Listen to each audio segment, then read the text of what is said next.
to me.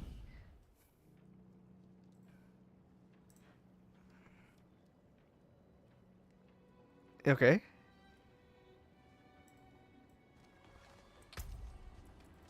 Oh. Hey. Yo. Hey yo, hey yo, hey yo. Yeah.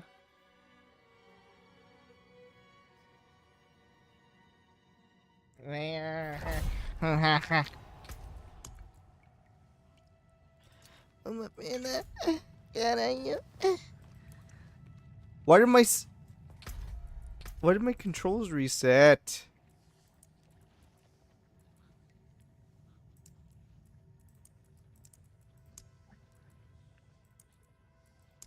Hey, yeah.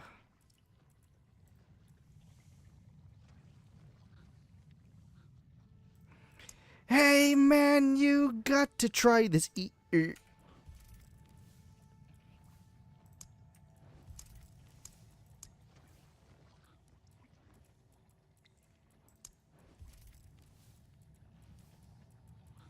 Oh my god, the Napster's on. I heard that guy's the goat.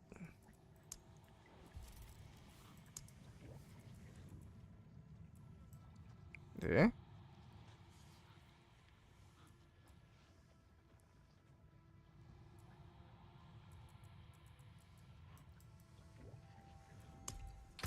I think that's good. Them to kill everybody! I kill everybody! This guy Hamzat Shamayev is gonna fight Robert Whitaker, dude. What do you think about that?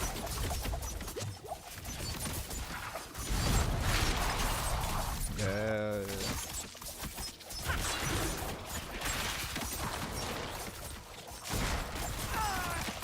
And then the cheeks.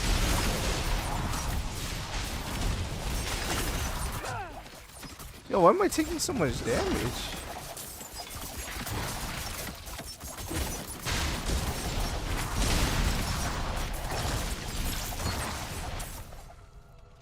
Yo, David, what's up, bro?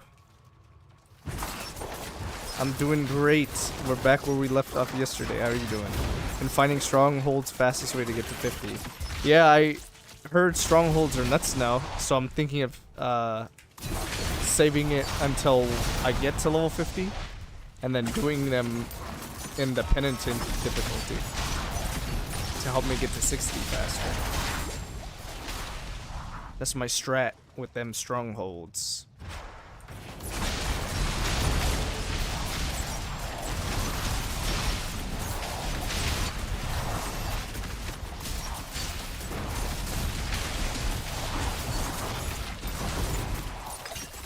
I've been doing that. You're 41 now? Okay. You passed me up, man. I got some catching up to do.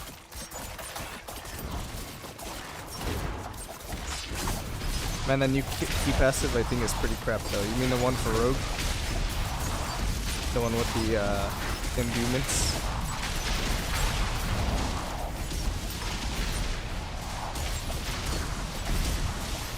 The Alchemist one? Yeah.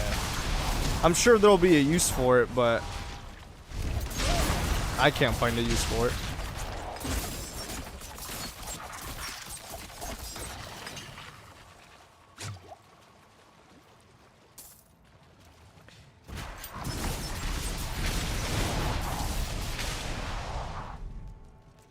I can never, you have to use 3 different types of non-physical damage, which means they basically want you to use all 3 imbuements.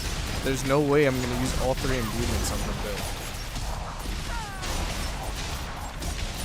It's not even fun to have to use all these imbuements.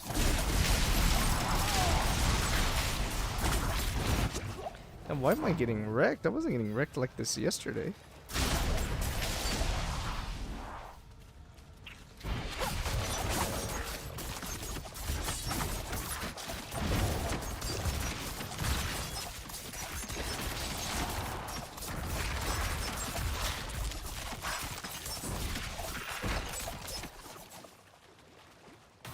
So you've been playing Rogue in the PTR?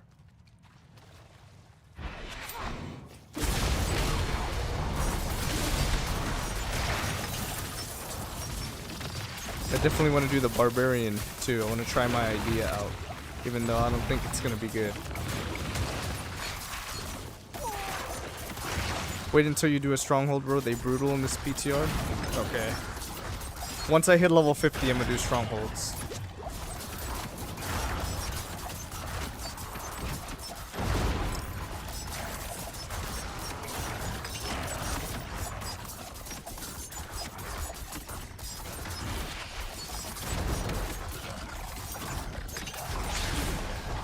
Felicia's. Even on expert? Oh, really? Okay. So that means it's gonna be insane when I get to penitent.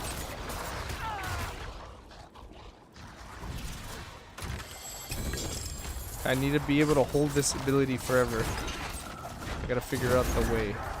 Either that or I have to get my damage up so I don't have to hold it for as long.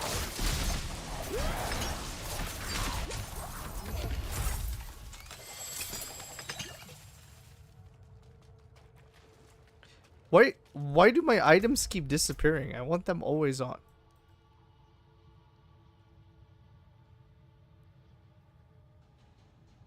Not quality gameplay.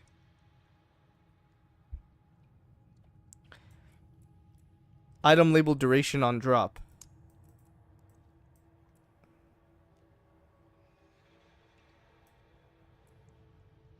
How do I make it so it always shows? What about this? I think that's it. Trying to find a solid build for the dancing knives we can find anywhere. Let's see if we can cook something up. I'm gonna fine tune this slowly. I'm experimenting with poison imbue, but IDK.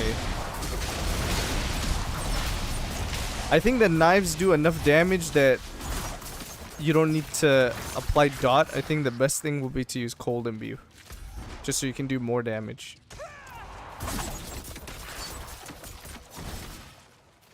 Shadow is definitely gonna be better for leveling, but I think cold is gonna be the way to go.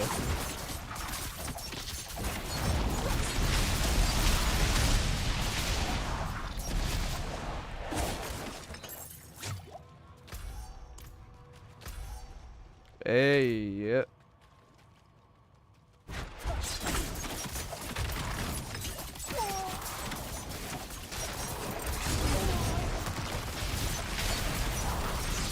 I'm going to smash your boy. Oh god.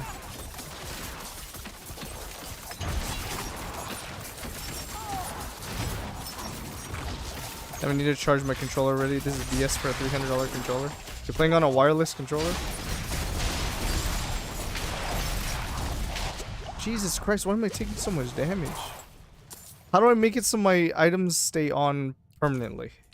They keep fading away.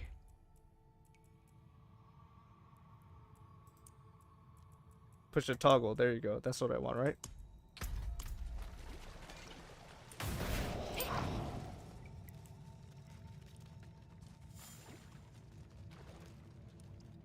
Huh?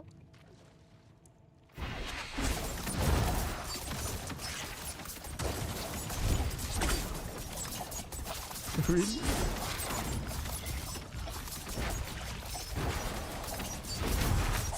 Okay, we want to shadow step bosses as often as possible so you can get that vulnerable.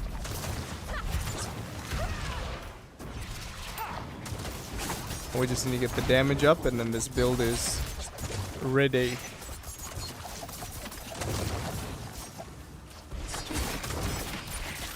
Yeah, like it's not holding its charge well. Only had it for about 2 months now. That doesn't sound too good, man.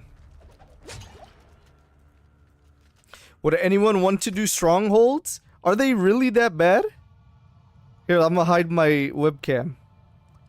Look what this guy said in the chat. Would anyone want to do strongholds? They're really that insane? That's crazy. Okay, where's the next dungeon?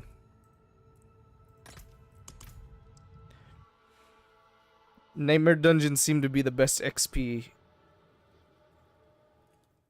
for leveling, at least.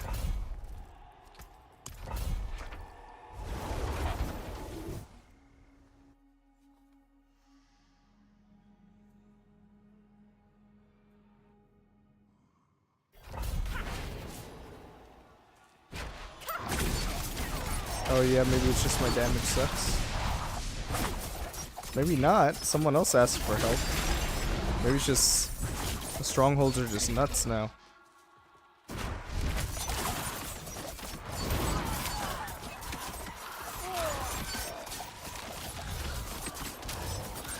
We still haven't found the Dance of Knives aspect, so I don't know if it's good enough to use.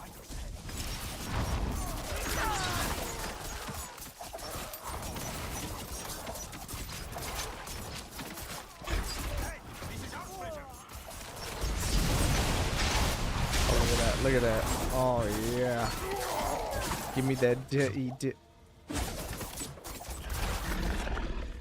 I like it, the way it looks on single target.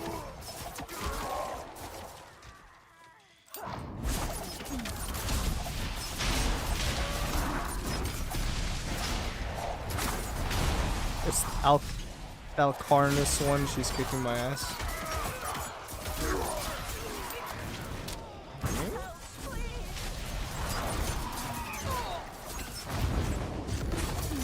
I want to try it out now. Once I get to level 50, I'm gonna try out the strongholds. But for now, I'm kind of enjoying Nightmare Dungeons. Believe it or not, I'm actually enjoying this.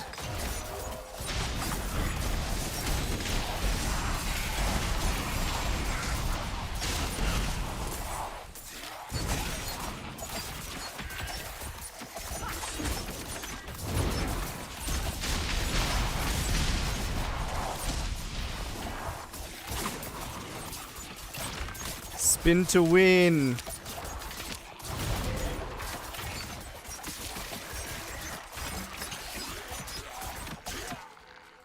I need to post my video, by the way, that uploaded. It's still processing though, unfortunately. That's not bad. That's not bad.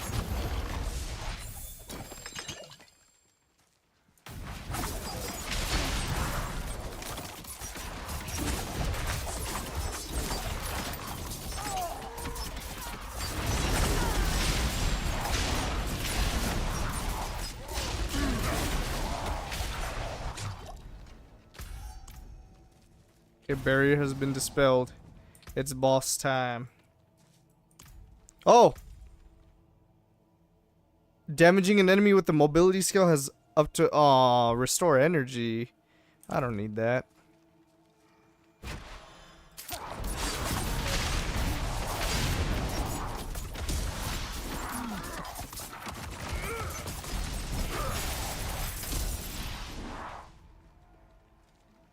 Well, got her to 1 bar and she one-shot me. Kinda excited if there's hard content now where you'll actually die.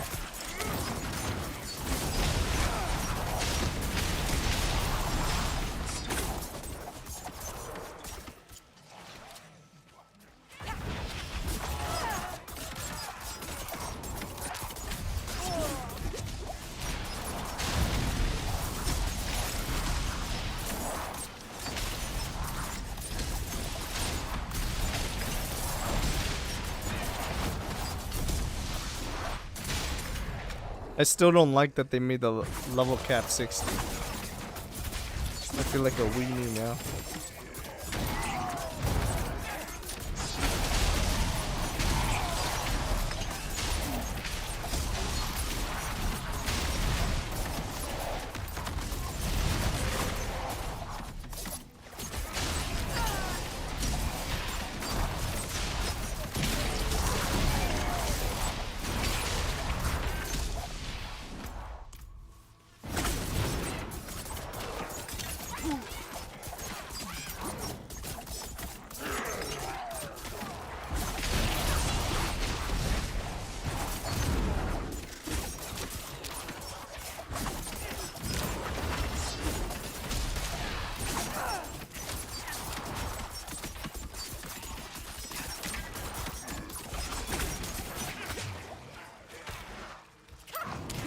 Yeah, we still can't keep it permanently up, unfortunately, so we're gonna have to figure out what to do.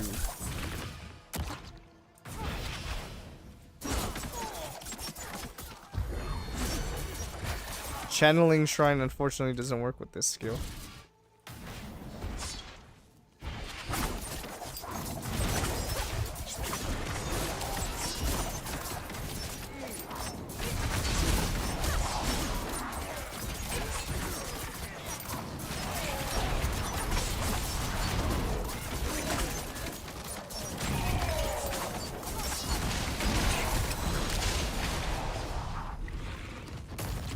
Got her, nice. Almost died.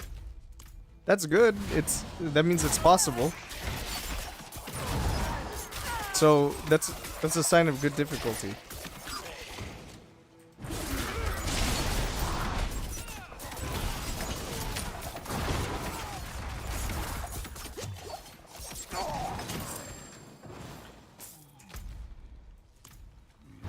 Killed the bandito captain.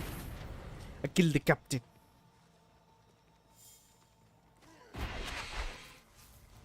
Yeah, loving the challenge. Okay, that's good.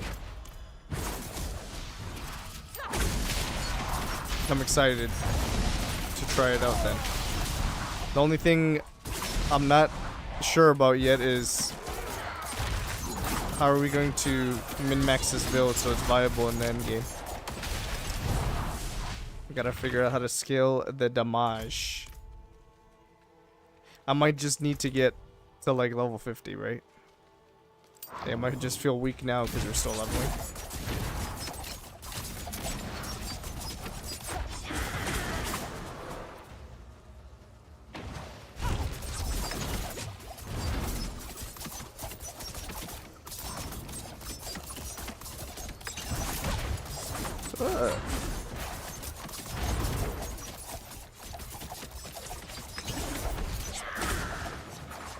I know, right? Let you figure it out and I'll copy your build. I'll try, man. I'll try my best. If I do get a solid build going, I'll make a build guide. But let's see. Okay, next one. We just need more damage at this point. That's the biggest thing we're missing. We invested all our points early on being able to hold the button and spam it. I mean, not spam, but just infinitely hold the button, you know?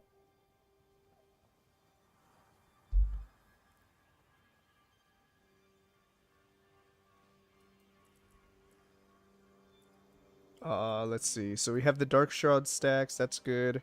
We want dodge. So we're gonna get defense stuff later. We want these 2 points in Malice. Increase vulnerable damage. What the heck? I'm seeing a level 1 at expert level. I think you can get, after your first character unlocks the expert level naturally, just by doing the prologue or whatever. Any alternative characters can go straight to it at level 1. It's just Penitent that requires level 50.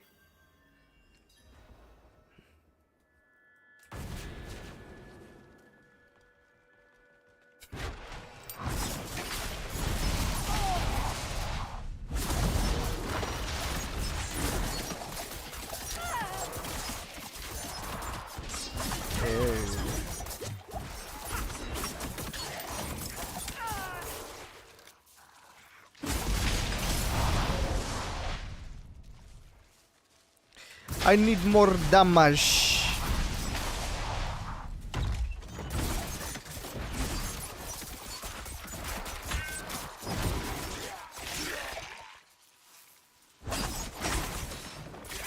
You know what? Let's see this. Is there anything I can respec on my build to make it so I do more damage? We only need 2 points in puncture, so that's 1 point, because we're not even using puncture anymore. We want the movement speed and we want the crit chance, that's for sure.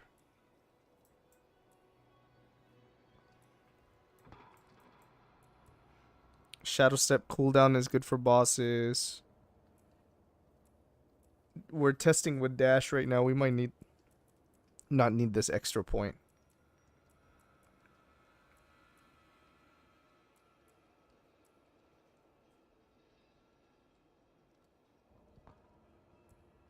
Gain 4% increased damage for 4 seconds after evading. So weird.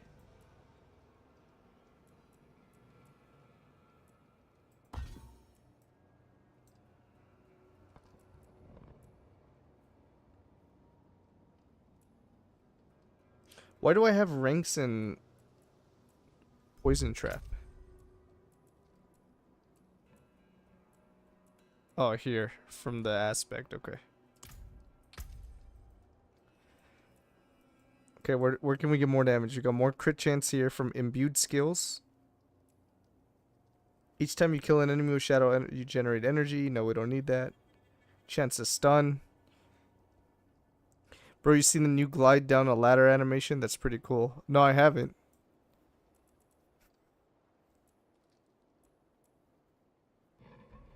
This is based on lucky hit though, so we don't want that. I'm almost thinking of saying screw to shadow imbuement. I might go back to cold.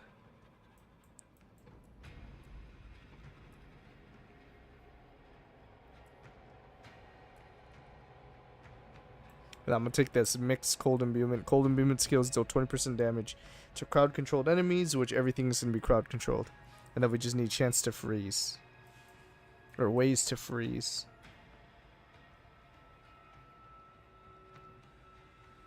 Yeah, you just sort of float down. Okay, I'll try it out if I find the ladder.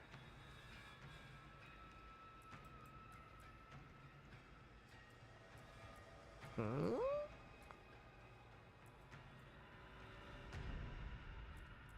I don't think I need Dark Shroud on my bar anymore because I have Umbrous Aspect.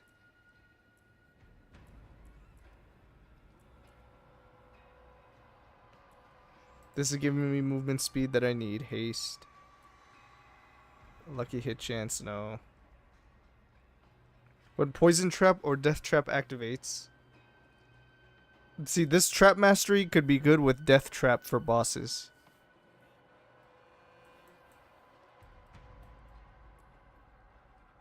But you know what? I'm thinking of saying screw to Shadow Imbuement. Let's take 1 point in Cold Imbuement. And then just take, right, they chill. And then take these points in Frigid Finesse. So now I'm going to do 15% increased damage to them. Okay. Okay, let's try this.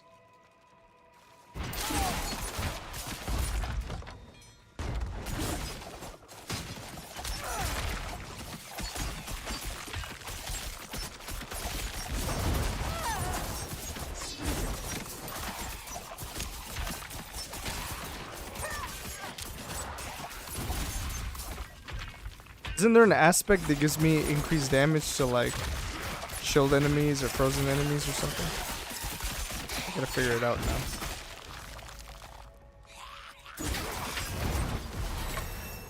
now. Ricky Bubby is in the chat. Ricky Bubby. Hey, who's? What's good, Ricky? Ricky Los. I'm keen on trying Throw Barb. I seen Rob playing. That looks really strong. Yeah, it looks really good. I don't think I want to play ranged, though, so I'm not going to try it. But I do have a plan for Barb. And I hope it works, but I doubt it.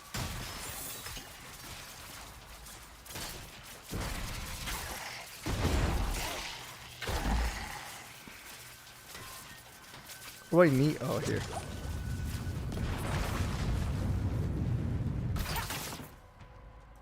Okay, here, I'm gonna go down the ladder, okay? Let's see. Okay, that's good. So you slide down now?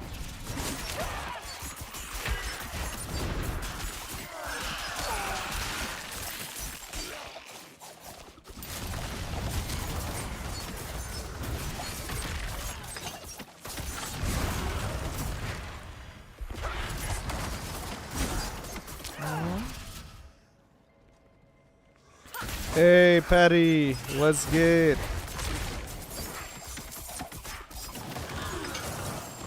What's good in the hood?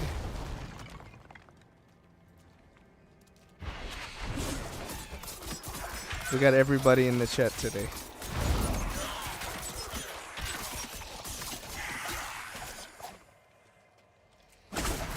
We're just missing our guy, 400 pounds.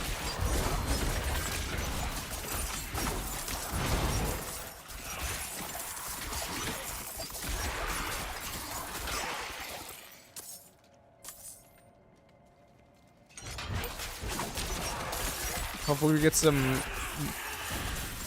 some new viewers today. I want them to test the follow animation. I got a new follow alert.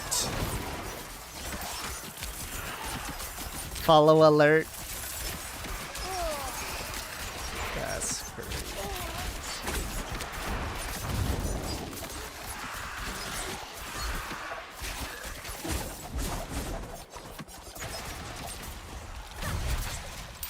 Yo, I got CC'd.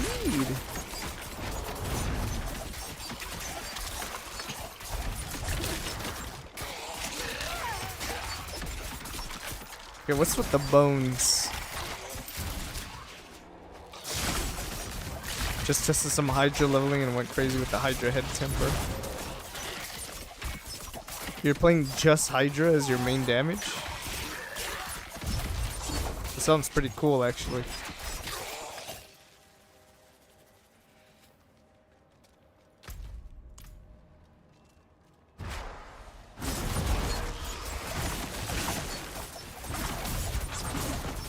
So when stuff is frozen, we do a lot more damage.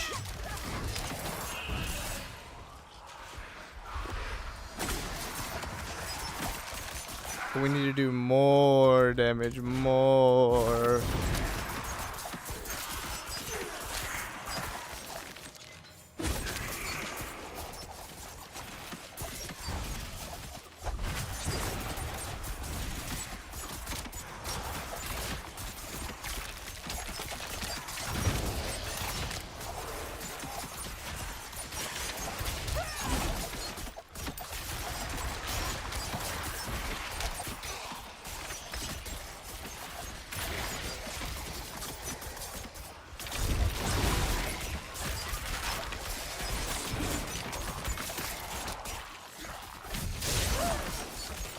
You have just 3 Hydras with like 5 or 6 heads and pure burn damage. Oh, that sounds fun.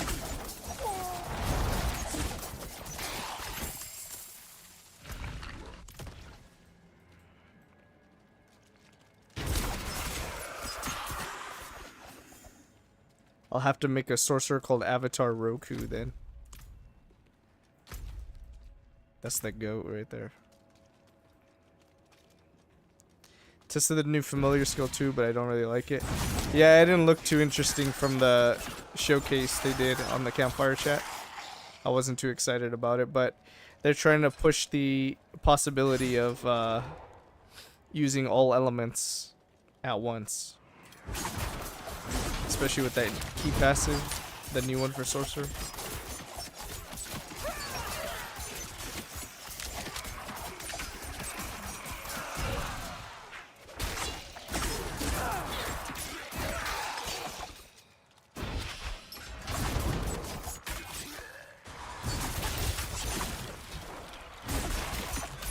I've never played a Sork in D4, played Wizard in D3, same thing. The one Sork build that I had a lot of fun with was Incinerate. That's my favorite sorcerer skill.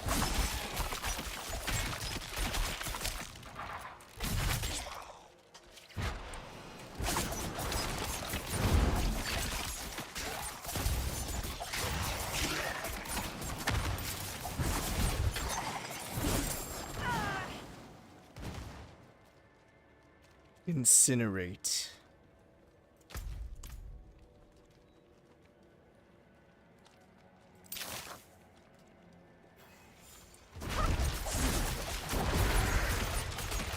Oh, look at the damage.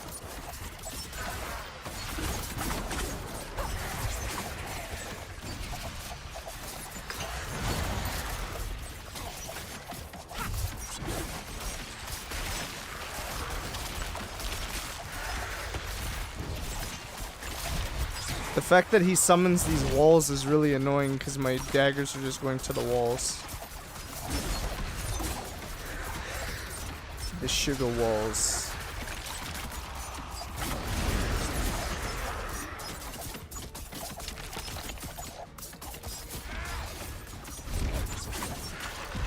There we go. Meteor in D4 was godlike, or D3? Yeah, okay. I was looking at buying D3 soon, guys. I'm telling you, after Season 6 and before PoE 2 comes out, that's gonna be time for my D3 playthrough. Have it scheduled. Mark your calendars. Are you getting dizzy yet, bro? I'm always dizzy. This is Dizzy Rogue after all. That's the build. I just don't look at the screen while I'm playing.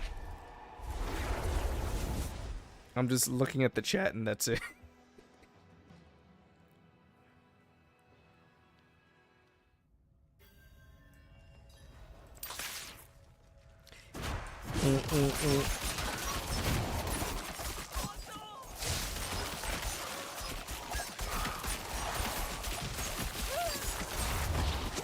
Hey, yo, what's with all this damage, son?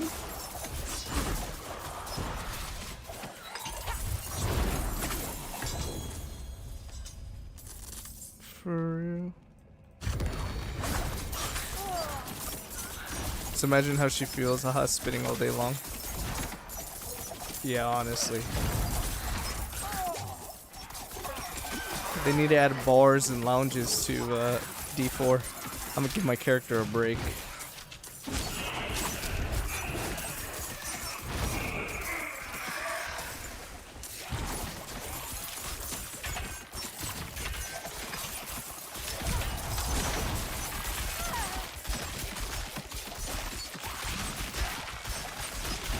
I'm not gonna lie, the cold imbuement is really fun. But we have to freeze.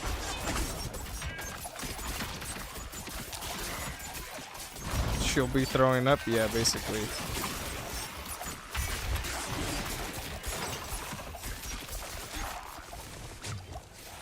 Or you can be like my girlfriend and somehow she doesn't get nauseous from being dizzy. She actually enjoys being dizzy. Like how? I sit in a long car ride and I'm ready to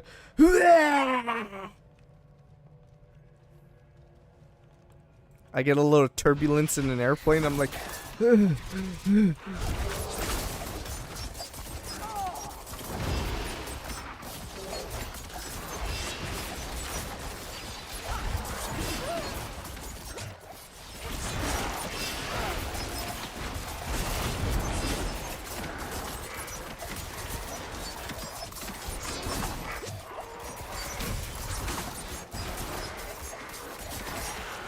Alright guys, I have an idea.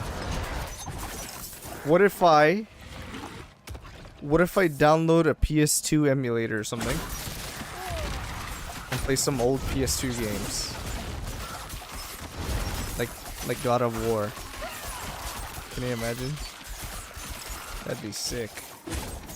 I miss playing the OG God of War. It's one of my favorite games ever. I really like that the Paragon seems like hard stuff to grind on. I mean, reaching 300 feels hard to reach. That's good. It means you'll get to max level and you still have a lot to do.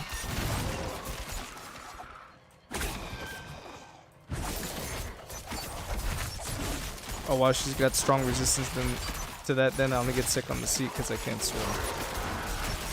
Yeah, I guess I'm a little bitch thing because I get sick from everything. Oh man, PS2 was one of my favorite Sony consoles. I still got the silver limited edition one. Oh, that's sick. That's the console I grew up with. Technically, we had a Sega Dreamcast, but I was too young to ever, like, really understand what I was doing or playing.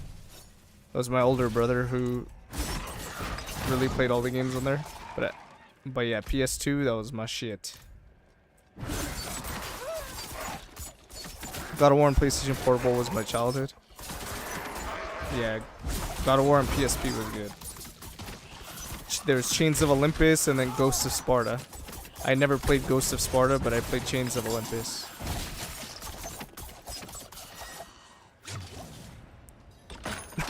I remember going to I went to GameStop to buy the game, and I didn't tell my parents what it was. They have no idea about anything about games or anything. So I told them, "Can we just go to GameStop? I want to buy this game." Okay, so we went there.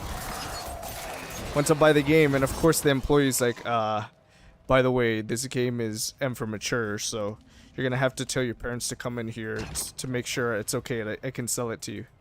I'm like, oh, great. So then I called my dad. I'm like, all right, can you come? He just wants to make sure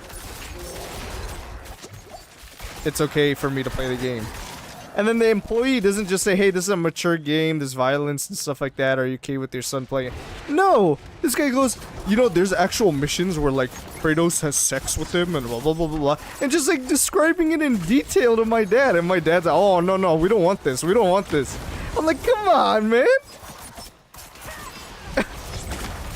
Yo, that GameStop employee was in it. That's crazy. He went full in-depth. I don't know why I remember that.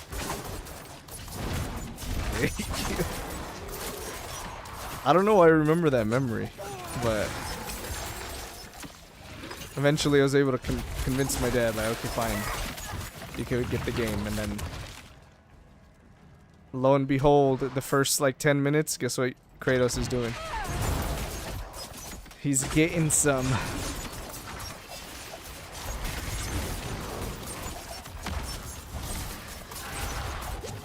Same here, I was like 11 or something, one Left 4 Dead and lied about what game it was to my parents. That's good, that's real good. That was the hustle back then. Kids these days don't have to worry about it because they just play Fortnite anyway, so.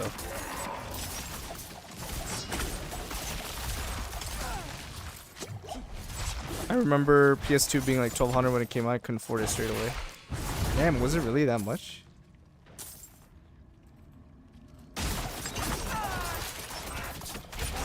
SOCOM Navy Seals was a great game too. I don't think I ever played that one. I did play some SOCOM games, I just didn't play that one.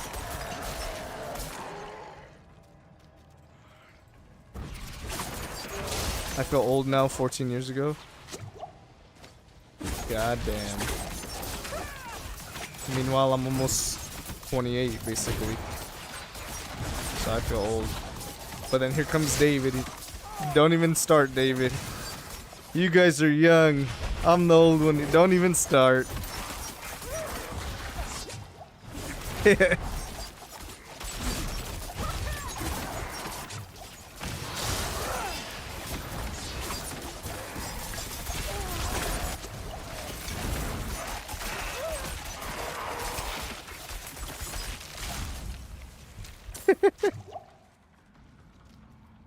We can't call ourselves old, Patty. He's gonna let us know.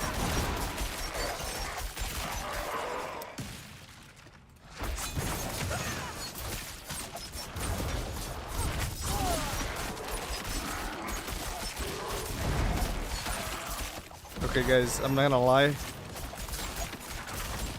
I am starting to get dizzy watching this build.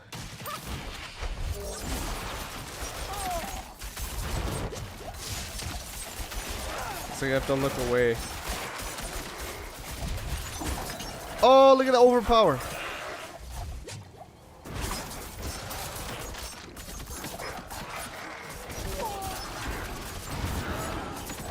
Yeah, 7 years from now I'm gonna be like back in my day, just like how my parents talk. That means you got 7 years of young in you, man. Enjoy it. Have fun. 7 years is a long time. You can do it.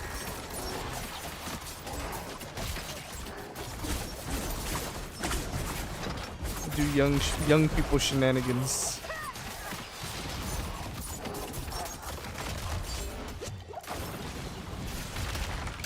Uh-oh.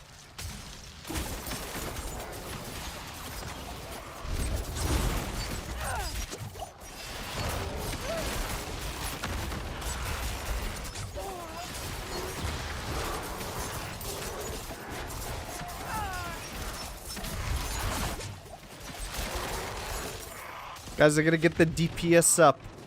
I think I need that aspect for this build to make it better. Am I able to use the new aspects? Do they drop in PTR? Have you guys found any new aspects? Oh, unique! Oh my god! Oh my god! What is it? Fist of Fate!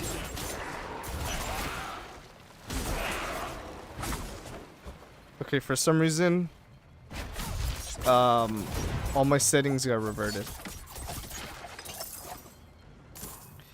If you get dizzy at this rate of speed, I'm looking forward to the D3 Demon Hunter playthrough. Oh god. Oh no. Hold on, let me turn on my... Where's the tooltips? Advanced tooltips. Why did these get unchecked? There we go. Okay, that's not a good pair of Fists of Fate.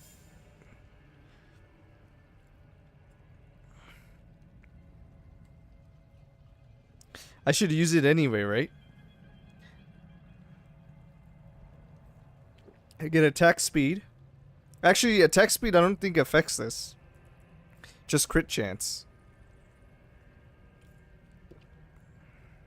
This might be good actually. We could try this. Hey, what's up? Night Shocks? Is it Night Shocks? Am I saying it right? My father gave me a stalker game as a present back then. He knew what kind of game it was, I think. I had to stop playing it at some point because it was too scary for me. A scary game makes sense. But yeah, God of War, I was doing a madness playing that when I was like 10 years old. Patty, what's penitent difficulty like? I got 11 more levels and then I can tell you as well what it's like.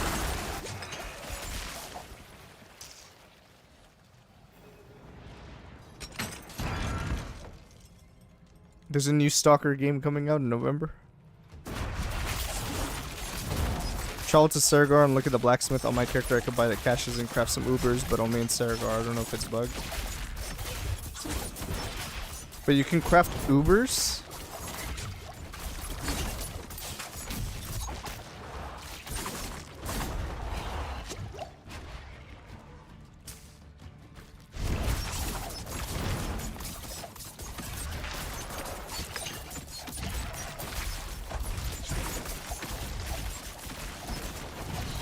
Penitent is pretty chill in my opinion, at least if you got some legendaries.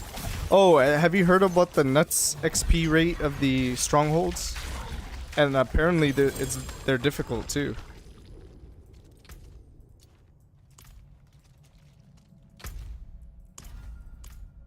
Oh, and check this out.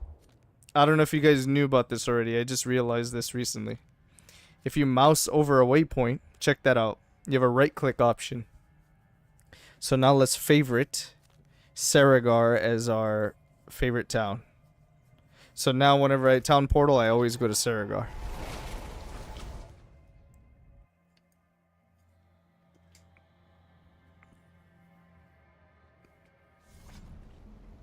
I didn't realize that till right now. And look, there's a difficulty thing here too.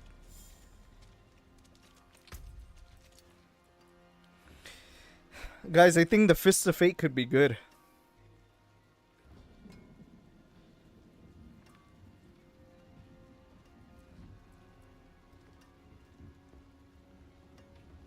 Charge cooldown 1 second.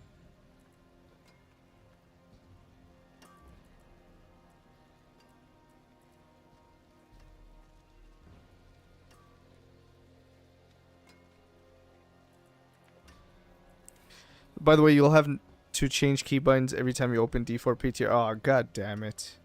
Really? Okay, I'm gonna try the Fists of Fate. Yeah, I got Fists of Fate, so if I wanted to do an Andariel version of this build, I could do it. But I have a feeling this might be good even with just the crit chance and the lucky hit chance to apply CC.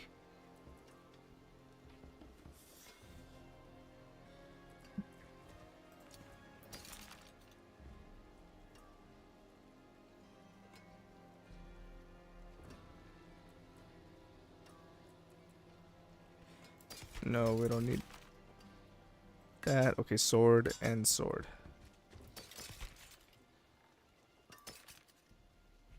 Okay, we don't want daggers. Everything else is weaker. I'm trying to see if I can find the aspect for this ability.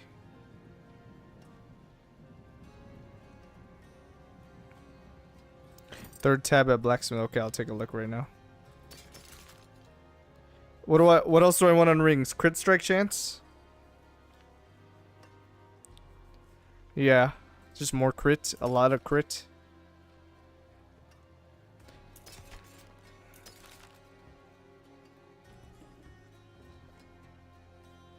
And then movement speed is what we want on amulet. Forge equipment, leveling item. Oh, these are the ones. Allowance caches. Contains a legendary item available from level 20 to 50. They have this in live too? I've never seen this.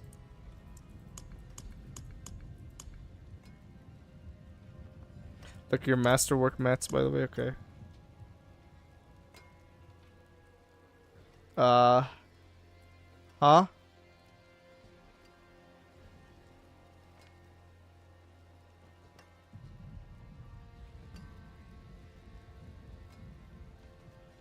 So, Obdusite is the only thing that Masterworks now?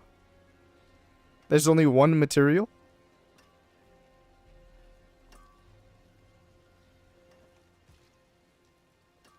What the hell?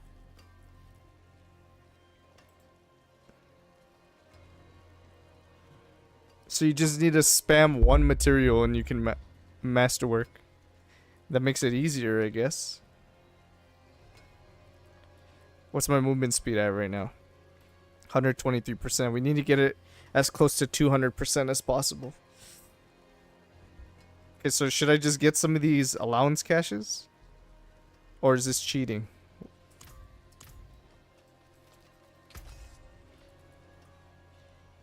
Arrow storms and whatever that is. Still got some good in it. But on live you can only see it at specific levels.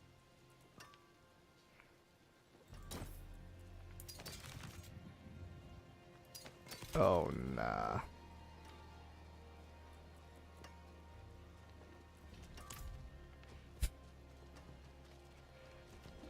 Where the stars Okay, let's are unsocket this. You lose a little mass to dust. Okay, let's just get a bunch of main stat, right?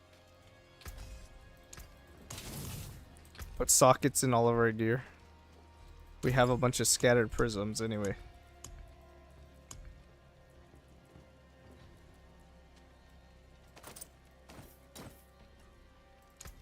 Well, Huh?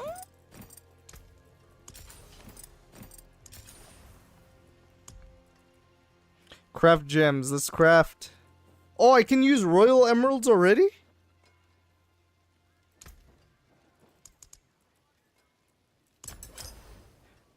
Why can I use it so early? fare thee well. Wait, what? Finest jewels in Sank. Oh, I'm like, where the hell did my gems go?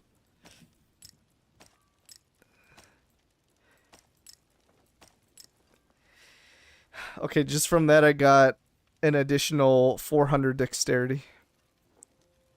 But I mean, it's PTR. Let's try to get and test the aspect. Okay, let's spam it.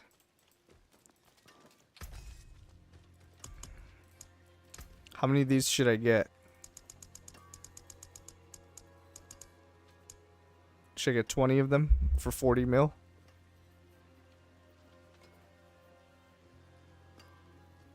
Okay, let's try it. Helmet has 2 sockets now too. Yeah, that's right.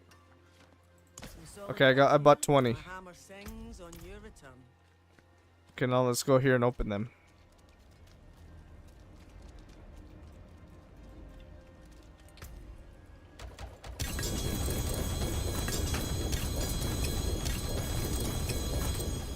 So you only get 1 item per cache?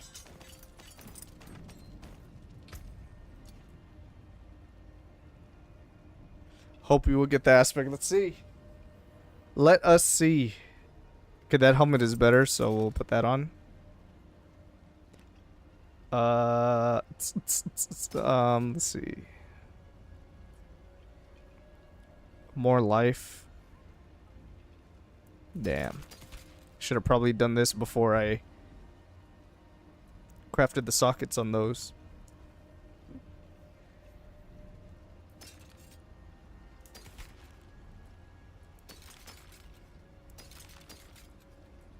Oh, those are good gloves. Oh, we got it.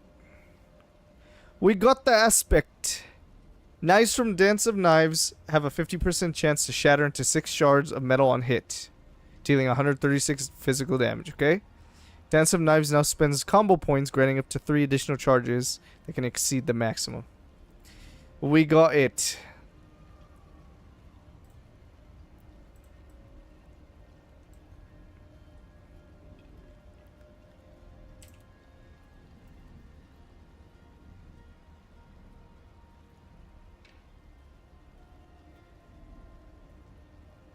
Wow, grats, bro. Thank you. Shout out to Patty. That was a good choice.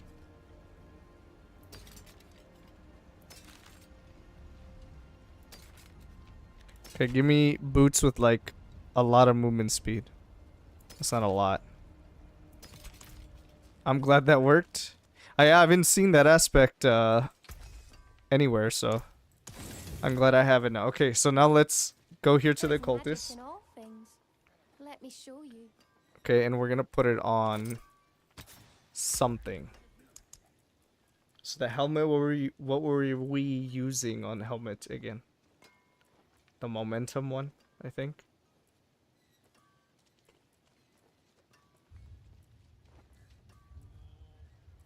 Was it this? Yeah, this is the one, cheats aspect. I think that's the one I was using on the helmet. On chest we were using Umbris. I mean, it doesn't matter if it's on the helmet, chest, or whatever, but I just like to keep track of it that way. The pants we were using Disobedience. How does it scale on weapon? How does the damage scale on weapon? Just based on the raw damage. It says 59% of damage. So ranks are the main way to increase the damage of Dance of Knives. So as many ranks as I can get is probably better. Oh, the aspect. Okay, let's take a look. I'll put it on right now and we'll take a look. Okay, I have Disobedience here. Wind Striker there. Conceded, I don't have a barrier, so what do I want on here? What was the one that was giving me the nuts damage?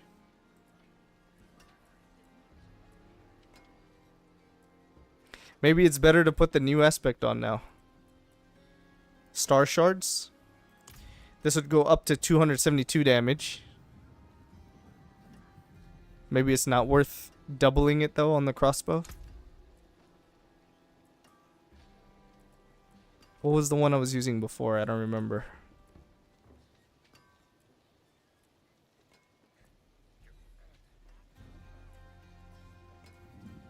Intercom, no, what was it? What was it again? What was it? Not Retribution. This one?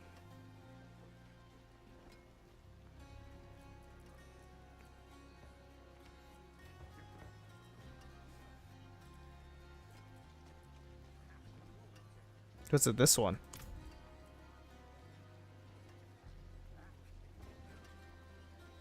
No, it wasn't that one. True Sight, that was the one. So I was using Inner Sight, and I was getting the bonus damage from that. The critical strike damage, and just increased damage when my Inner Sight's full. But now if I use this aspect, I have to switch to combo points. So I don't think I can't use this anymore. Decisions. I get 2 ranks if I put this on my crossbow. What should we put on the crossbow, guys? What aspect?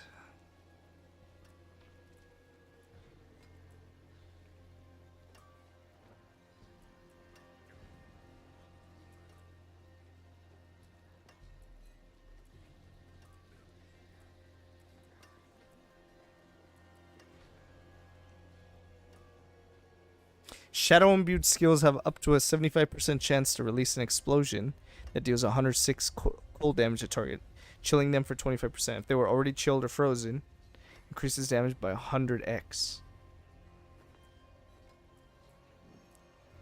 Edgemaster? Okay, if we put Edgemaster on our crossbow, we're getting 40%. So far that's in the lead.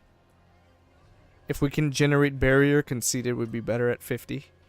But no, we can get a rank. I don't know if getting 2 ranks outweighs getting 40x damage.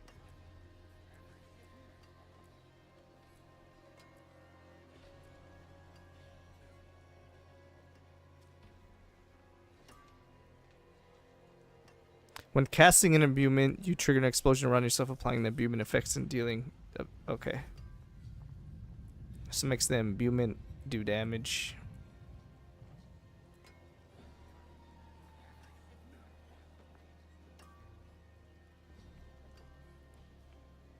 Edgemaster and crossbow newest. That's what I'm thinking. Edgemaster's so far in the lead. This aspect of energy is possible too.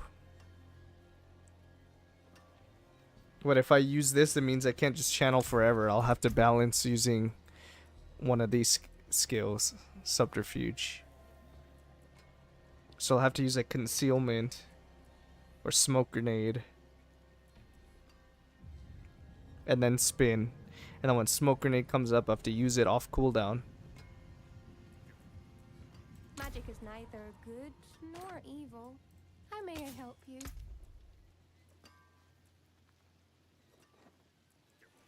That's what it's looking like.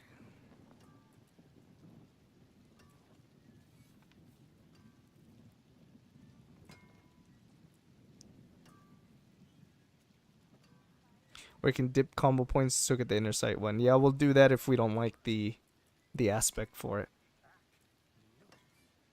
But for some reason... I'm not sure. Elements... Swapping between cold and physical. We could use elements. Elements will give us 60x increased damage. And I'll alternate between cold and physical. And we're using cold imbuement. Otherwise our knives are physical.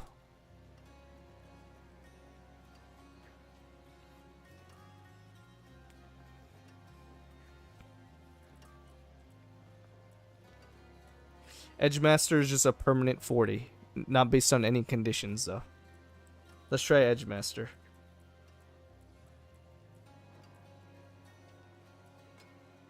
Yeah, let's try that. Let's try Edgemaster. We get the 40x, and it goes up to 50, actually. So we can find a better Edgemaster. We have conceded on these swords. We don't need conceded. Let's put the... Star Shards aspect now on the sword.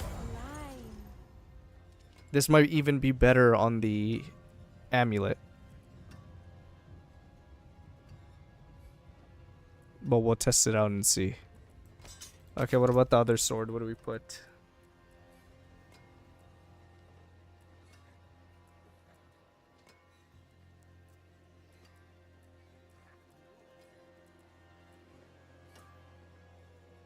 Or we have Stolen Vigor here on this ring.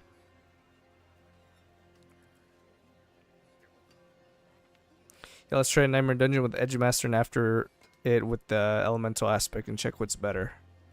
Okay, sounds good. When you evade or shadow step, you can draw. Okay, no.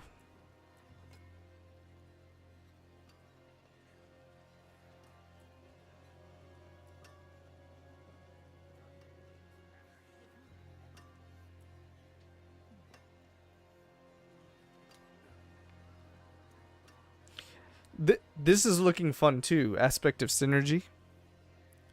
Imagine using like poison trap. Right, you put a poison trap down and then you spin. And then or not poison trap. You could also use smoke grenade. Right, let's say you use smoke grenade. you spin, it reduces the cooldown of your smoke grenade. Use it again, spin, and it keeps giving you increased damage here. And if I put this on my crossbow, this would be 100x.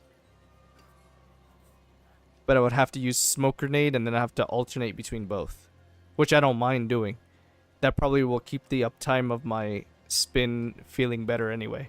It's like I stop spinning just a smoke grenade and then I go back to it.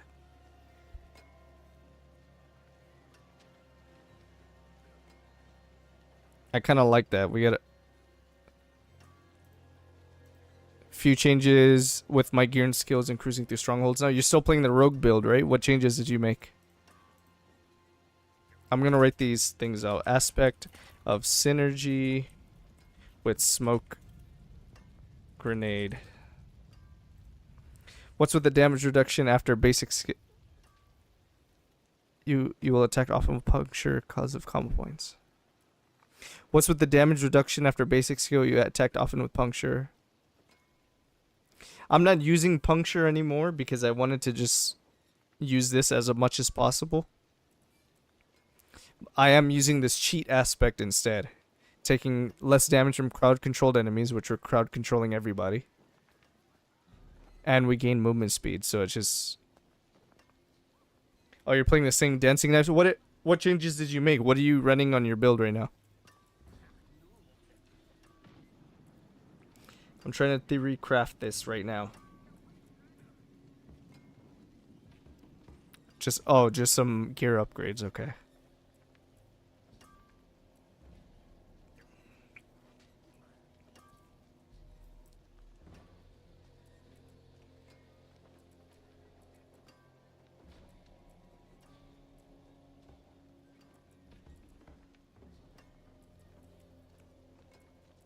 We definitely want to put +1 rank to agility and subterfuge skills. I have a feeling I want to try this out. I want to try this smoke grenade idea out.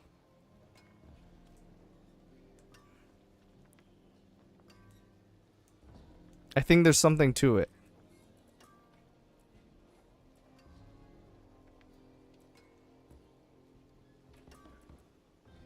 Let's just put the +1 rank to the skills anyway. And then we have the momentum passive right here, which is good. And then we just need to swap this one. And now we have to figure out what to put here.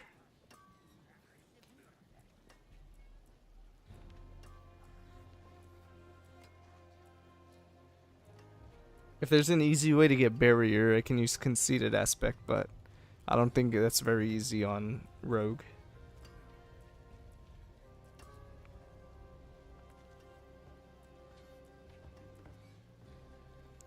Using an agility skill.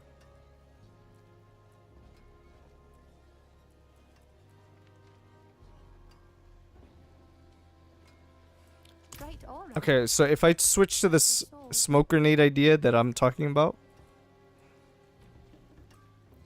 it'll daze them. Then they take increased damage, reducing cooldown. Guys, I kind of like the smoke grenade idea. I think it'll work. It just means I won't be permanent spinning. I'll just throw a smoke grenade off cooldown and then spin again. And the spin will reduce the cooldown of my smoke grenade. Do it again, and I just get multiplicative damage. And then now I have daze scaling, so I can use that aspect that gives increased damage to daze. I think we're cooking, guys. I think we're cooking.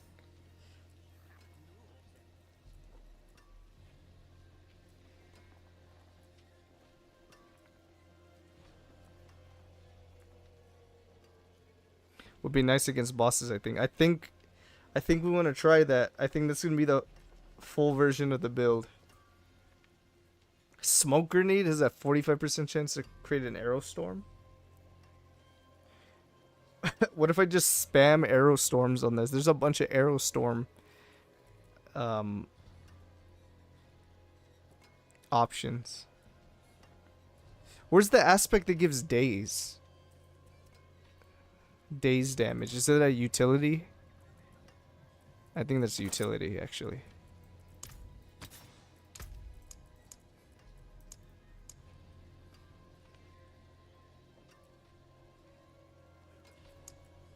There it is. Concussive strikes.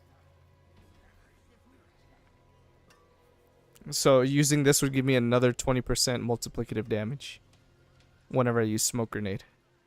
There's a lot of support for this idea.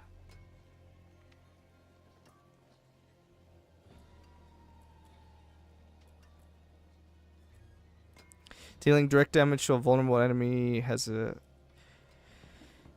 We don't even care about the lucky hit portion. It's the bottom portion that matters. There's a lot of support for this idea. I think I'm going to transition to that if I don't like just this pure version.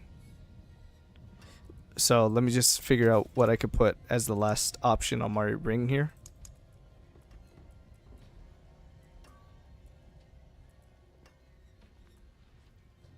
Sorry for taking a little while, but I'm telling you, I want the build guide to go up.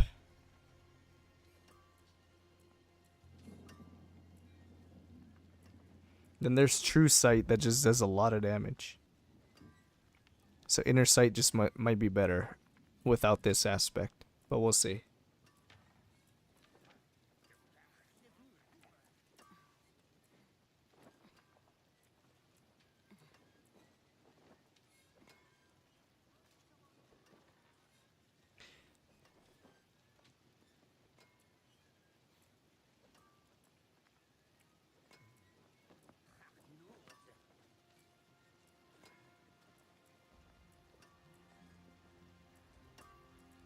What do I put on my ring?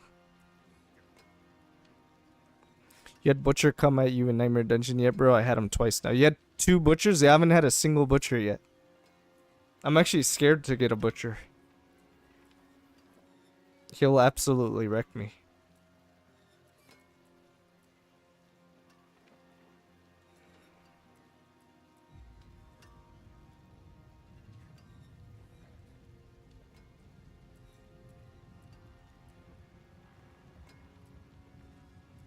I think we just put elements.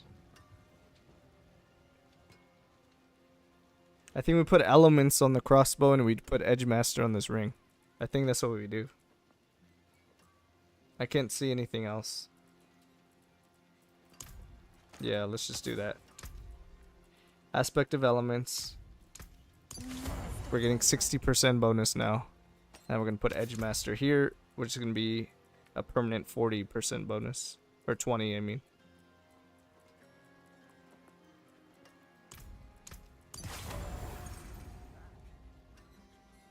Butcher and Torment 2 destroyed me like it's nothing. Got bad gear, but that was funny.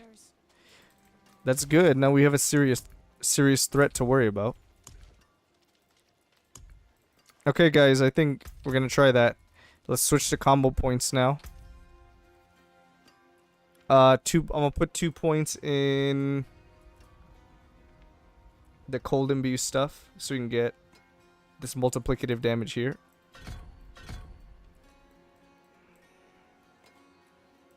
And let's go. I really feel good about this smoke grenade idea though.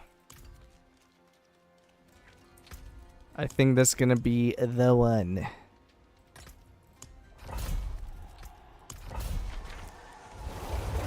I'm gonna try it out, and if it's not good, then oh well, we're not gonna make a build. We'll just follow max roll or whatever YouTube build. Okay, let's try this out. Oh my god, I'm absolutely mowing through shit now. Oh my god, the damage is insane. Oh my god, this damage is so good.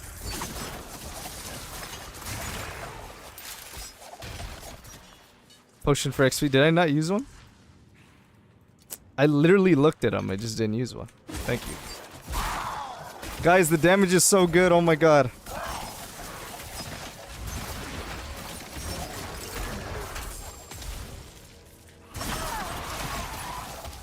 Oh my goodness, the damage is actually so good. We made a build.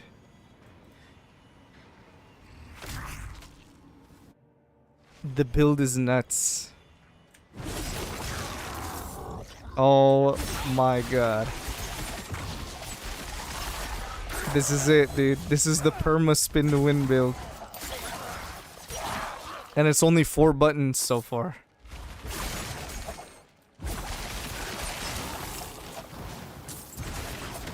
Smoke grenade, one other skill. Smoke grenade itself might be good enough for bosses, so we might not need death trap. But I was thinking death trap for bosses, but we'll see. I'll have to look at what the other options are.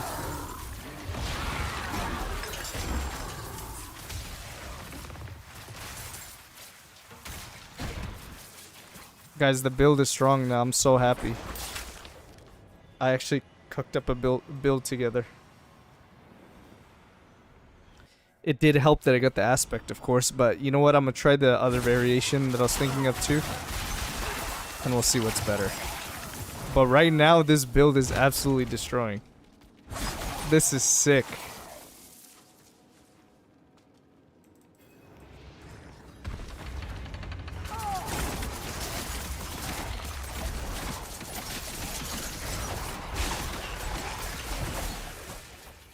Yeah, see, I had less damage there because the damage bonus was on physical.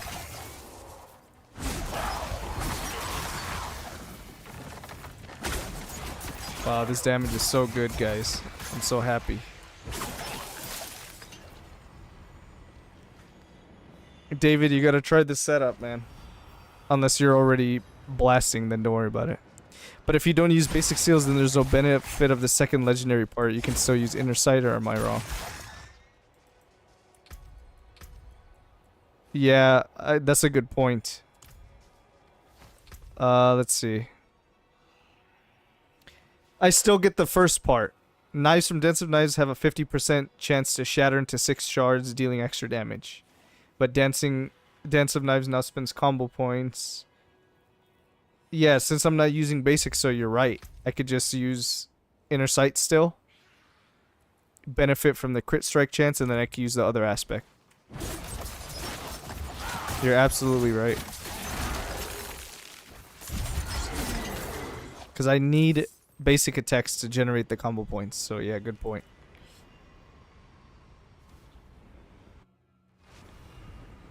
Even more damage. You know what? I'm gonna switch it right now.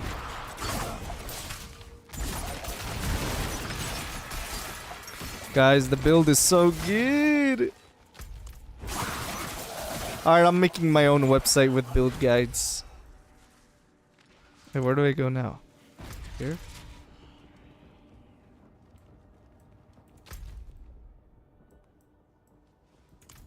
Oh, I didn't even get the key.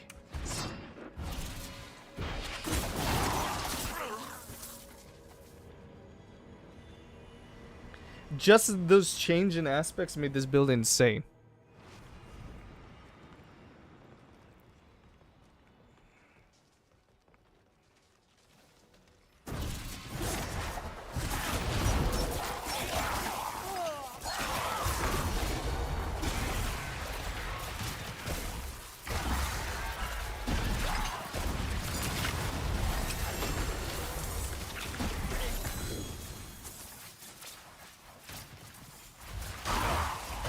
So I can use both aspects, which is...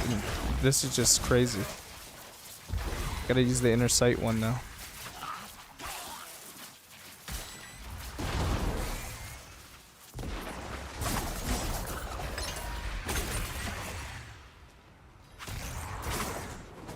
I really like that we can interact so much with you and you still have fun. Yeah, I'm having fun just crafting the builds, and then you guys give me ideas that I'm like, duh. Why didn't I even think of that? And then we could, and then we all often go off on tangents and talk about random shit too, which is fun. Let's look at the boss damage. It's not terrible. It is not terrible. I'm pretty happy with that.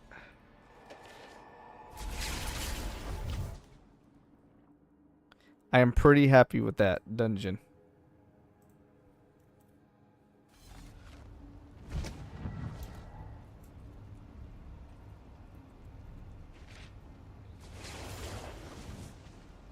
Okay, I'm gonna add this to my video. Like, I'm gonna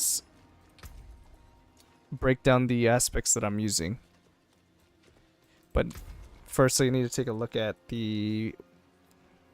I'm getting 60% increased damage from elements. And then how much would I get from the inner sight one?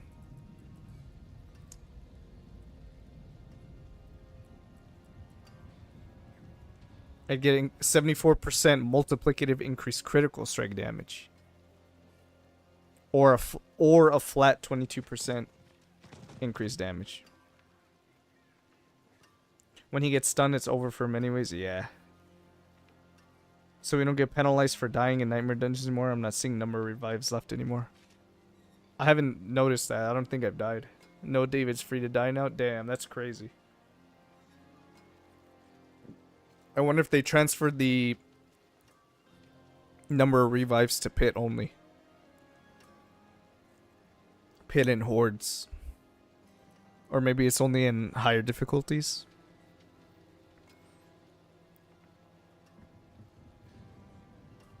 Okay, this crossbow's better.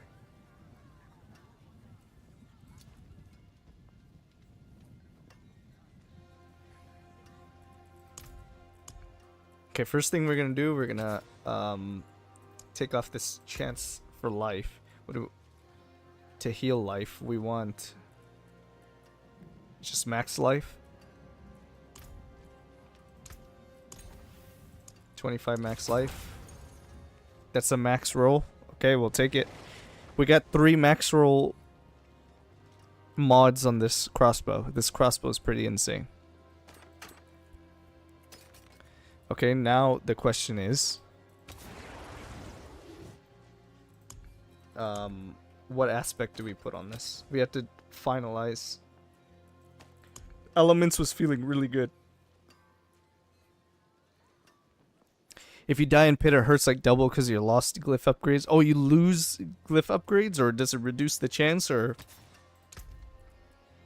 how does that work? That's insane, actually. Green gems and weapons, yeah, I'll probably do that as well. Okay, I'm gonna create a new notepad that I'm taking notes on. I'm gonna write down my build ideas for this. So we have the Dizzy Rogue build, which is just straight Dance of Knives.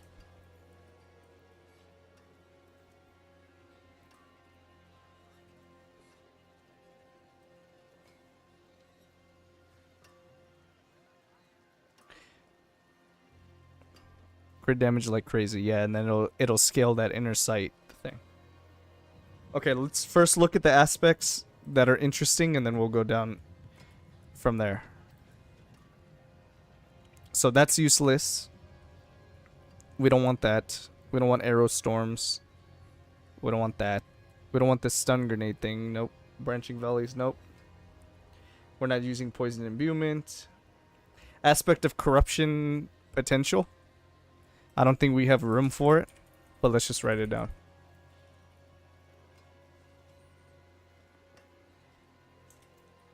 I'm gonna put a question mark next to it. Be right back, need to cook lunch. Alright, see you in a bit, David.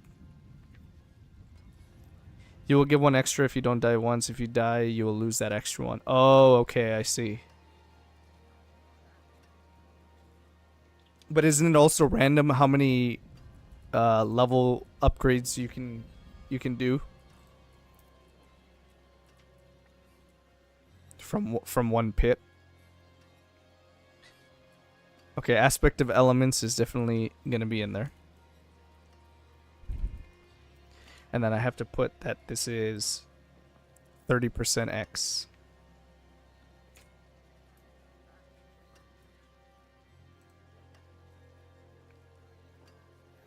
I don't know the phrase in English, but have a good one, I think. Yeah, that works, have a good one, but you usually say have a good one when you're saying bye to somebody. Or like see you later, have a good day. But if you want to say lunch, for food, you usually just say enjoy or something like that.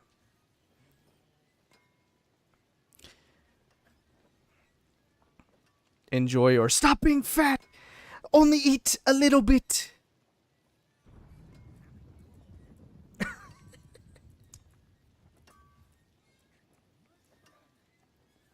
You always get 100% upgraded pit level. It's 10 higher than your glyph level. Okay. I'm supposed to be the content creator here teaching people, and like I still don't know this stuff, so we'll figure it out eventually.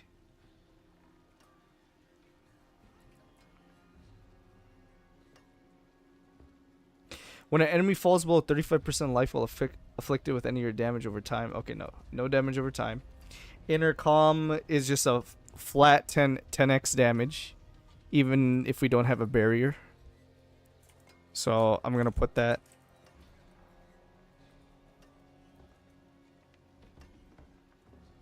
And X. Where's intercom again? 10x. Triples when have barrier. I'm putting a question mark to the ones that are maybes. You'll always get 100%. Okay, I read that one. And think when it's 20 levels higher, you get 2 per 1 click, but not sure. So they really incentivize you to do higher pits. And that's good too, because it means when your build is complete and you can blast, you can level up your stuff quicker. So if you don't die, it went from level 1 to level 9 in 4 clicks. Damn, that's crazy. That's a lot of levels. You can go up to 100 on the glyphs, right?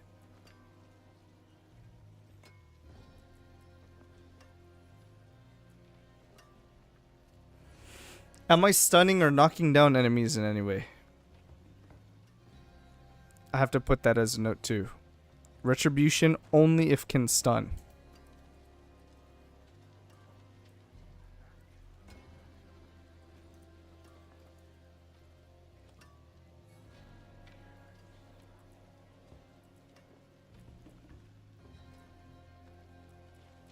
We're not using that. We're not using that.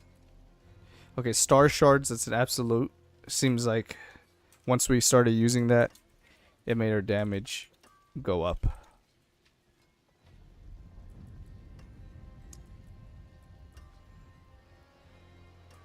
And we don't even need to use the combo points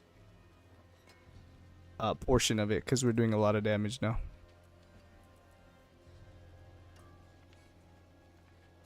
Yeah, 46 first on all will be the way. Yeah, it's going to be like how it is now. We get it to 15, and then we level it to 21. It's going to be like that for glyphs again. You're going to get everything to 46 first. And then you can start min-maxing. It means a lot of pit grind, a lot of masterwork grind,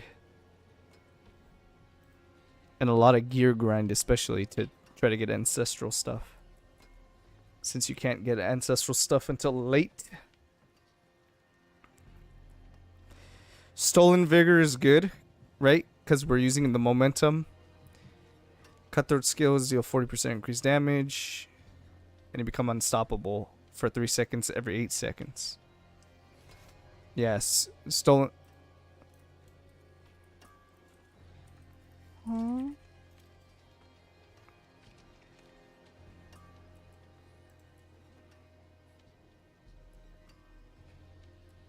This gives me 43% plus instead of X.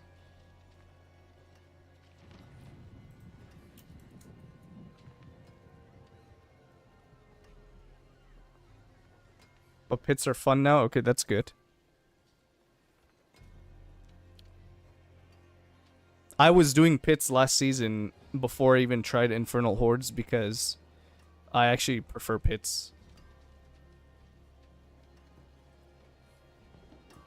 Infernal Hordes aren't bad though, especially if you play in a group.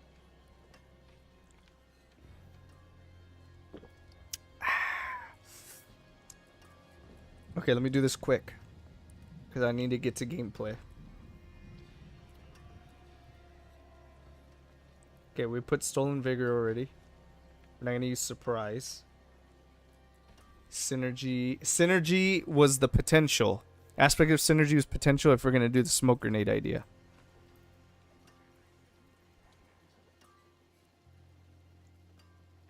And it's possible we can make room for all of it. But we'll have to see. Smoke grenade version.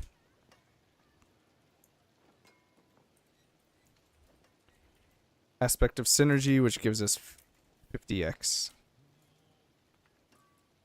Or I should put the max roll, right? 55x.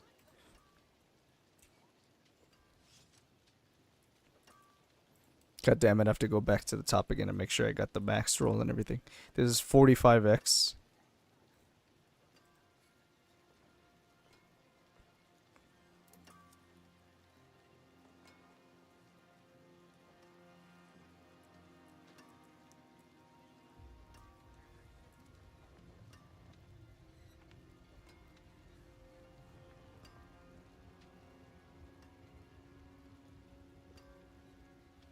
Patty, do you know you got surprise effect on gear?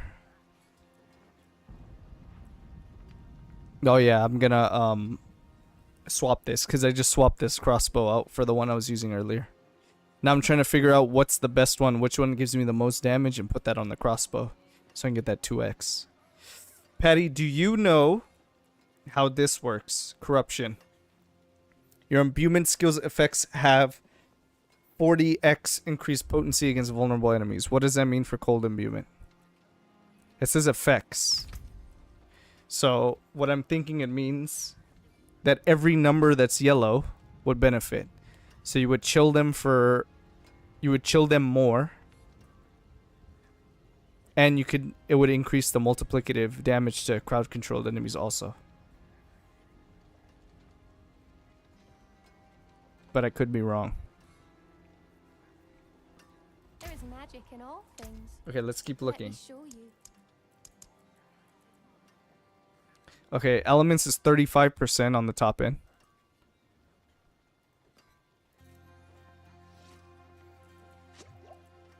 Intercom goes up to 13%, and it triples if we have a barrier, which, I mean, not barrier, standing still. So this is going to be a big no. Oh, not barrier. This is standing still. So it's only going to be 13x because we're never going to stand still.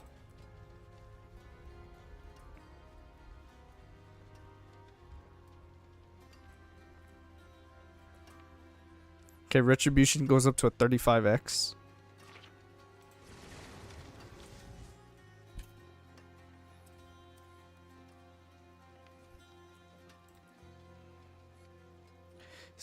Only if it can stun or knock down.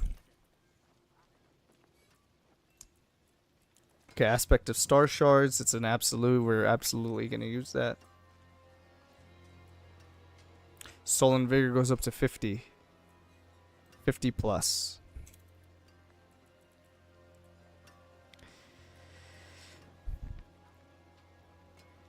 I don't know for sure, but I always thought let's, like you said, and there's a passive that will give him even more potential. You're talking about the alchemical key passive, the new one? This one right here. But you have to use three different damage types. So I would have to... How would I do this? You know what this key passive would work on? Oh, you're not talking about that. You're talking about this. The frigid finesse, right?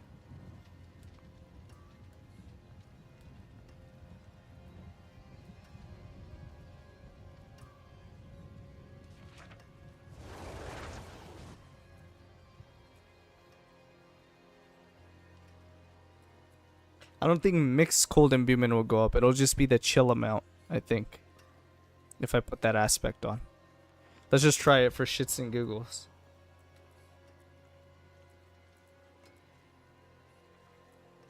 Let's just put it on here. For a second. Why not? Where's the aspect of corruption? Oh, but no, it has the condition of vulnerable enemies only. So it's not going to show in the tooltip. As a base amount. Damn, I don't know about that one then. Never mind. Okay, let's just go through the ones we do know. We might not even have room for that one.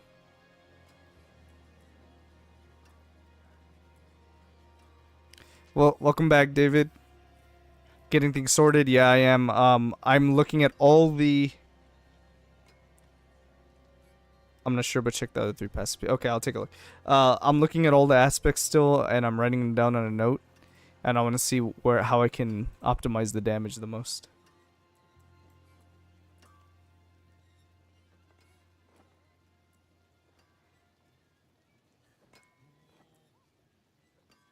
Okay, we have Star Shards, Stolen Valor.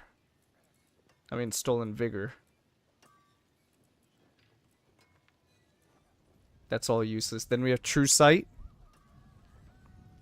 True Sight gives increased crit damage. Okay. Aspect of True Sight. 70.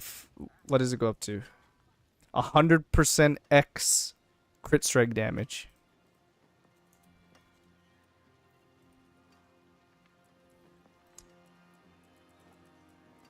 Where is it? Aspect True Sight. Crit strike damage. When they're marked with Inner Sight, and then 30% X increased damage when my Inner Sight is full. So this just gets a lot of extra damage.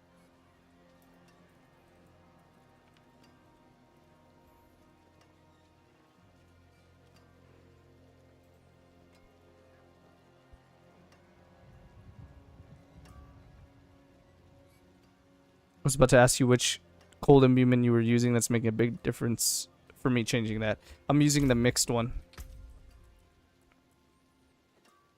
Just getting this is super huge because every single knife we're throwing is slowing. Right? Each dance of knife slows enemies. And just that slow alone makes it so when I take this point, right, they're all crowd controls, so I'm getting that multiplicative damage. This lucky hit one isn't good. Definitely mixed cold imbuement. Also has a chance to make them frozen, I believe. Also has a chance to make enemies vulnerable.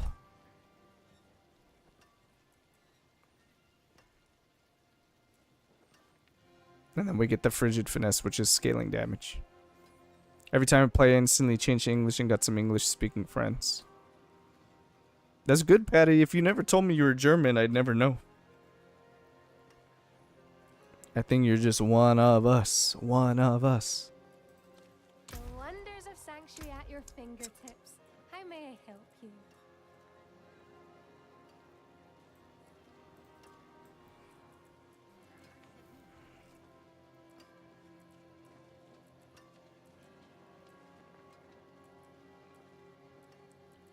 Okay, guys, we're almost really? We're almost done figuring out the stuff here.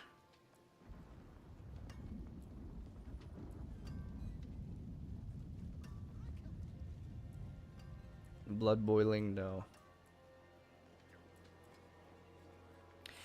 Clandestine aspect gives us +1 rank.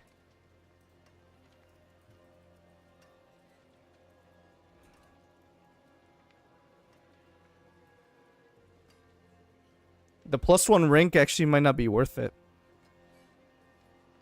This might only be worth it if I use the smoke grenade version, because both of them will then benefit from the increased rank. But what does a rank and smoke grenade benefit from? Damage and cooldown. I think that's only going to be used in the smoke grenade version.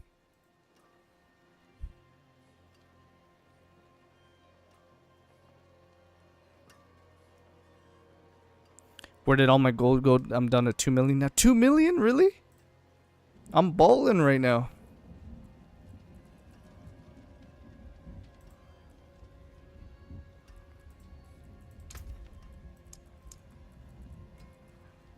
Okay, what else? Almost done here. Conceded gives me 25%, but I can only do that with the barrier. I don't think this is a reliable way for me to get barrier.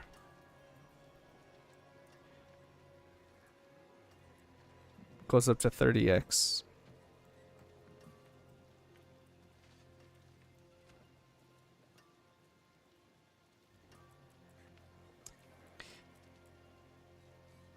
Edgemaster goes up to 25.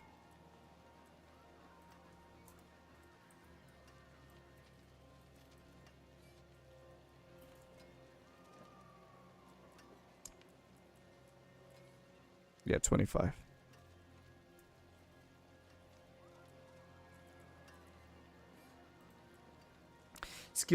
Skills. So any skill, not core skills, not basic skills, deal up to 20% increased damage based on your available primary resource when cast, receiving the maximum benefit while you have full primary resource, and we always have full primary resource.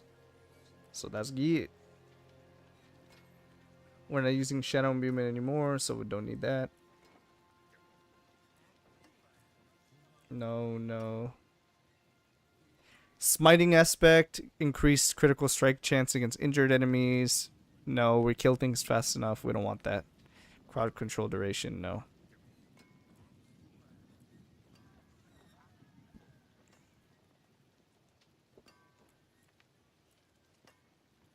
Vengeful, damaging a vulnerable enemy is. Okay, so that's it. That's it for offense. Anything under resource? Yeah, I got almost 500 mil. And on live, I have over 1 billion. I have 1 billion gold now. Which is still not a ton.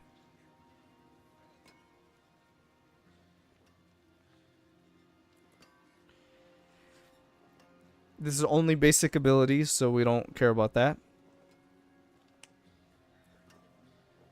This is only for core skills. We don't need resource, core skill.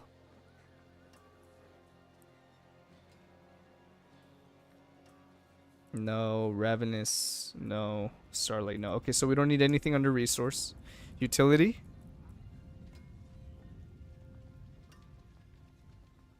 No, audacity is bad. We could use concussive strikes if we use the smoke grenade, because we could benefit off the days, which goes up to 25%. So aspect of concussive strikes.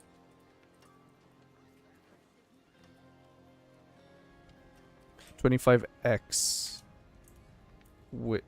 on dazed.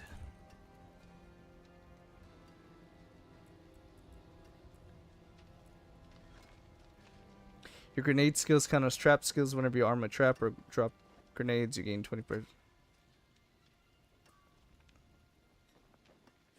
Oh my god, this could be good if I use that smoke grenade version. Whenever you arm a trap or drop grenades, you gain 25% increased movement speed, which makes our spin last longer. That's insane, guys. This could work. Aspect of explosive verb. Hey, what's up, Liam? Welcome back. How'd you enjoy PTR yesterday?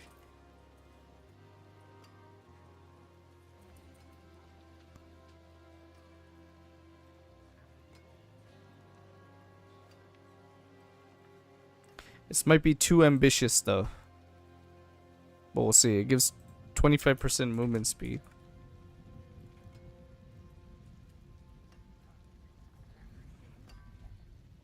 Good, nothing happened. Got it to download. Nice, man. Were you able to play last night, Liam?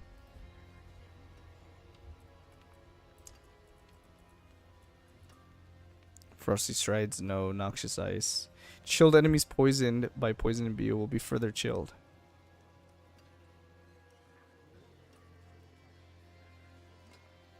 So there's no way for us to chill enemies without cold imbuement. So yeah, I don't think that's gonna work.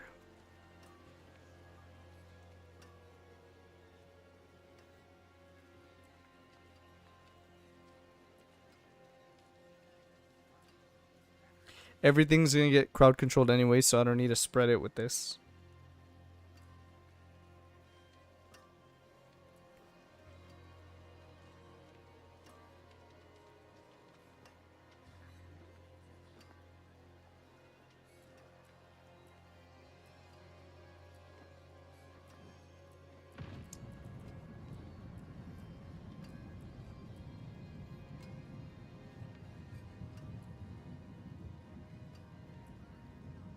I don't think I need this anymore. This Craven aspect. You did play? Okay, did you end up playing Sorcerer like the random wheel spin told you to do?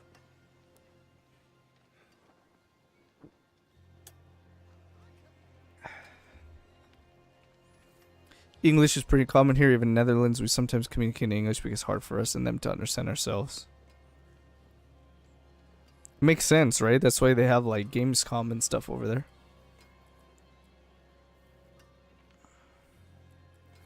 There's a lot of events in Germany that are like catered to English speakers.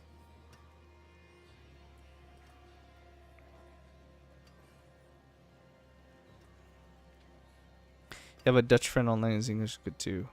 Nice.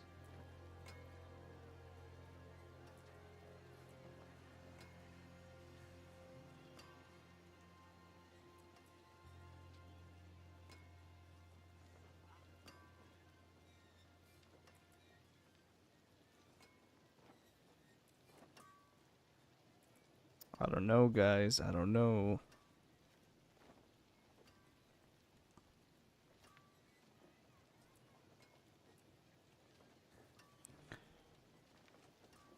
Guess I followed the wheel's guidance. The wheel will never lie.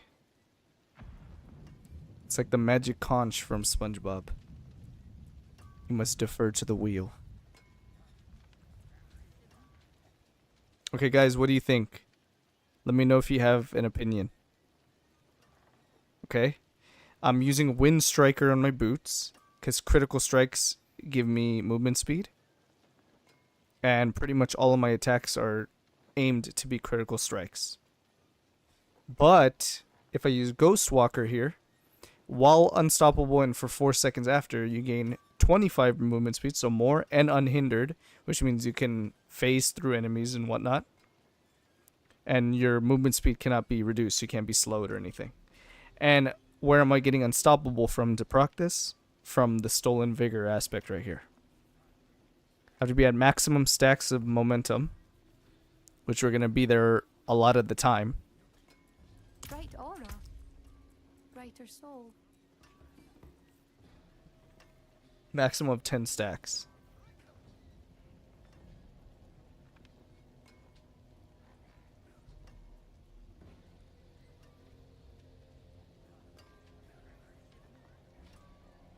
I actually haven't checked if the stacks go up as each dagger flies out or if it's every cast of the dagger. I need to test that.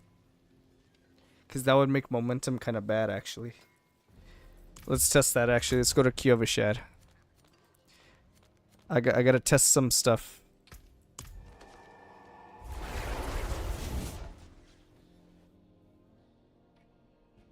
Do the stacks drop? They don't unless you use a marksman skill, which I'm not using any marksman skills.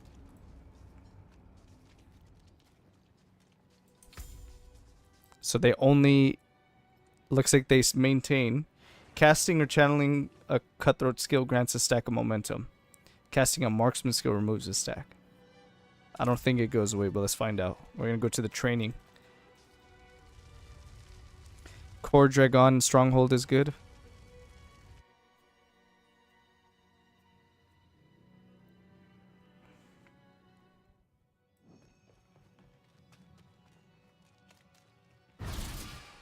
Okay, let's get a big boss or something. What the hell? Look at all this.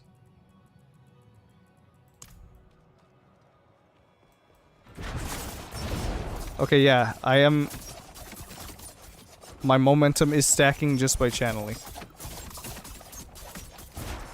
So I can get to 10 fairly quickly. So it does work.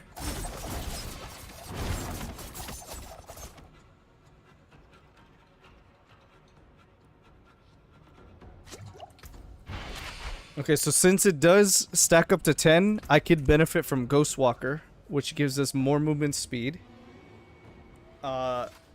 And unhindered, which means we won't be slowed, which we don't want to be slowed with this build. So Ghost Walker might even be better than Wind Striker.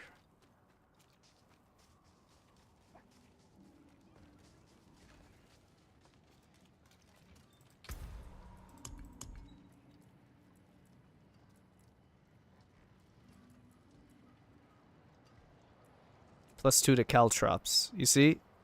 We need the +2 ranks to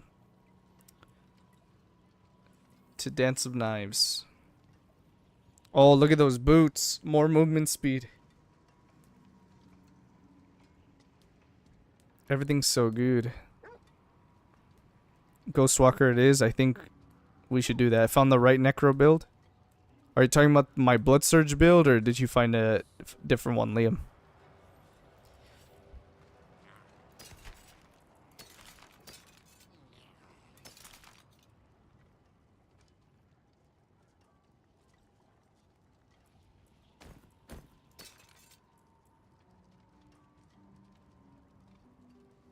Yes, the Blood Surge, very nice. Awesome, man. I'm glad you like it. If you followed that video, the finale video that I had, Doombringer, Harlequin Crest, Ring of Starless Skies, I can scale up to 50k attack. Yeah, the attack power goes up pretty high, but really what you're looking for are those overpowers, and the overpowers are what make the damage skyrocket like crazy. And at the end of the video, I don't know if you saw, but I did some pretty good damage to Uber Lilith.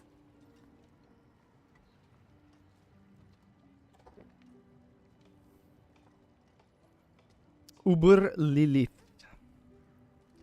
I did hit a 1 mil overpower. Okay, nice. Make sure you have the same amulet that I was using. The Banished Lord's Talisman. And you can get those 1 mils up to like 10 mil. You'll start popping.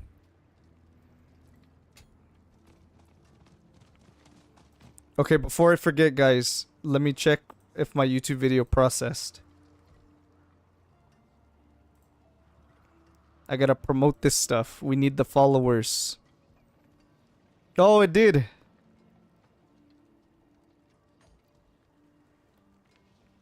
Can't you craft a Harlequin Crest for insane damage? Yeah, I could. Okay, here we go. I'm gonna promote my video, you guys.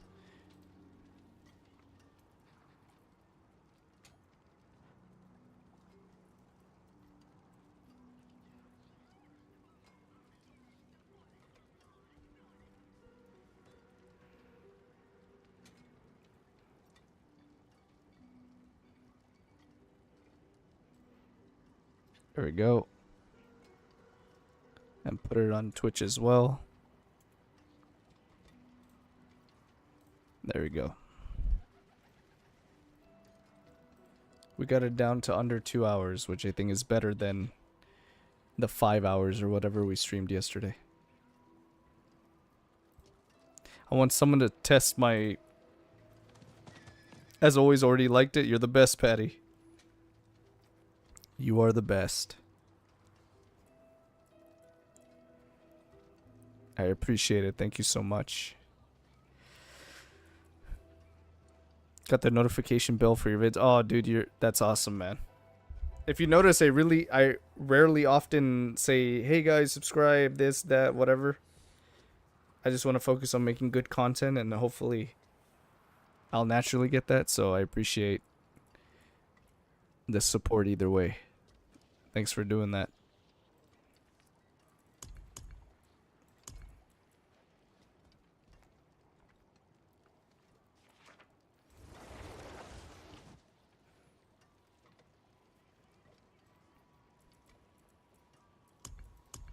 Okay, so Ghostwalker seems better, right?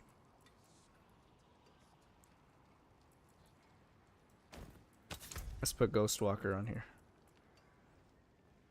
So what are the utilities we're looking at? Concussive strikes. But that's only if we use the smoke grenade version, which we might use the smoke grenade version. We might be able to combine all of it together.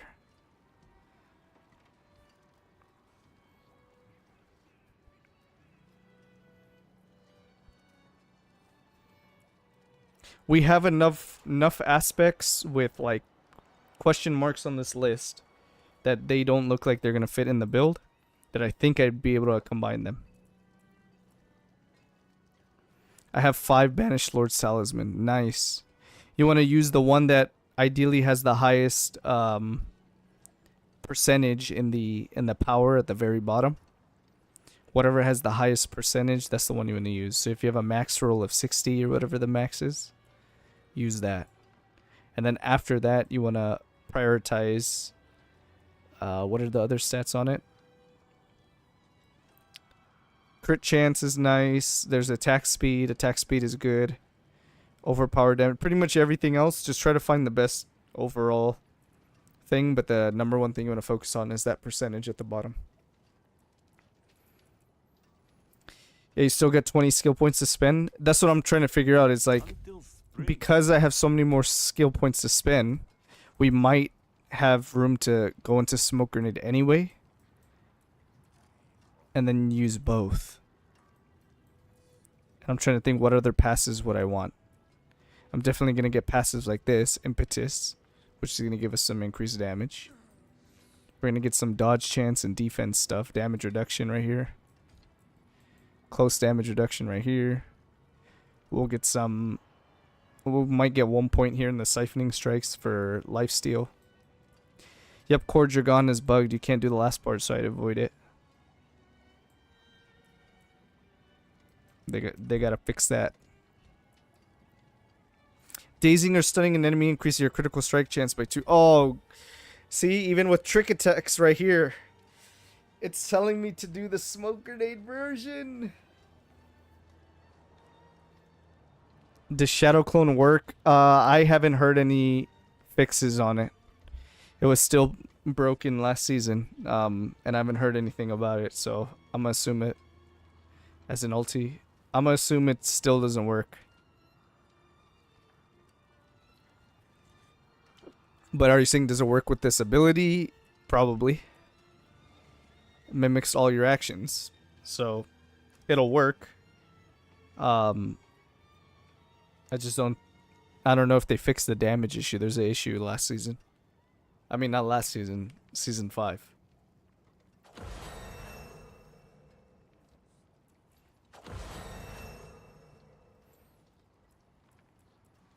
Okay, cold imbuement is great. Probably gonna use... I mean, I have 1 rank to smoke grenade already. So I can just put it on there. From the +1 level. Oh, this trick attacks is making me want to use it now. Because I get increased crits.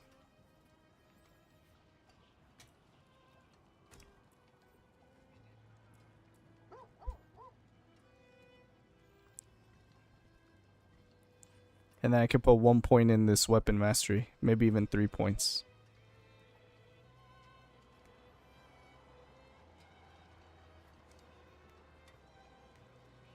So many decisions.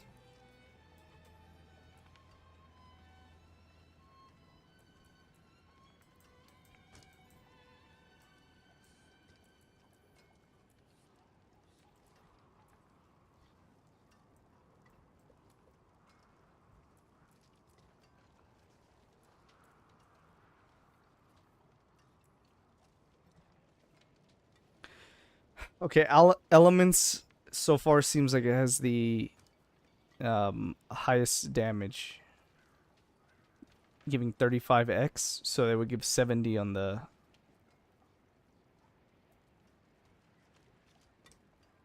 It would give 70 on the crossbow.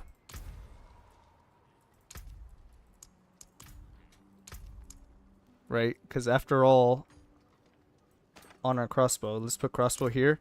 Crossbow, we can only put offensive aspects anyway. That's fun part, learning a new build, what to do. Yeah, there's a lot to consider here. So based on the list I wrote, elements is doing the most damage. It's at 30 right now, but it could go up to 35, which would get to 70% if I put that on the bow. So that seems like the best.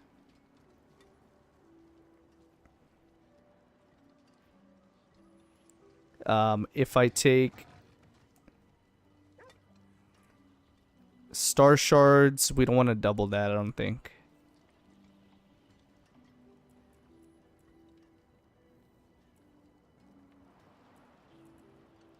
I don't think we want to put that on crossbow, but maybe we'll see. We'll think about it. Stolen Vigor gives us additive damage, so that's not gonna go on the crossbow. True Sight is a little bit conditional, so I don't think this is gonna go on the crossbow, but I think this would go on the amulet.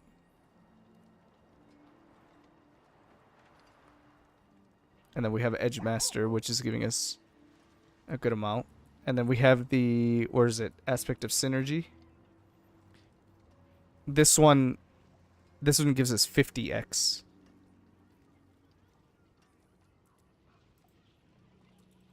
But you only benefit 50% of the time with Elemental effect.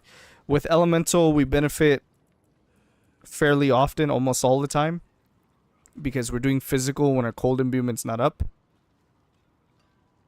Yeah, that's a good point, though. Because cold imbue is up fairly often, right? Because we're just holding the button anyways. That's a good point. So maybe elements is better to put somewhere else.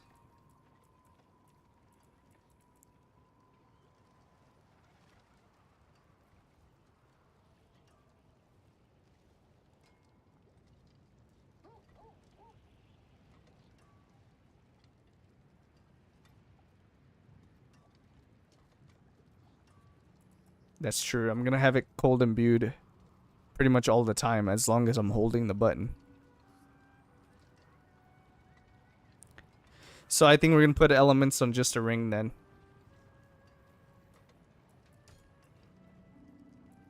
Now Synergy gives 50x after we use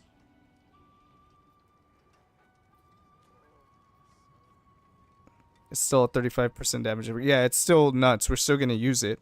It's just not gonna go in the crossbow. Now this one right here, if I use this with the smoke grenade, it says using a subterfuge skill increase the damage of your next agility skill by 50x. So theoretically, I use a smoke grenade, and then I spin, and I hold that. And so long as I'm holding the ability and I don't let go, it's going to benefit from that damage bonus. And then when I do let go, I have to make sure I use a smoke grenade again in order to get the damage bonus again. So the keys are just going to be use smoke grenade, spin, etc., etc. And that's going to give me a 100x and up to 110x. Still confused as to what's going to be our best key passive. Yeah, I'm not sure for this particular build, but so far I'm thinking it's momentum because we get the movement speed, which helps us sustain the daggers. We get some damage reduction too, and we get increased multiplicative damage. You got Edge Master already in your gear? Yeah, I have Edge Master on already.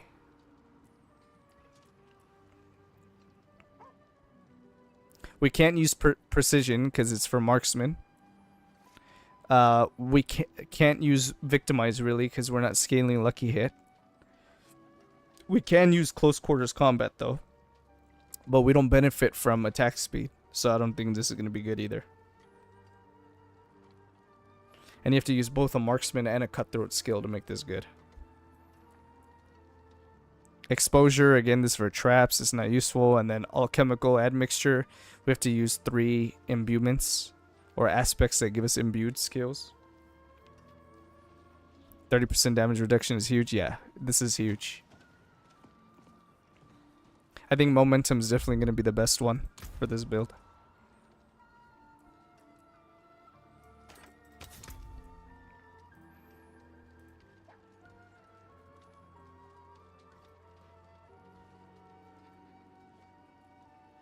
And momentum, yeah, exactly. When you get the 10 stacks, yeah, the damage reduction's huge.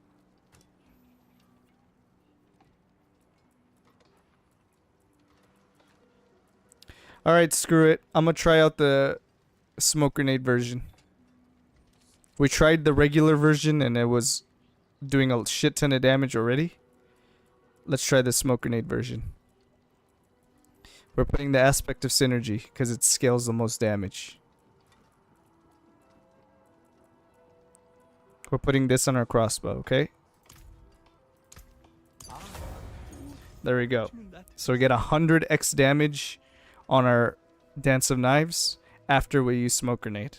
And you don't even have to hit anything with the Smoke Grenade, you just use it.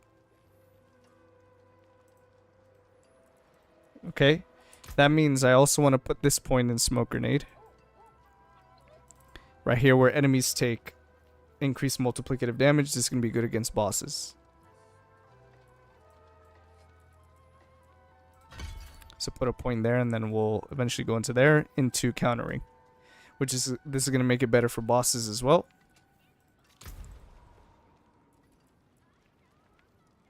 Okay, now we have to consider the amulet.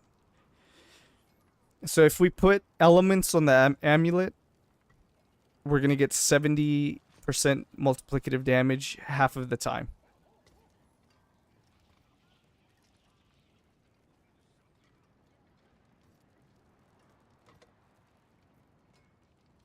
I don't think we need this movement speed thing anymore.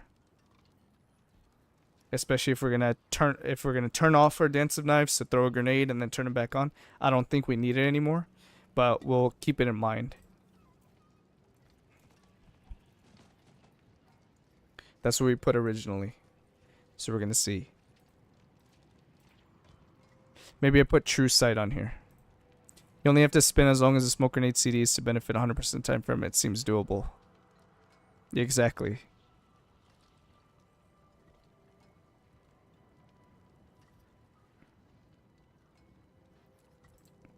Expert's starting to feel too easy now. Yeah, exactly. I'm almost level 50 anyway, so I think we put True Sight on the amulet.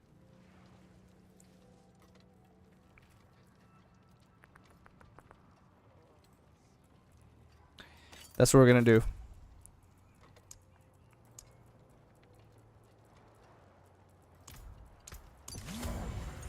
There it is. Now we're getting 111x critical strike damage. And we're getting 33x flat.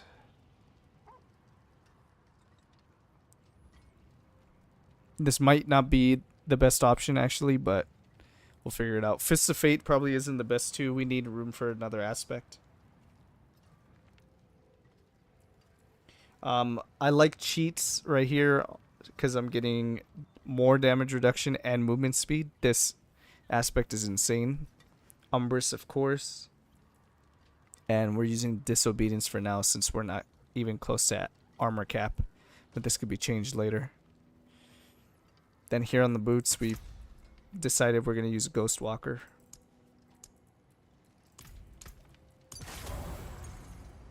Bosses will quit the game. Yeah, I think this setup is pretty damn nuts. I don't think it's optimal, but it's as close to optimal as we can get.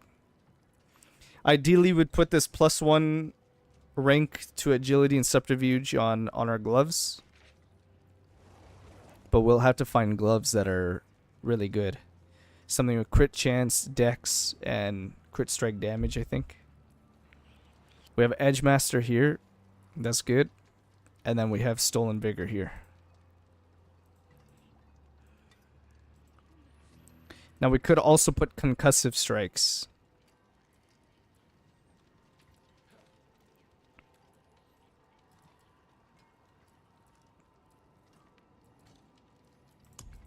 And the reason why Concussive Strikes is good is because it does increase damage to dazed enemies.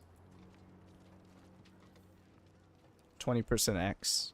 But I don't think it outvalues anything here. Even this right here, we could possibly drop.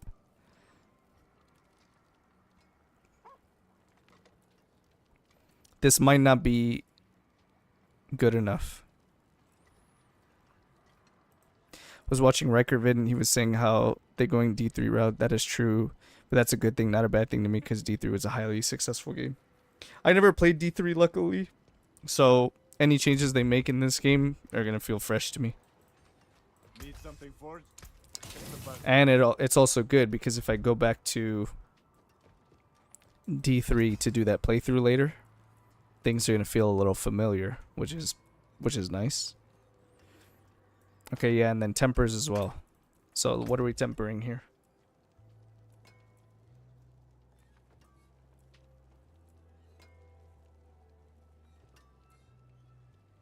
Chance for Dance of Knives projectiles to cast twice? That is insane. That's the one, right?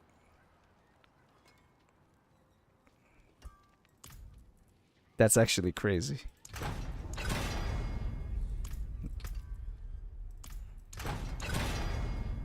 No, please stop giving me flurry. Please stop giving me flurry. There we go, max roll.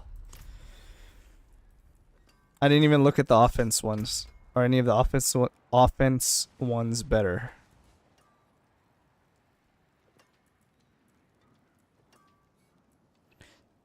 I got 15% here. That means even more cold damage and freeze. Yep, exactly. So what if I craft that on all of my weapons here? Just really increase the chance for it to cast twice. I'm just do so much damage. Right? That's better than any damage I get here. Although damage per Dark Shroud is really good.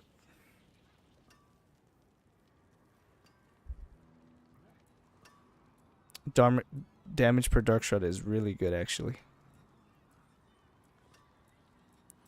But you know what? I just want chance to cast twice.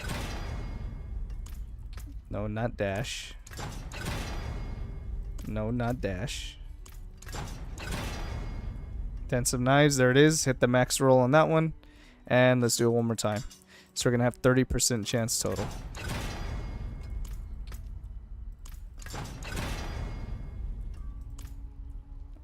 All your buffs will trigger twice with double cast. Yeah, exactly. This is going to be crazy.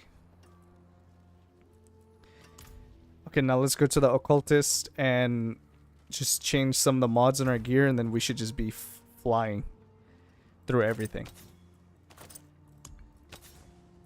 Okay, energy per second. What do we want? We want instead, we don't really need, I mean, cooldown reduction is probably nice. Cooldown reduction, or we could take some armor too. We'll just take the armor, I think, just to be a little tankier. Same thing here. Get rid of the 3 life per second. Garbage. Garbage. Really? So I guess the only thing we want here is armor. If we can hit it. Really? What the hell? I can't hit armor. There it is. Okay, pants, same thing. We don't mind dodge chance. Dodge chance is actually good.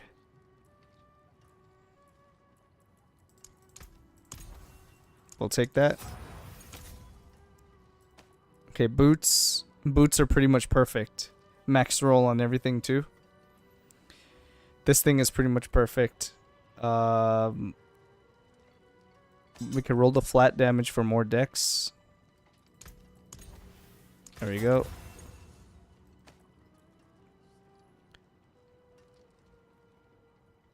Let me see some spin action. I got you right now. Let me finish this and let me show you exactly what I've been cooking up.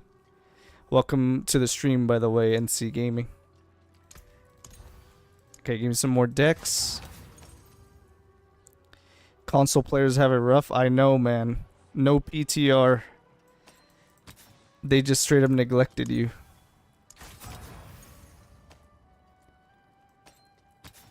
Okay, life per second. Give me max life. Wait, really? 6? Spin to win rogue. Exactly. Okay.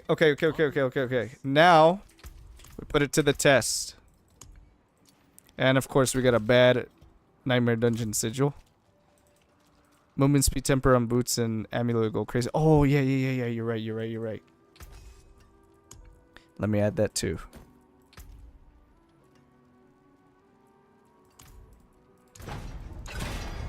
There it is. We got movement speed first try. And then here. Especially since we're losing the movement speed from the aspect that we had on here. That's a good point.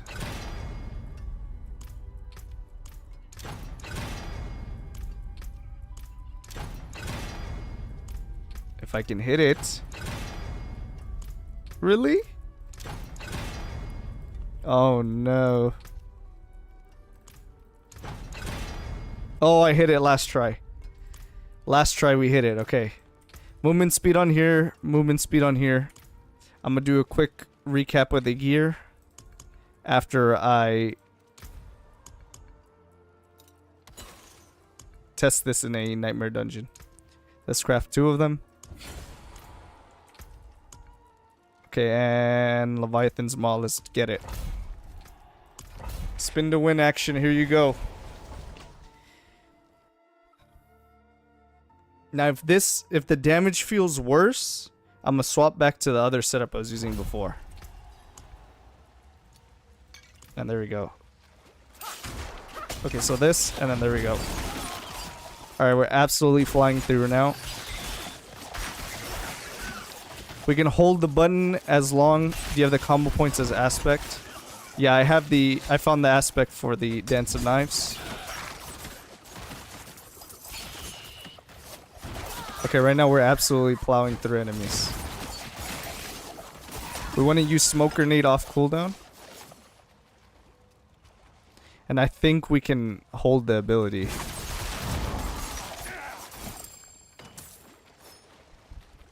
Okay, yeah, we're absolutely wrecking right now.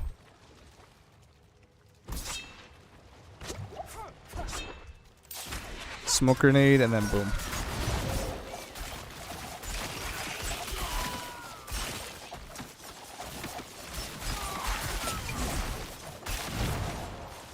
Yeah, we're gonna use smoke grenade every time it's up.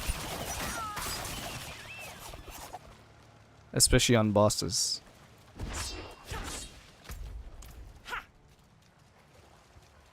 Okay guys, I think we're cooking up a good build. We might have a build guide ready for Season 6. Yes, this move speed is insane. I'm loving this right now.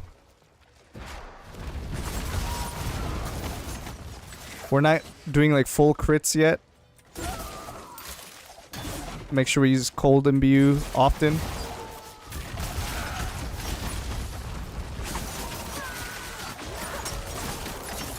Smoke grenade right away, get the damage bonus, okay.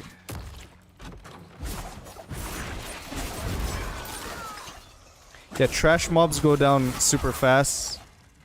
Even bosses are gonna go down fast too. I could just hold a button, I think. I'm gonna try holding it down and not letting go, like, unless I throw the grenade, just to see if I ever run into issues.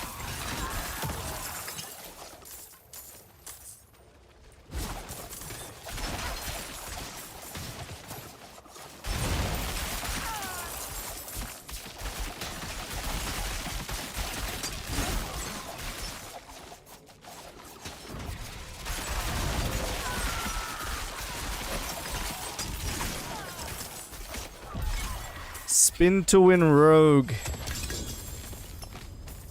That's the build. That's so good. Let's keep going. I'm just gonna spam nightmare dungeons and test it. I want to test it on a boss. And we still have 1 skill available. We're only using 5 things on our bar. This is insane, guys. I'm so happy.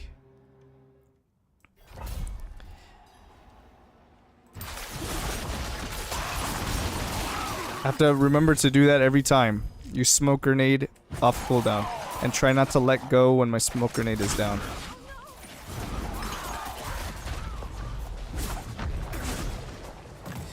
Someone did tier 86 hit with it. Oh, really?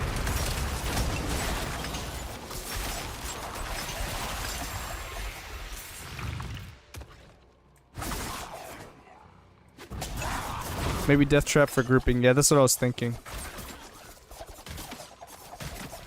Death Trap might fill the last slot.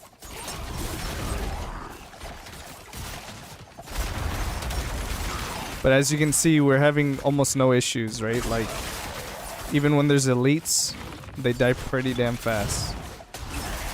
We just have to make sure to use Smoke Grenade often. And hold our channel as long as it's off cooldown. Once the cooldown is off from Smoke Grenade, we can let go if we need to. Maybe Poison Bee for boss damage. Maybe, we'll see. Because I think the cold is going to do enough damage already that we might not need it. Plus, we're going to be cold imbued all the time, so...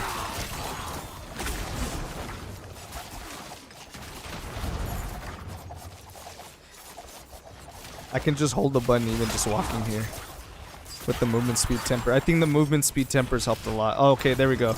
We finally hit a cooldown of the thing, so we can't hold it forever.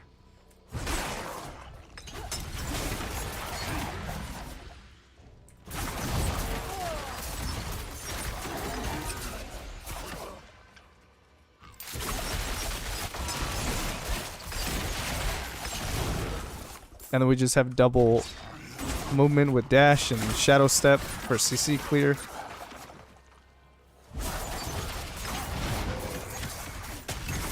Now I'm just curious to see what like some of those pros are gonna cook up during season start. But so far I'm like really loving this build.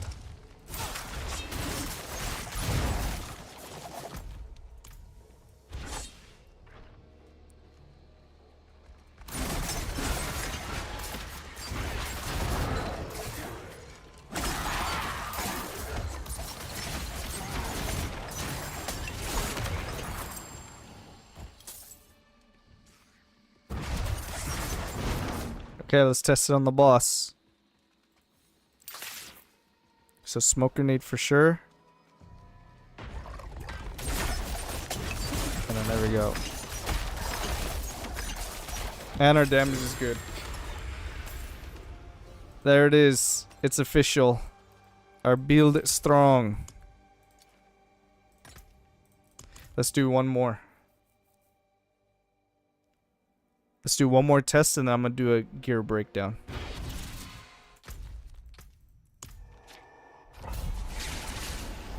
I've been saving some money, but my wife will complain that I spent $1,000+ on a video game console.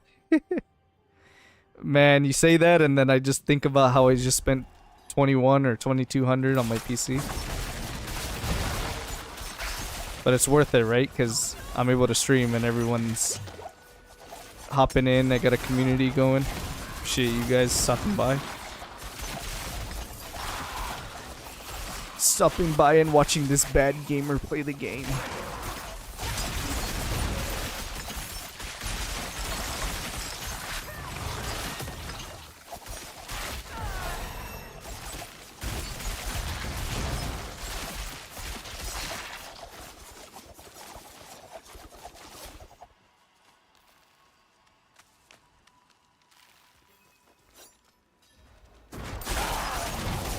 If you do get a PC, that'll be fun. But luckily we do have crossplay, so if you ever want a group when the season starts or anything, we could do that. I'm always playing with the viewers here. We did some tier 8 Infernal Horrors for season 5. We did some tormented boss runs.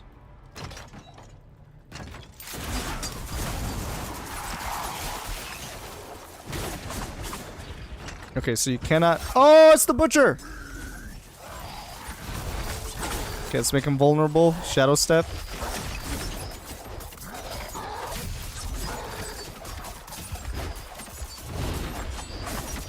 And light work. First ever Butcher, and it's like nothing.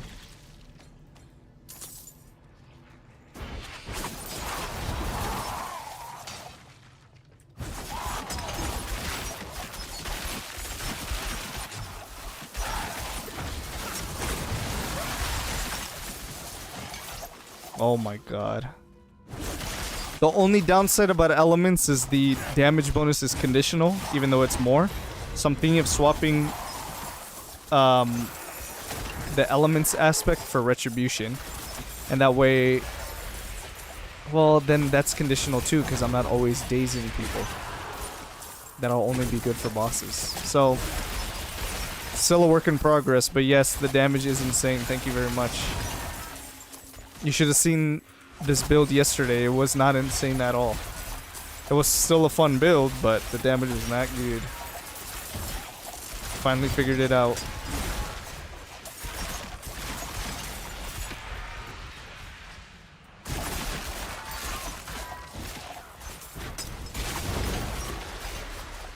Nice, man. Butcher's the fresh meat. Yeah, Butcher got absolutely destroyed.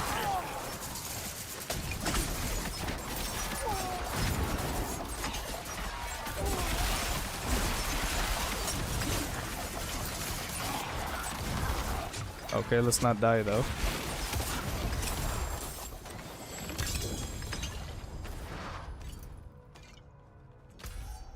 Okay, boss time.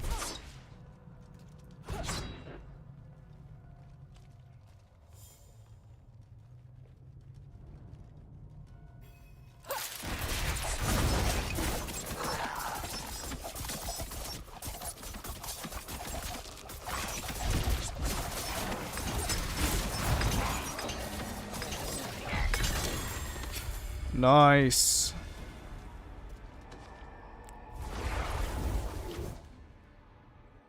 Okay, I'm gonna do a quick recording for YouTube. I think I'm gonna make like a semi-build video or something. I'm gonna use the footage from one of the dungeons, including the butcher, and then I'm gonna do a thing.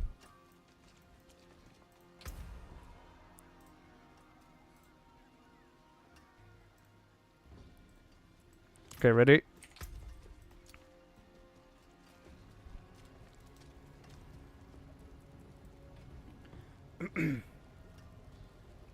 Alright, what's up guys? AlwaysRogue here. Hope you're doing awesome. We got us a Dance of Knives, aka Dizzy Rogue, as I've been calling it on stream, aka Spin to Win Rogue Build Guide. And this is still a work in progress. We are barely level 41 after all, but I just want to talk about some things we've been cooking up with our stream over here. So, first things first, Dance of Knives scales with damage on your weapons, on your daggers, or your swords. And we want to use swords preferentially because we want to scale crit strike damage, and we want to get as much crit strike chance as possible. Let's go through the abilities real quick. So we're only taking 2 points in basic skills because we're not using basic skills at all. We're just going to come down here. No core skills at all. The only thing we want to take here is crit strike chance and get that increased with our cutthroat skills, which is Dance of Knives. And then we're taking Stutter Step, which is going to give us movement speed. And why is movement speed important? Let's look at Dance of Knives. Dance of Knives throws daggers, and you consume 1 charge every second. And you have a total of 6 charges. But when we take Enhanced Dance of Knives, every 30 meters you travel while you're channeling will grant 4 charges. So what does that mean? That means the more movement speed you have, the more you're going to sustain the spin to win.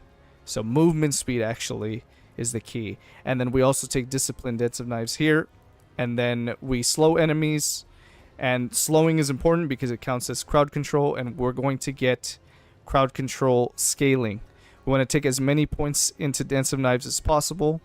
And let's look at the gear. I took Dash and Shadow Step just to have double movement, rogue things. We haven't taken any passives here yet, but we're probably going to go into Weapon Mastery.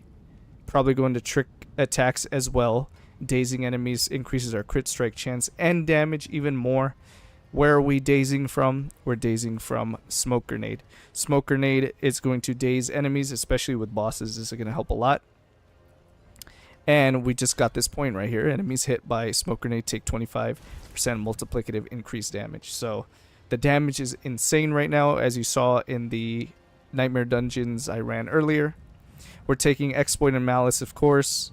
Dark Shroud, we're just full points into it. We get additional movement speed for every Dark Shroud Shadow that we have, which also scales the sustain on Dance of Knives, which is great. And we're getting crit chance from this point. So as you can see, movement speed, crit chance, they're all working synergistically together. In addition with dazing from the smoke grenade, just do lots of damage and spam the ability, which is awesome. The imbuement we're using here, we do want to take the precision imbuement passive here, get even more crit strike chance, which we need to scale our damage, and so we can benefit from stutter step some more, getting more movement speed. We want to keep critting, and we're taking cold imbuement because we're going to chill. And when we get to mixed cold imbuement, most specifically, we're getting 20% multiplicative damage to crowd controlled enemies. And remember, Dance of Knives is slowing every time it throws a dagger, so we're just getting 20% X increased damage, which is awesome. Of course, we're taking Frigid Finesse. It gives us even more damage when we're chilling enemies. And cool thing about cold imbuement, if I cast cold imbuement and I spam Dance of Knives, it consumes one charge, but every single knife, so long as I'm spinning while holding this ability, every single knife is cold imbued. So it's not like I cold imbue and it's only the first knife and then everything else is regular. No, as long as I'm holding the channel on Dance of Knives, every single one is cold imbued, making this insane. The amount of damage we get from Frigid Finesse and this mixed cold imbuement is insane. Of course, the crit here, we already talked about that. And then coming down here, we took 1 point in Adrenaline Rush just to get here to haste, while at or above 50% maximum energy, gain 15% increased movement speed. Again, movement speed is super crucial, and we only took this point to get this, and we're always going to be full on energy because this is not a core skill. It doesn't require any energy at all. So that's the skills, and the final point, we're using Momentum as our key passive. So when we're channeling a cutthroat skill, which Dance of Knives is, we get a stack of momentum, and the momentum stacks only get consumed when you use a marksman skill, and we're not using that on our abilities at all. We're not using puncture, even though we took the 2 points in it, we're not using it at all. So we're going to be at 10 stacks very often, almost all the time actually. So that's the build so far. It's not complete, we still have levels to go, we still have skill points to earn, but already I'm doing insane damage. Let's look at the aspects real quick. On my helm, I'm using the cheats aspect, and the reason why is because we're taking less damage, aka damage reduction, from crowd controlled enemies. And guess what? Dance of Knives slows every single enemy, meaning every enemy's crowd controlled. So it's basically 23% damage reduction permanently, and whenever a crowd controlled enemy deals direct damage to you, 15% movement speed. Again, the same synergy is going on. Then we have Umbrous Aspect, that way we don't have to use Dark Shroud on our bar, and we just always get them up, and this scales with critical strike chance, which we're trying to crit as often as possible. We're using a Fists of Fate right now. Fists of Fate is definitely not the ideal gloves in this build. We're not benefiting from lucky hit chance at all. The chance to CC is pretty good, but again, we're CCing guaranteed with Dance of Knives anyway, so we don't want this. We're just using it temporarily. Ideally, we'd get gloves that have crit strike chance, dexterity, and maybe crit strike damage. And the ranks to Dance of Knives, we're actually going to get on our boots. So we need to find boots with movement speed, probably dexterity or life, and ranks to Dance of Knives if that's available. I'm not sure if it's available yet. We can't enchant that at the occultist anyway. So we'll have to find it. On the points, we're using Disobedience right now just to get as much armor as we can to be more tanky. The boots, double movement speed with the movement speed temper, and we're using Ghost Walker. While unstoppable for 4 seconds after, you gain 25% increased movement speed. Where are we getting unstoppable from? We're using this aspect on our ring right here. While at maximum stacks of the momentum key passive, which we just looked at, and we're going to be at maximum stacks very often as long as we're spinning. Your cutthroat skills deal increased damage, which our Dance of Knives is cutthroat, of course. And we become unstoppable for 3 seconds every 8 seconds. So pretty much always we're unstoppable very often, and we're going to get this movement speed bonus for 4 seconds after we're unstoppable anyway. And this occurs every 8 seconds, so there's only like a 1 second downtime right here. On our crossbow, we have Dex, Life, Vulnerable Damage, Crit strike damage is good too. It doesn't really matter if you're using crossbow or a bow. It's not going to really scale your damage so much, so just use whatever has a higher roll of damage. We crafted or tempered chance for Dance of Knives to cast twice, and the aspect we're using here is the synergy aspect, and the reason why we're using that is because we get 100x increased damage on our Dance of Knives whenever we use Smoke Grenade. So the skill rotation is use Smoke Grenade and then hold Dance of Knives and do not let go until Smoke Grenade is back up again.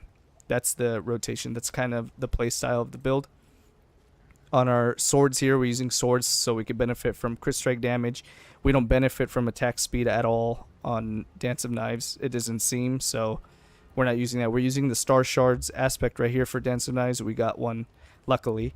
The bottom portion of the text is now spending combo points. We're not using that because we're not generating combo points with basic skills. We're using Inner Sight instead, which is going to give us increased critical strike chance. We're using the clandestine aspect here for +1 ranks to agility and subterfuge, which gives us a rank to Dance of Knives and Smoke Grenade. Not sure if this is the best one yet. This one we might swap out. This actually might be the first one to swap out, but we'll see.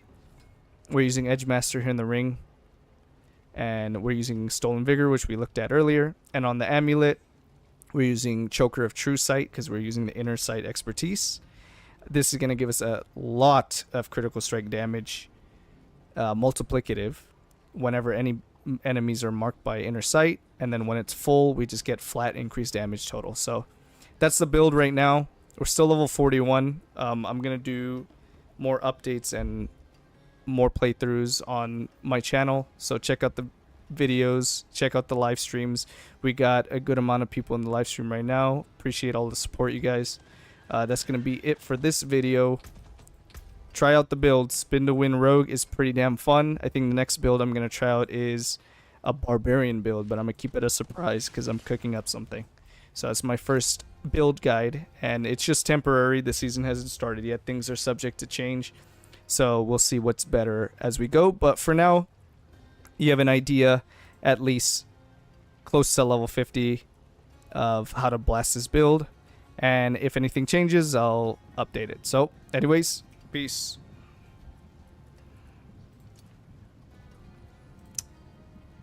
Alright guys, video recorded.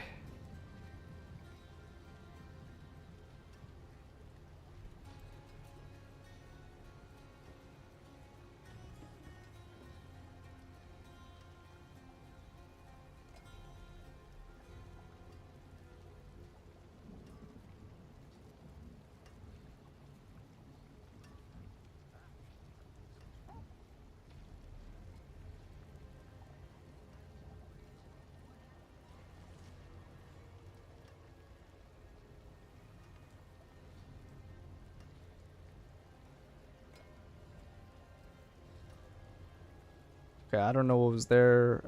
Okay. Thanks everyone for being patient while I was doing that. What did I miss? I forgot they nerf drops like crazy. Yeah, the drops are not very good right now. And Ancestrals seem to be rare when you get to Torment difficulty.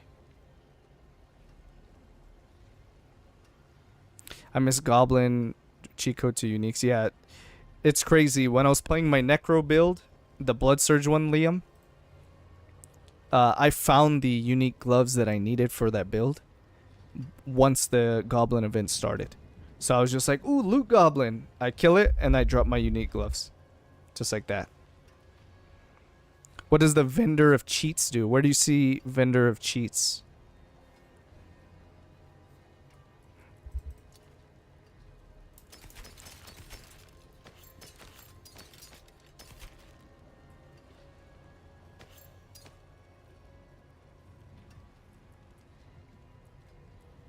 I'm curious if I don't use either of these aspects, how my damage will do. Star Shards. So put that, because we just want increased damage from swords anyway. So I'm going to just take these off. I'll save them. And then we have the 2 swords right there.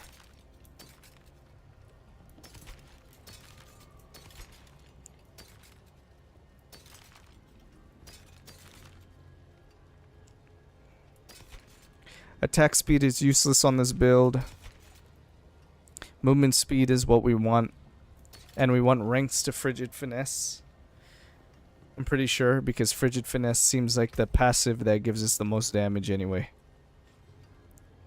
You deal 15% X increased damage to chilled enemies. We're chilling enemies with our cold imbuement, and cold imbuement lasts as long as we hold this button. When do you unlock Pit? I believe you unlock Pit at 50, right, Patty? 50, I believe, is when you unlock Pit. Oh, no, it's 60. I have the thing right here anyway, so... To unlock, reach level 60 and complete the original campaign.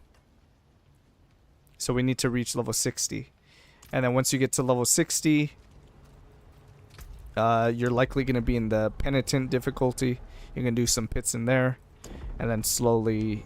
Then you have to complete Pit 20 and be level 60 to go to Torment 1. Did Patty fall asleep? It's almost 5 a.m. there again. Who knows? He stayed up late last night. Yeah, it is 60.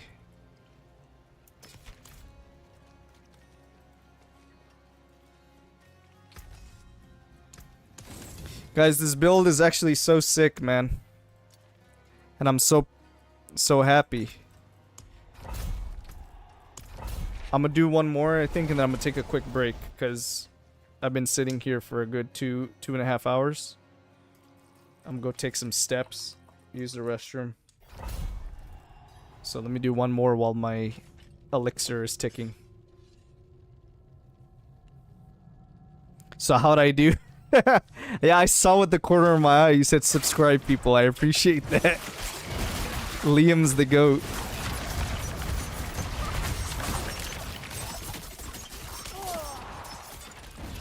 So our damage is lower now because we don't have smoke grenade. So smoke grenade and then we hold Q. And look at that. The damage increases by a lot. So ideally we don't want to let go of our Q until... Okay, and check that out too. I'm noticing the damage is worse when I'm not using these. Even though they're higher... These are higher damage swords. So I'm putting them back on. And look at that. Now I'm absolutely obliterating. Absolutely obliterating.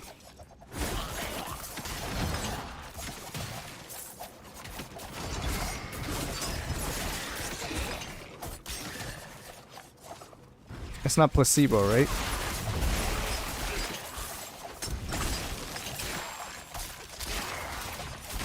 Yeah, the damage is insane, you guys.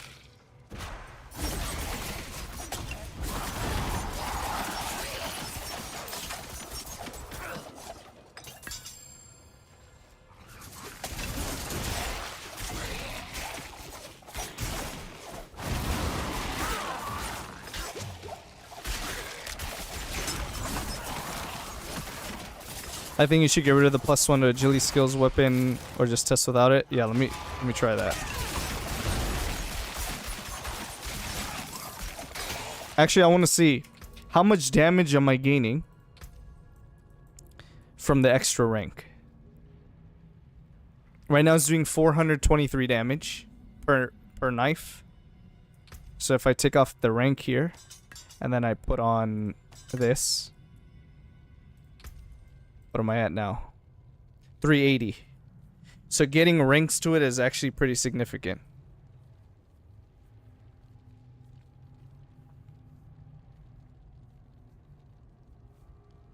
So I think ideally I'm going to use this aspect on gloves when I find a good pair of gloves. Let's see how the damage is now without it though. It's probably still good enough.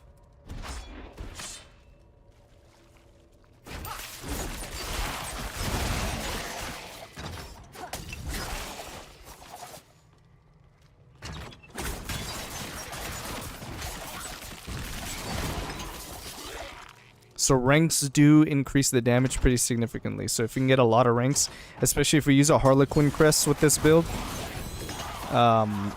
it's gonna be pretty damn good.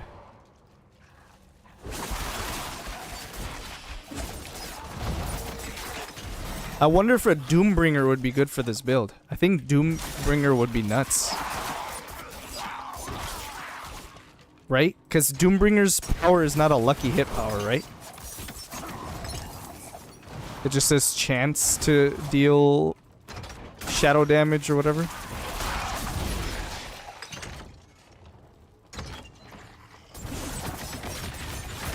Okay, we're gonna wait. Smoke grenade.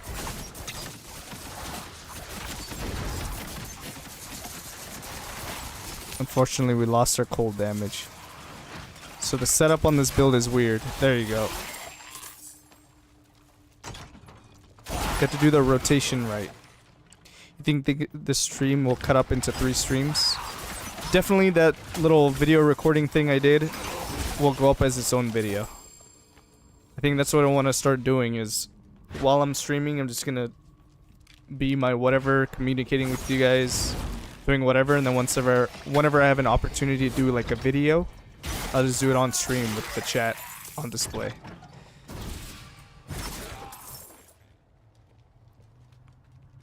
I seen Warlug use the Doombringer in this build. Yeah, now that I'm thinking about it, I think Doombringer is gonna be best in slot for this build. Look at that boss. Goodbye.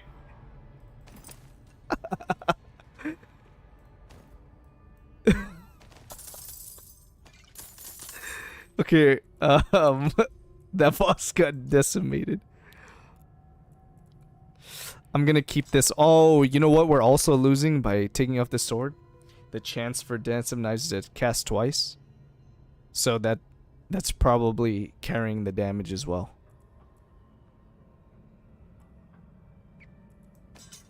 So let's just put that on. We'll switch swords only when we get like a huge upgrade. For now we're good. Oh, these pants are really good.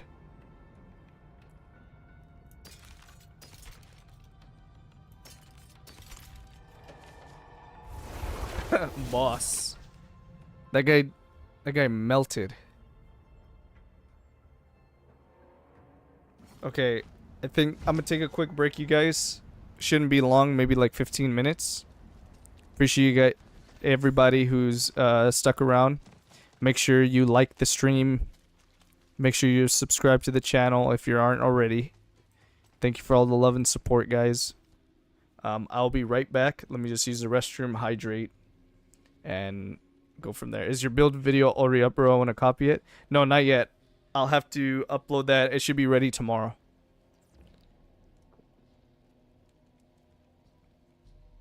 But you know what? I'll do this. Oh, this is probably not gonna help you.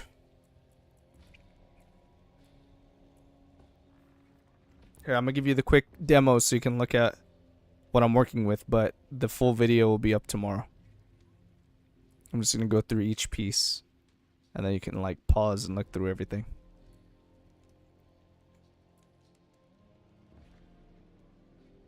He didn't even get a chance to tell how he was feeling.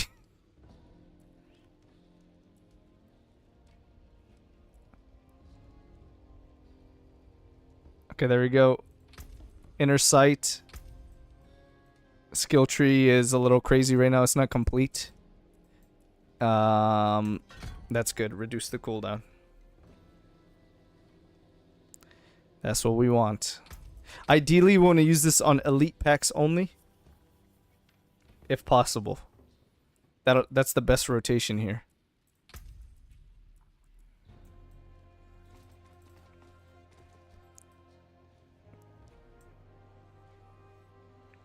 Yeah, that's why I hovered over the gear pieces with you, so you can pause and rewind and come back live while I'm on break. So give me 15 minutes, guys. Appreciate everybody who stopped by. I'll be back in a bit.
What's good?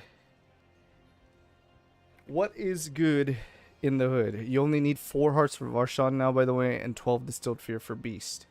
12 steel for Grig, and I'm not sure about Seer. So you need only 4 hearts for Varshan, but 12 steel for Grigor? That means we're gonna have to farm a lot of Helltide chests, unless steel just dropping everywhere. I am back, NC Gaming. Welcome again to the stream. Was this your first time ever joining? If so, thank you for stopping by. Hope you like the spin to win build so far.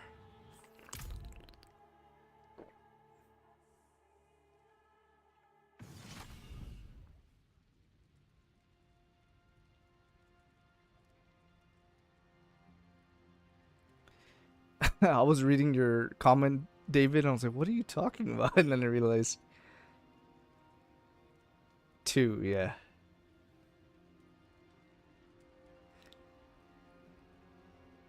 Hey, thanks, Liam. How's everybody doing? But first, Varshan got me my unique for my build, so maybe that was a little bit too lucky. Yeah, 2 with the 2 O's. Every chest drops 1 steel at Torment 1. Every Helltide chest.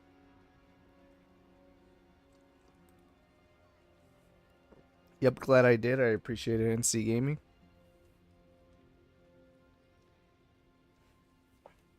This build is absolutely blasting, man. It's still a work in progress. We're going to have to figure out the final build and see how we do against tormented bosses and whatnot, but English was my strongest subject in high school. Everything else I was horrible at. Damn, that's crazy. I was a math nerd. I don't know why. I just got it. Algebra was cake for me.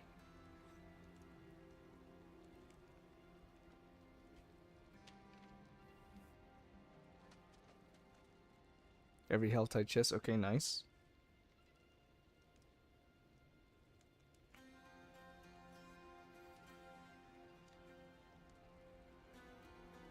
Okay, we're gonna start playing again shortly. Let me just hydrate a little bit.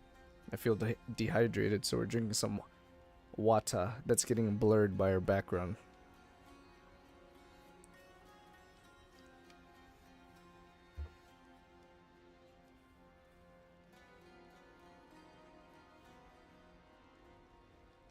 Actually, you know what? Let's just play right now.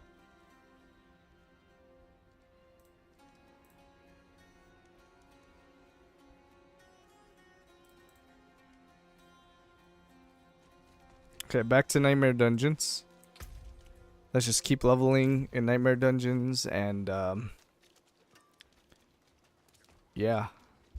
One thing I will say, I haven't enjoyed the overall leveling process as much.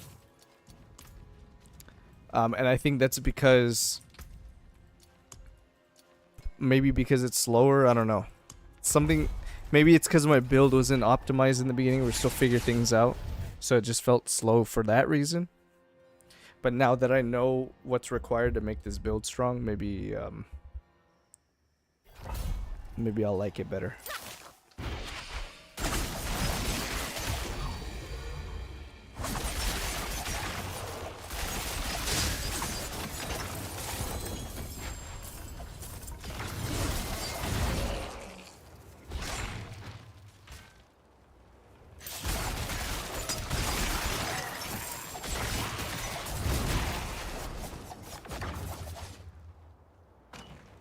Here in Germany, it's like the best grade to 6.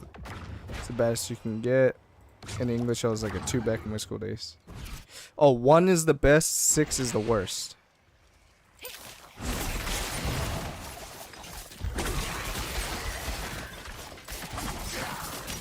And you got a 2, so that means you're pretty damn good. Well, it shows, like I said. If you never told me you were German, I would have no idea. I would just assume you're American. You haven't been doing any strongholds yet, though, right? They give you 2 levels. Yeah, because... What the hell? This guy's just running. I'm planning on doing them when I hit level 50.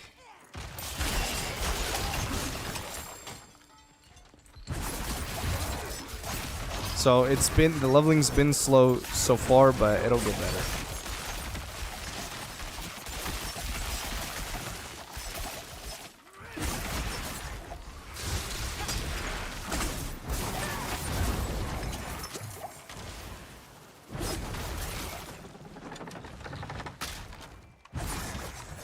Okay, chat, nice seeing you. I'm going full screen so I can fall asleep to this. Good night, y'all. Appreciate it, man. Have a good night. Hope you fall asleep quick and I don't scream because something nuts happens and I wake you up. But thanks again for stopping by, man. I'm sorry I disappointed the wheel. I made a rogue. I couldn't resist it. Yes, one of us. One of us. Rogue 2 dude.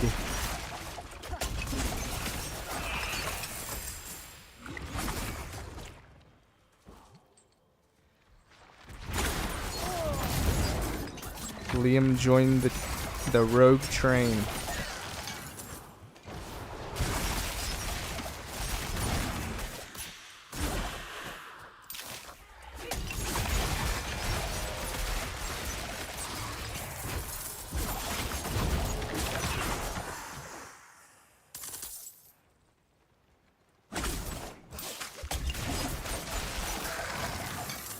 You know what's funny? As much as I definitely follow my name of AlwaysRogue, the first, I think, 2 seasons of Diablo, I didn't touch Rogue at all. And the reason why is because I had so much fun with Barbarian. I just never thought of playing Rogue. I was just happy with my Barbarian builds. Now, granted, leveling was a lot slower then. So, we weren't playing a bunch of alts or anything.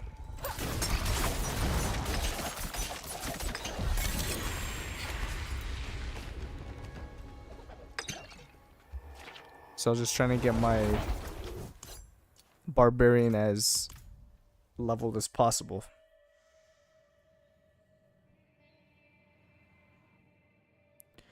What was the second thing after target practice? What are you referring to, Liam? What do you mean by after target practice?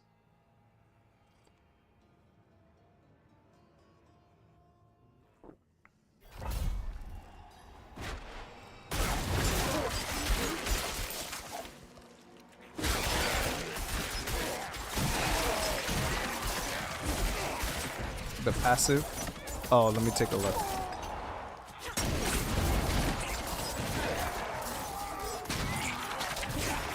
Okay, so... Okay, right here. Want to see how you destroy a boss when you stagger him. As I'm killing him so far, so fast that they're not even getting staggered right now. Okay, so in the beginning when you're starting Rogue, you take Puncture, Enhanced Puncture, and then you take Fundamental Puncture. And the Fundamental Puncture is going to help you get vulnerable on enemies.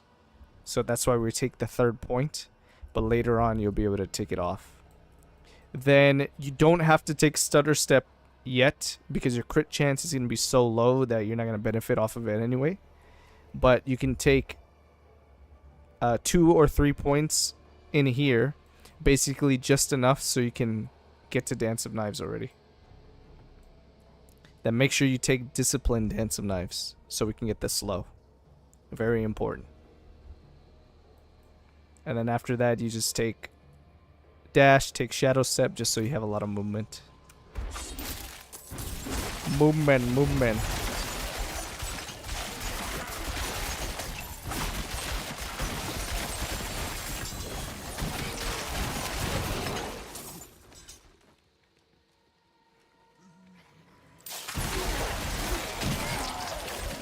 And just chill on that for a while, and then once you get to like level 20-ish, I can help you progress further.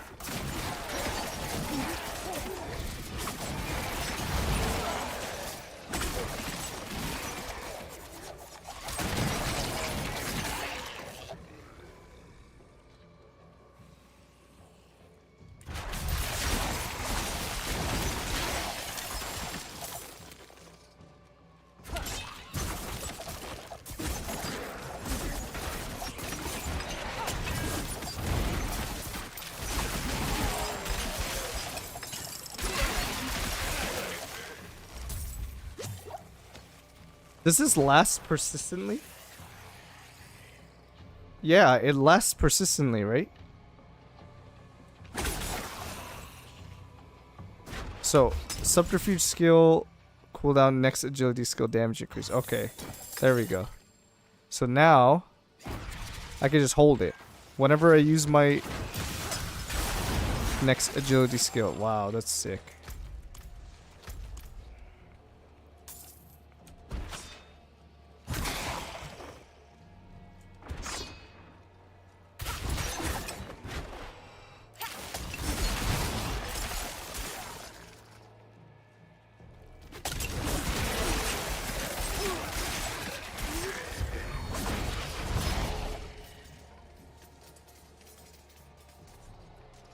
We're gonna use smoke grenade on elites mostly, and we get a bunch of cooldown reduction. Oh my god, sick guys. So good.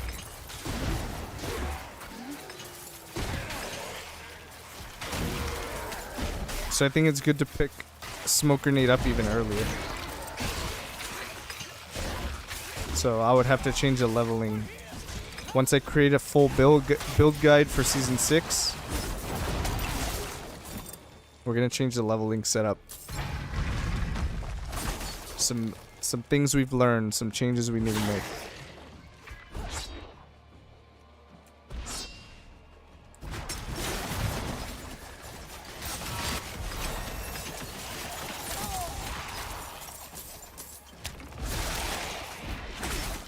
Oh, I just realized I haven't used an elixir.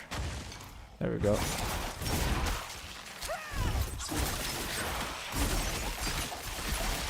See, with trash mobs, we don't even need to really use smoke grenade. So I'm just gonna save them for elites like this, and then our damage skyrockets.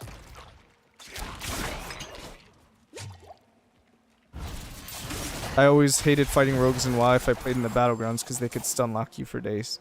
One of my friends, he was a religious WoW player for a while, and he almost got me into WoW just because of seeing the ganking you would do with rogues.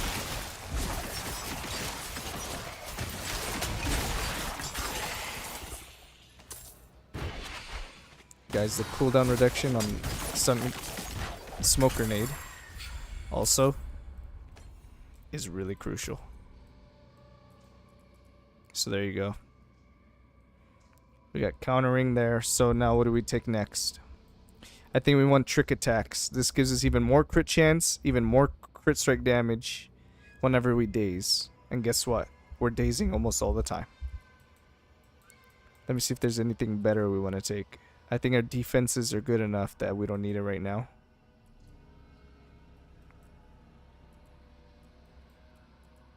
Frigid Finesse is good.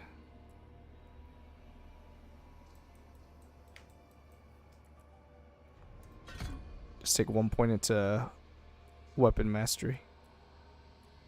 And then 3 points in Trick Attacks. That's what we're going to do next. Yeah, man, rogues were pretty nutty in the game. That's why I played one later before I quit. Rogue has not always, I shouldn't say always, but for a very long time been my favorite class in any game, any MMO, any RPG style of game. But really, it's not necessarily Rogue itself that's appealing to me. It's dual wielding specifically that's appealing to me. So any game where I could dual wield, even if I can play a warrior and dual wield, that's what I love. I think that's why I like Barbarian in this game. Because you easily have a dual wield setup. But I didn't like Double Strike, unfortunately. It's okay. I just feel super underwhelming for a core skill.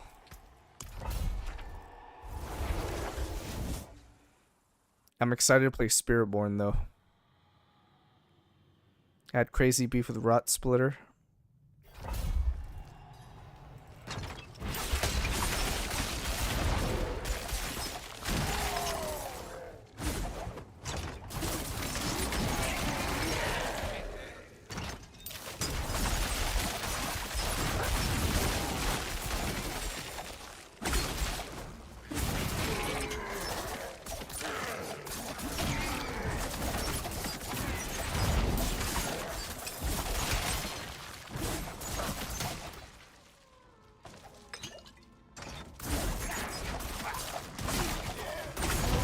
damage is so good even against on trash mobs. It's so good that I don't even need to cold imbue. I don't need to use the smoke grenade setup. Really, we're just gonna save smoke grenade for elites. We see elite and then we can cold imbue. How do I get to that guy? Oh, there it is.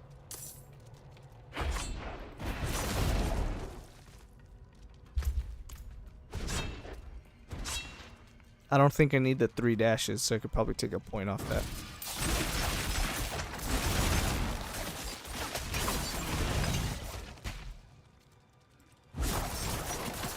Did you ever try Warhammer Online, bro? The game is pretty cool roguelike class. They call it a witch hunter. Ooh, I don't know if I ever played that one. Back in the day, my favorite genre of video games were MMOs. That was my favorite genre of video game. I played the hell out of MMOs. So, it's very possible I did play it. I just don't recognize the name.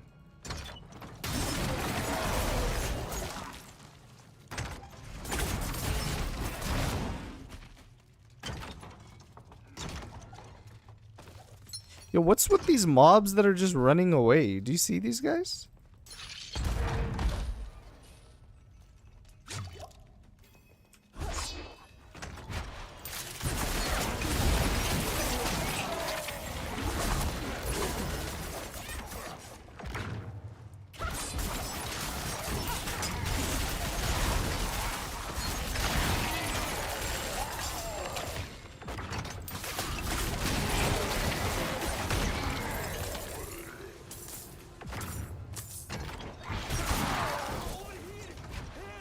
I'll have to look that up now. Warhammer Online.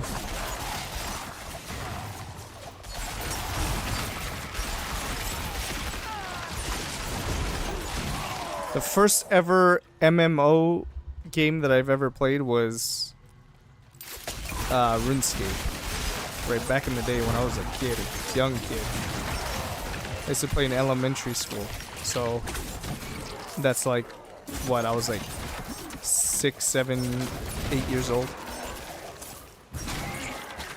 Yeah, sadly it died out pretty quick. Mythic, who developed it, took the servers down years ago. Why does Mythic sound familiar? What are they responsible for as well? Do they have other games?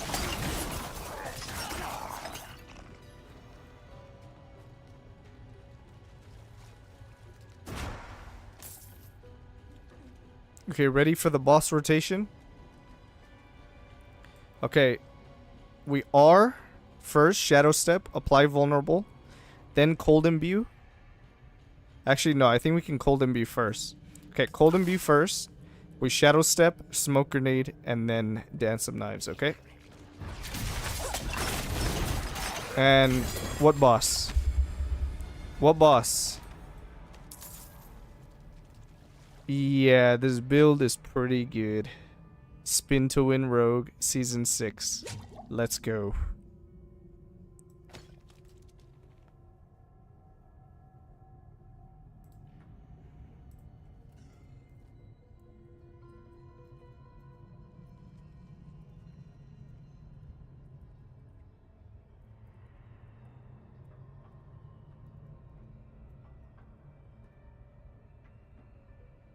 Spellbinder is another game they made. Dark Age of Camelot. Oh, maybe that. Maybe that's what I'm thinking of. Dark Age of Camelot. Spellbinder is another game they made. That one I don't recognize.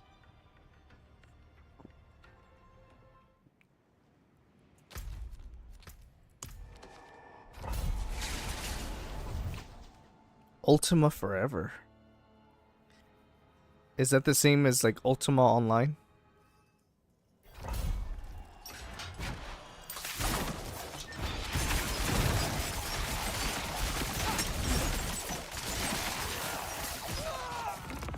I never played Dark Age of Camelot either, but I used to watch my uncle play it because he was into those kinds of games.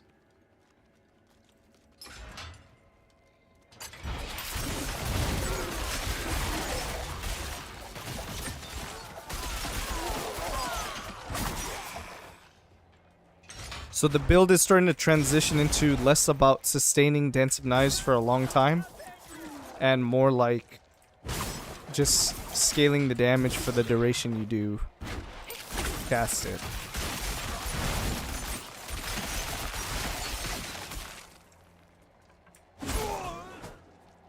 So now we're focused more on the balance between Shadow Step and Smoke Grenade.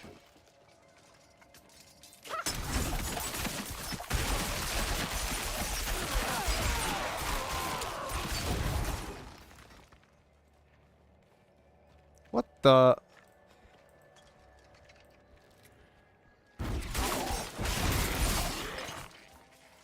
It's a top-down perspective Ultima game.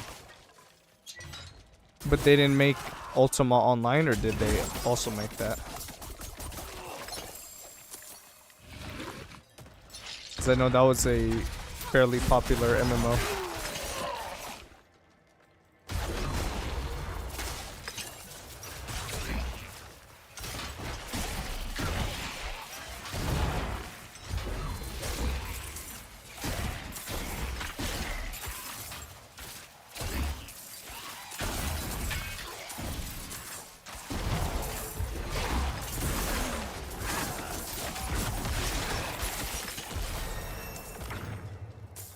$44.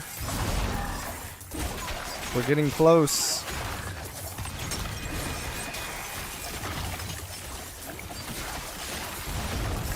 Oh my god. The damage feels so good.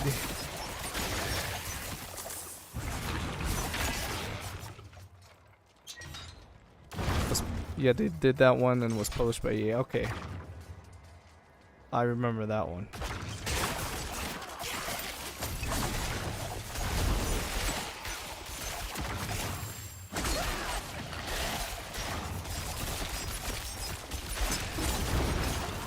I just did a crit overpower. That wasn't. Oh, it was just the blast shrine. Never mind.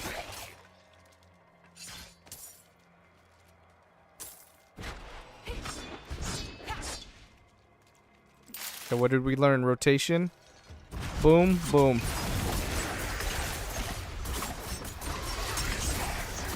There we go.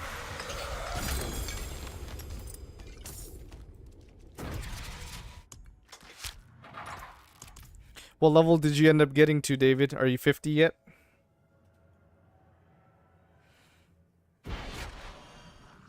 Now some quick strongholds or whispers and penitent difficulty would be right too, yep.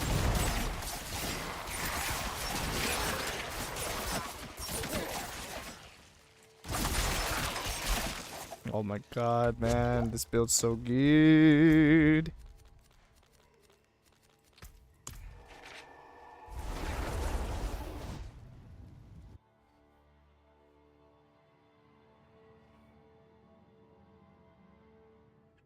Now, bro, you've actually caught up to me close. Now I'm 45, just taking small break.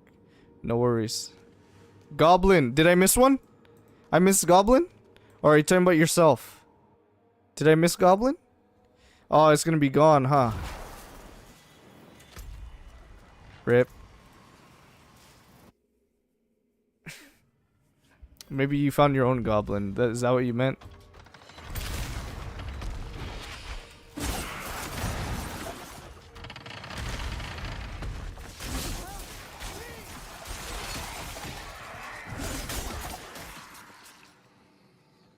Your 10 stacks of momentum lasts forever, right? Or not forever. Let's find out. I'm actually curious. If I just walk around for a while, will this go away? I miss Goblin? Damn it. Didn't even pay attention. So the only way you lose your momentum stacks is if you use a marksman skill, which I'm not using. So there's no time on it or anything. This is actually, it's gotta be the best key passive for this build. It's got to be.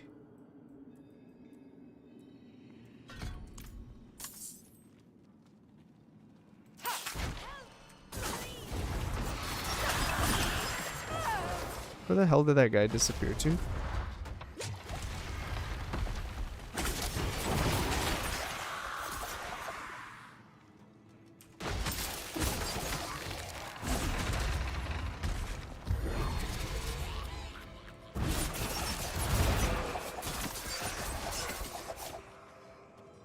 What are you gonna put in the tea box, bro? Tea box?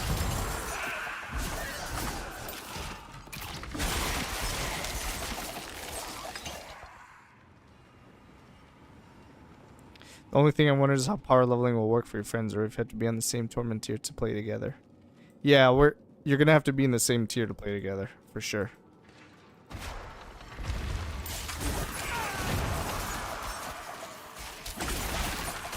Oh, you mean, okay, this is what you meant by T-box. What am I gonna put in there? Still undecided. Because I'm already melting bosses without anything on there. And it seems like any other skill that I take on my bar might slow me down. But maybe for like Tormented bosses or Infernal Horde Council, I might take Death Trap.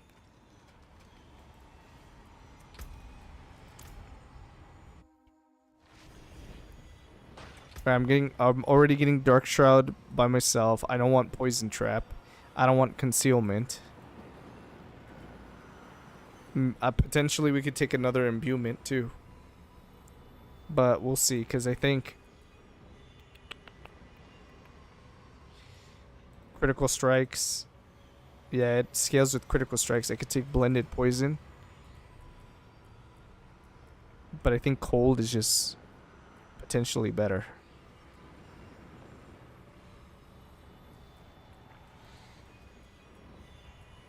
I could also take Shadow Clone.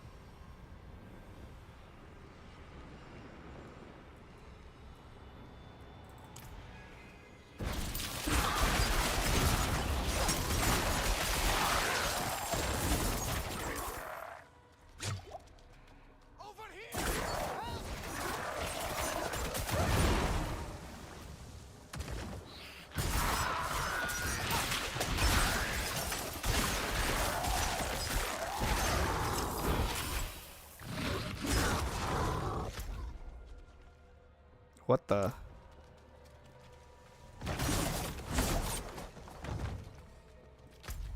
Wait, what? I guess I wasn't supposed to come here? Or it's the game bugging?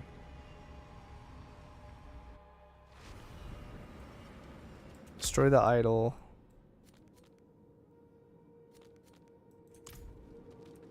Huh? Is it here in the middle or something? No.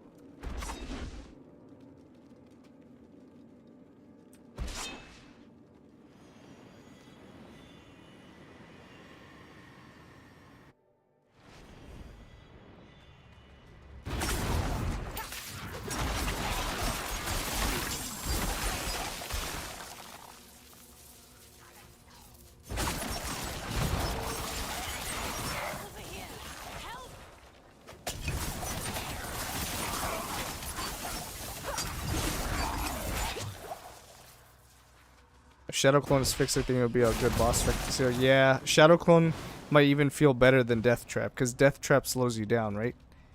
Death Trap, I have to go close, I have to press the button, make sure it gets armed, and then I have to do my Shadow Step combo. Where Shadow Clone, I can kind of cast before I even get into the boss room and just Shadow Step from far away. So, hopefully it gets fixed.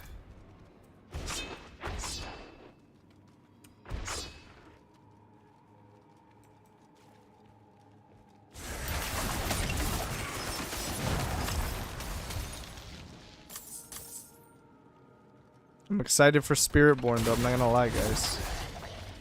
I just hope it's good. Especially the whole part about hand-to-hand combat. I better see some monk style abilities. But Shadow Clone has a long cooldown. That'll make it good for mainly bossing only then.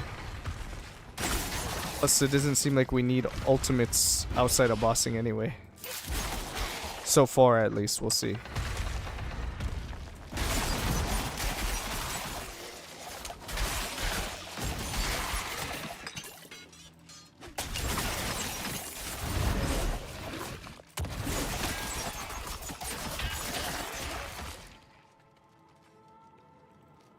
Someone said you can have gorillas. What the heck? Gorilla. I think the gorilla build was gonna scale with thorns or something. I don't want to play thorns on Spiritborn.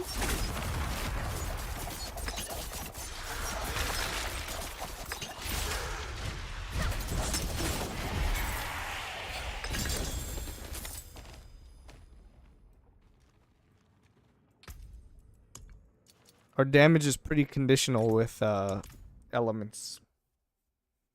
I think I have to find a new aspect that applies consistent damage. I don't know if elements is good enough.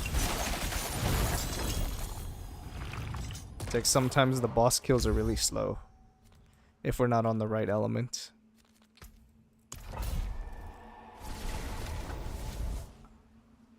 You have a lot of distilled fear. I do. Let me take a look.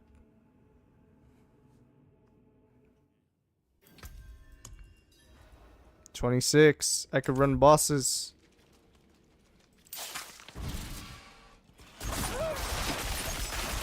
Yeah, see? I'm on the wrong elements, right? Which one's the elements? Does it not show me?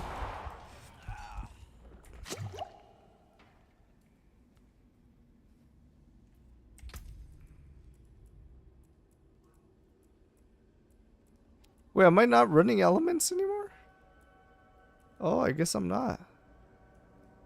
I thought I was. Then why is my damage so conditional? Is it because of Fists of Fate then? Am I just getting unlucky with this? I think I am. I think I need to find some gloves soon. I might have to open more of those whatever packs they're called, caches. Maybe it's the Fists of Fate. It's giving me inconsistent damage.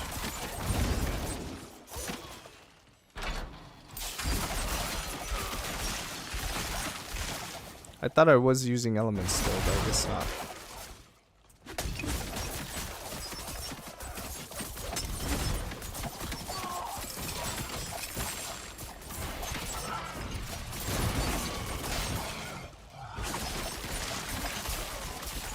I would wait for bosses till Torment 1. Yeah, that's what I'm aiming for. 2. Penitent difficulties mainly just gonna be Pit and Stronghold. Hey, Vulcan 3, thanks for the follow, buddy. You're the first one to test my new follow animation on follow alert on Twitch, so thanks for the follow, man. We're playing some Spin to Win Rogue.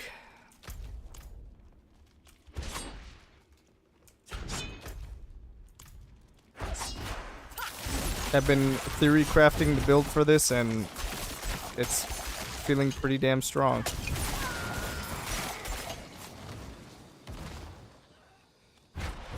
Oh, that's you? Oh, that's right. Don't I have you as a friend on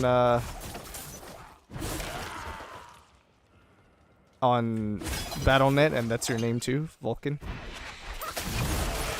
Well, thanks for the follow on Twitch. Now you see my Twitch follow alert.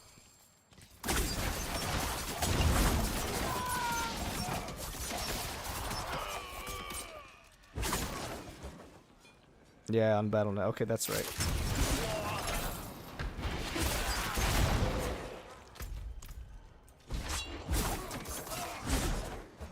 Appreciate it, man. Thanks for following me on Twitch as well. I'm trying to hit my follow goal so we can become a Twitch affiliate. Tell your friends, share with your friends, share with anybody you know who's interested.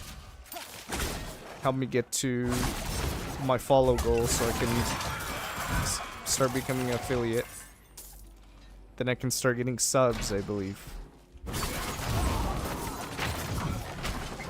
Which means if you have Amazon Prime, you can give me those Prime subs. I'd appreciate it.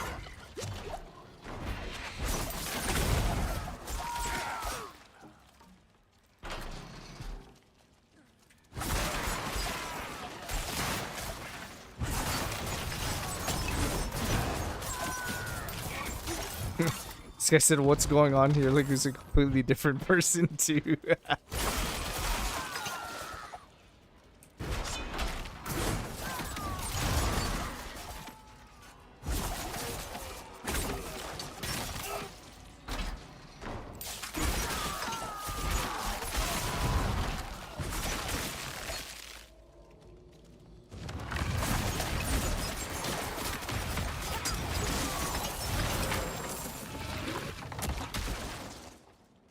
I'ma get my yo-yo. Huh?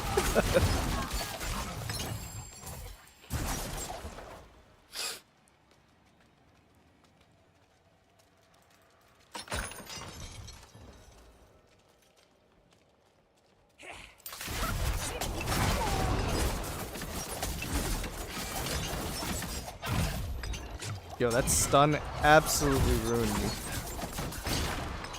Oh god.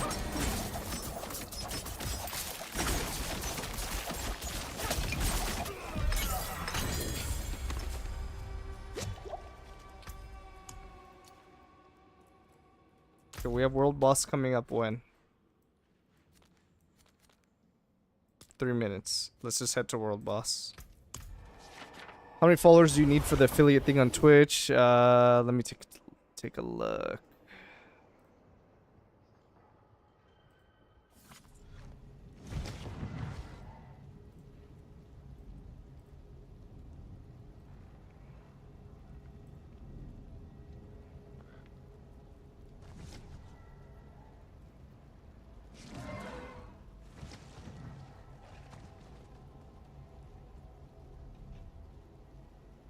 Where do I check this again? I just saw it the other day.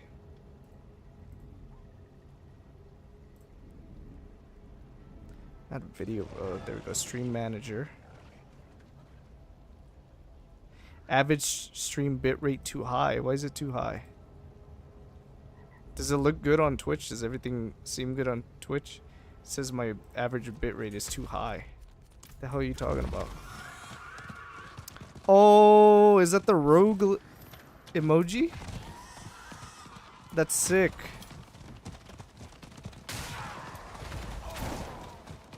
I need to add a goat emoji too, so whenever someone follows or subs or anything, we're gonna get the goat. We want goats to be spammed.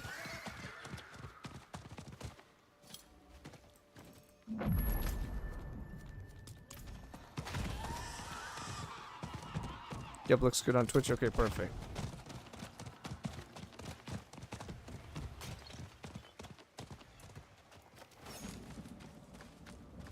Oh, he got the cat mount. You saw that? Pay to win. Oh, it's avarice. We're gonna miss out on the goblins.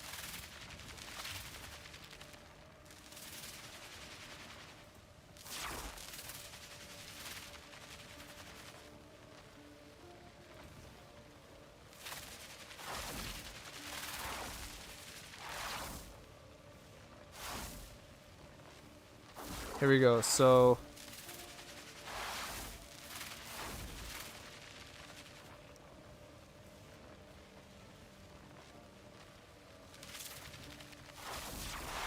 in order to become an affiliate, I need 50 followers. So my first goal is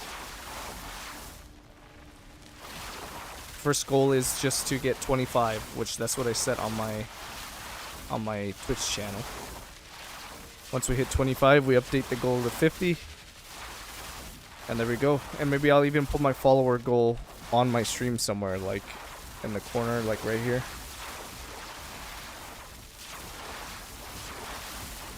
But yeah, that's what we need. 50 followers on Twitch, so any support you guys provide would be very good.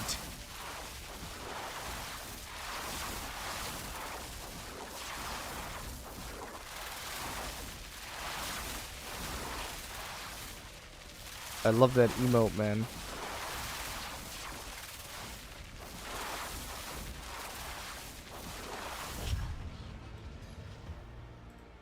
Okay, here we go.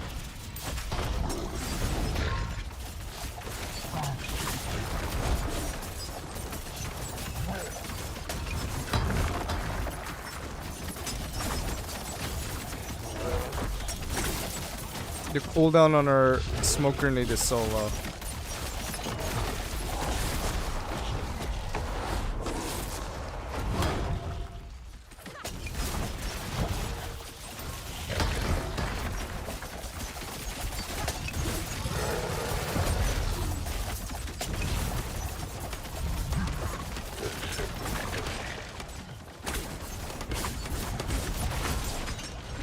Ow. Damn, get wrecked. Oh! I was talking about myself.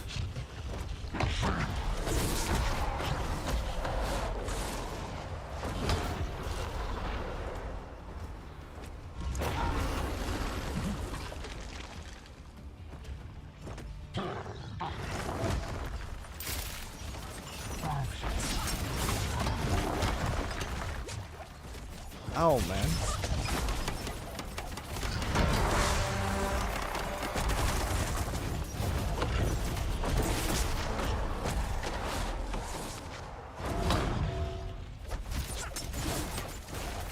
Uh-oh.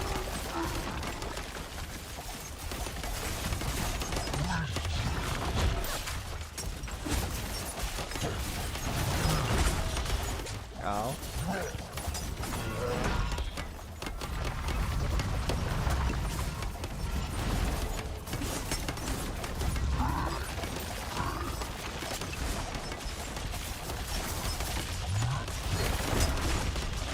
Oh god.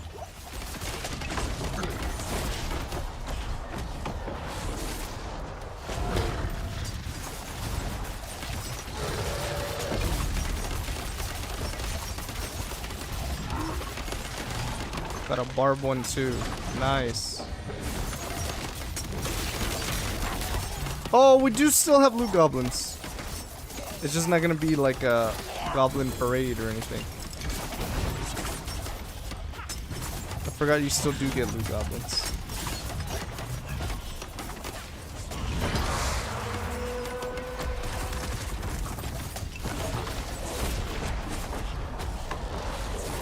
I'm gonna ask people to do tormented bosses with me so I can hopefully hit jackpot and get some mythics. Are you talking about on the PTR or are you talking about live?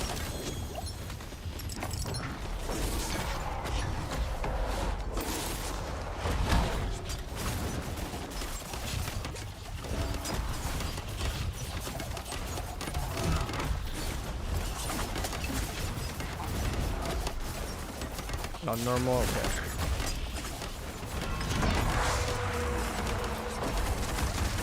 Oh god.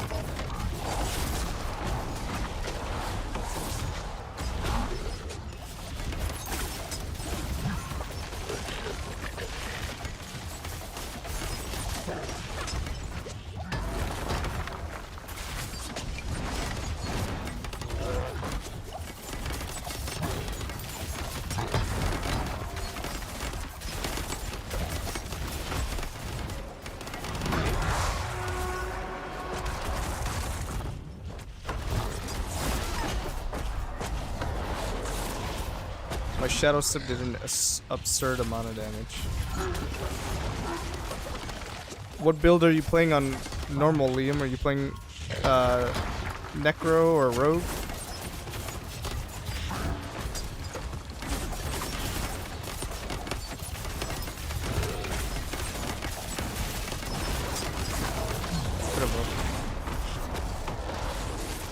PTR is so much fun. Yeah, PTR is a lot of fun right now. Trying out this new build especially.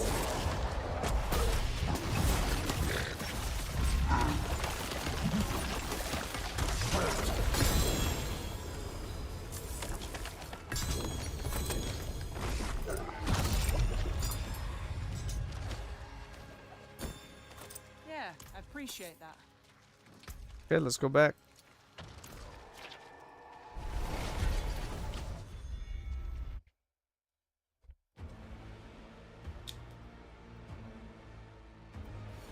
Yeah, PTR is good. I don't want to get too burned out on PTR though.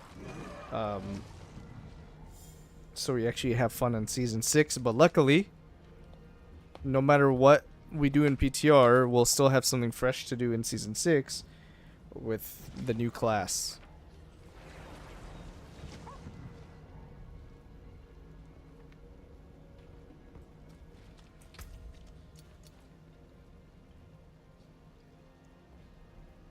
So I got Umbra. Ooh, I got a higher roll too. Umbrus. Almost a max roll. I think I just swap that on. And then I can put this cheat aspect on my chest.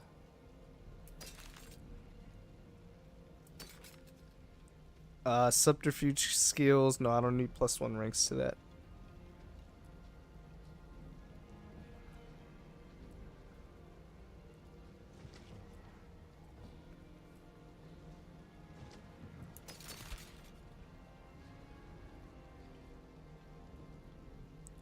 Our crossbow here is pretty damn perfect for now, so there's a really good sword actually, and there's another good sword.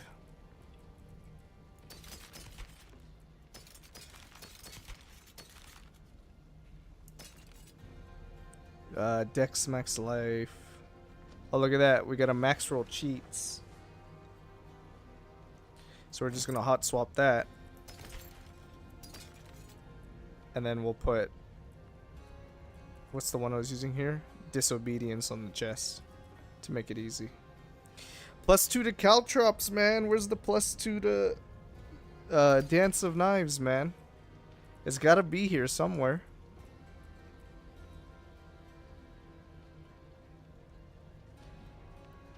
.6 movement, dodge chance, 32 dex. These boots are pretty good actually. But they're not significantly better. So I'm not gonna even bother.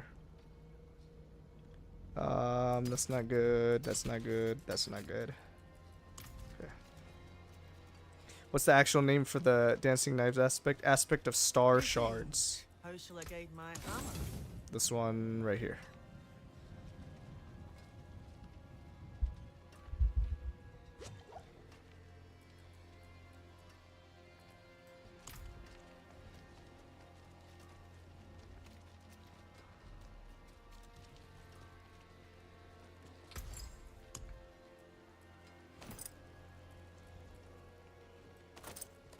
Okay, Helm's gonna get some sockets. Now we could just craft all the gems now.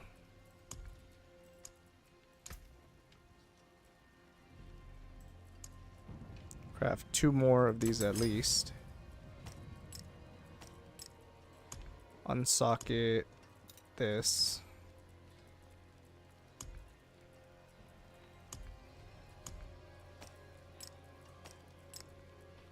We have 1,000 decks already. Did you see my message above? Just want to be sure you don't have to switch skill rotations. I think every time you throw a smoke grenade, your cold imbue gets deleted. Should check at dummy. Could be. Is it imbuable? It's not. But yes, my cold imbue does get deleted because I stopped my channel. So that's why I'm trying to limit my smoke grenade use for only elites.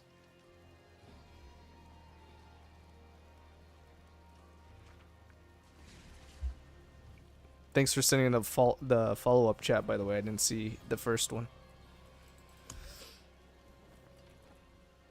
Okay, I get critical strike damage if I put these emeralds on my weapons. But the weapons are changing so often, I don't know if I want to do that. Maybe with the crossbow I could put emeralds. Damage over time, no. Overpower, no. Basic, no. Vulnerable, no.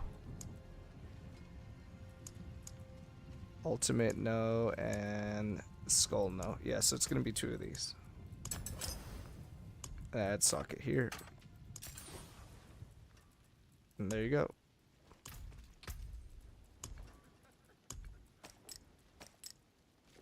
Now we have 1,000 main stat at level 45.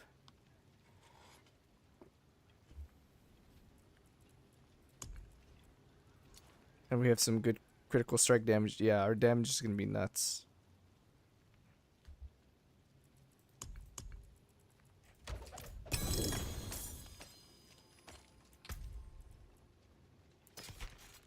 That's bad.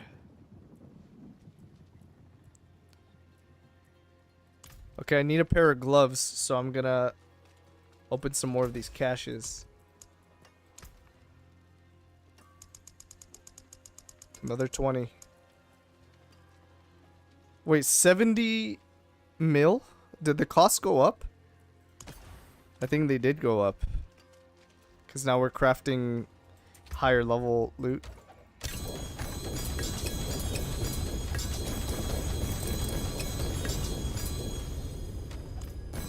Oh, look at that. We got a unique.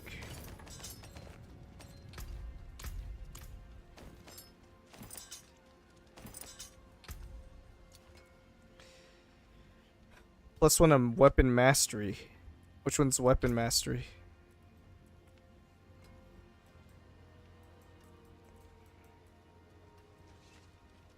What?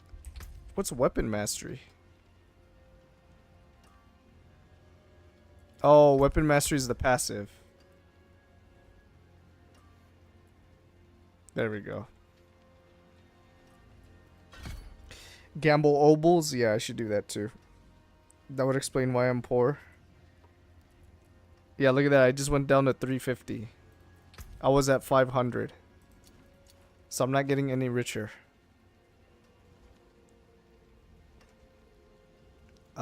This chest is actually better than the one I have. So it kind of feels bad that... Oh no, I did craft sockets in this one. So good, good, good. Okay, so we could swap that. Bow, nah. Dagger, nah. How much wood would a woodchuck chuck if a woodchuck could chuck wood? That's a good question.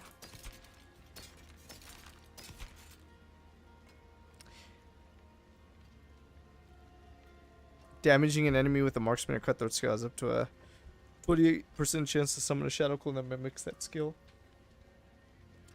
This gives +1 to core skills, which is useless. Ultimate damage, which is useless.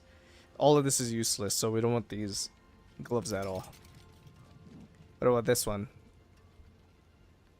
Dexterity, life. If I roll the ranks to barrage off for something else. I guess before I do that, I'll just use my obols.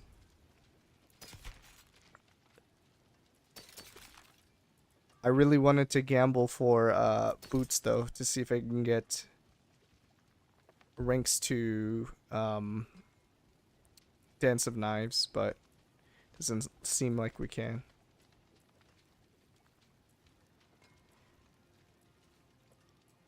Okay, we're gonna upgrade this ring. Let's make sure to put Stolen Vigor on there.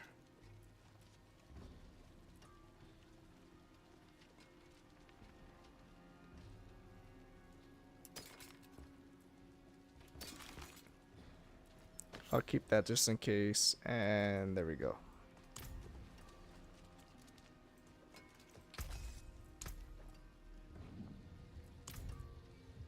Oh look, I almost got a max roll.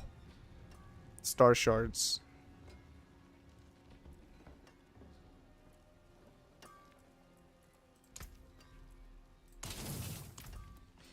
With PoE 2, is the skill tree going to be same as first game, like as a complex? I've been really looking to that. Yes, the PoE 2 skill tree is going to be as large and complex as PoE 1's, but the placement of passive skills in the skill tree and the flexibility they've added have made it a lot better. So for example, each plus attribute nodes called travel nodes that give you like +10 strength or +10 dex or +10 intelligence, the little small nodes that lead up to other things, you can now choose what you want. So if you want strength, if you want dex, if you want int, you can choose what you want. So each of them can be mapped differently based on your playstyle. So that's nice. You can now base that around what gems you want to use. So if you want to use a gem that has a dex scaling, now you know to choose dex. So it's a little bit easier to figure out what you need rather than having to path efficiently to find where the dex is. So that's number one that's good. Number two that's good is they've split the paths very well to where you have your starting point and then you have two options really. One's like an offense option, one's a defense option.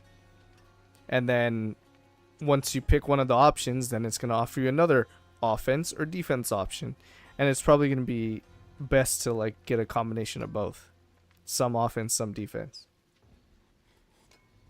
So yes, it will be complex still though. I'm not going to say it's going to be easy all of a sudden. But they have made it a lot better from what I've seen. Okay, give me gloves.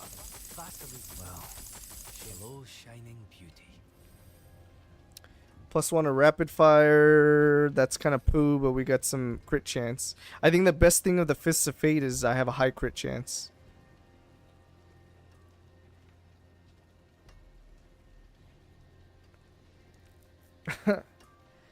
Hello, son, my old friend. How come you rise at me? That's crazy.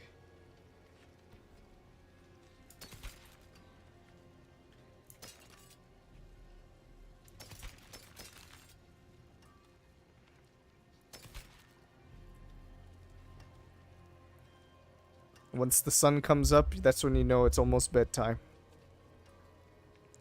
They're making good changes that would make somebody like me want to play. Yeah, even just like, forget about the passive skills. Think about the active skills. Now they have recommendations. So let's say you find a skill you really enjoy for your class. And instead of showing you options of 100 different support gems, you can click a recommended tab and I'll show you like 9 different recommendations of what support gems you could put, and they're likely going to be pretty good.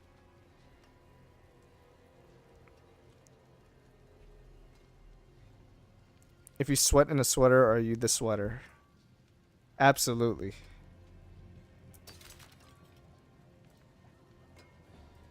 That means you're a sweater wearing a sweater, right?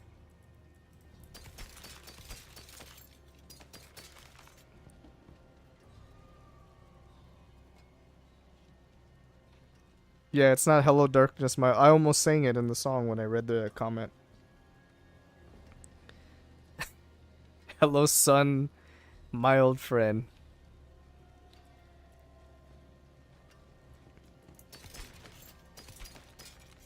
That's funny. I really want to gamble for boots, but yeah, I don't think I'm gonna go with gloves just because I get so much crit chance from these gloves, so I'm gonna go with boots. Here we go. Give me ranks to Dance of Knives.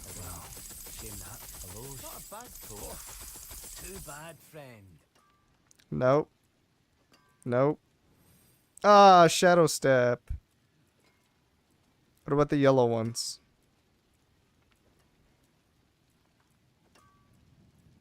Maybe it's not possible. Oh, there it is. +1 rank.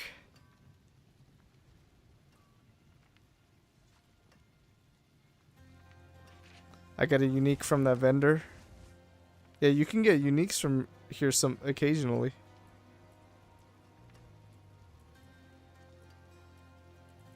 There it is. We got +1 rank to Dance of Knives. So it is possible. Yep, I think my time has come, boys. Want to be ready for the PTR later today. Today. That's crazy. It wasn't so much the complexity of the skill tree that bothered me, because people had good guides for builds and such that could follow. Just was XP loss on death penalty that was triggering me. You're still gonna have XP loss on death when you get to endgame and start doing maps and stuff. So you still, to a degree, will have to have a pretty solid build and figure out defenses really well and get your mechanics up. Yeah, good night, Patty. You're gonna head out too, Liam?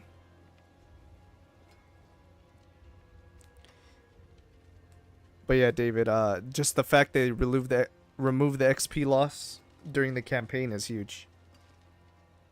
Yeah, but they made it later on than PO. Yeah, exactly. The whole campaign, you're not gonna suffer any XP loss when you die.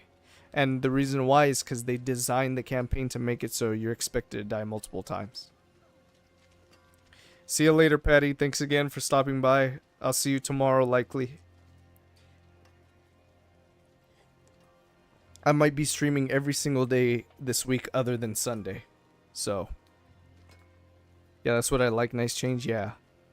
And again, I've said this before. What I like a lot about the difficulty about PoE 2 is the difficulty is straying away from the complexity of the game and more in the actual skill of the game.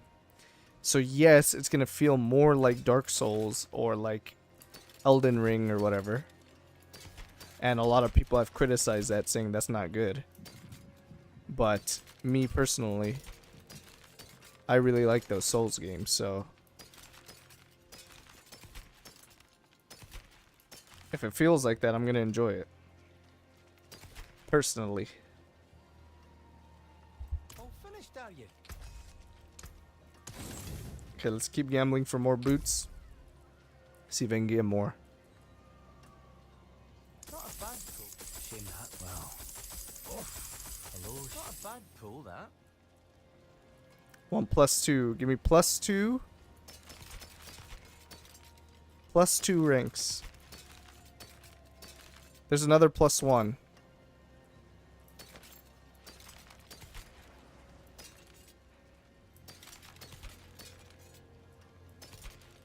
There's another +1.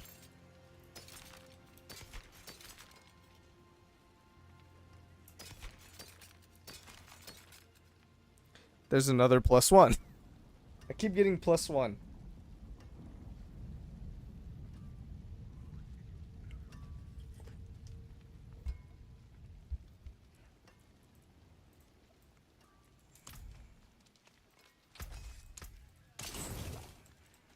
Let's try it again.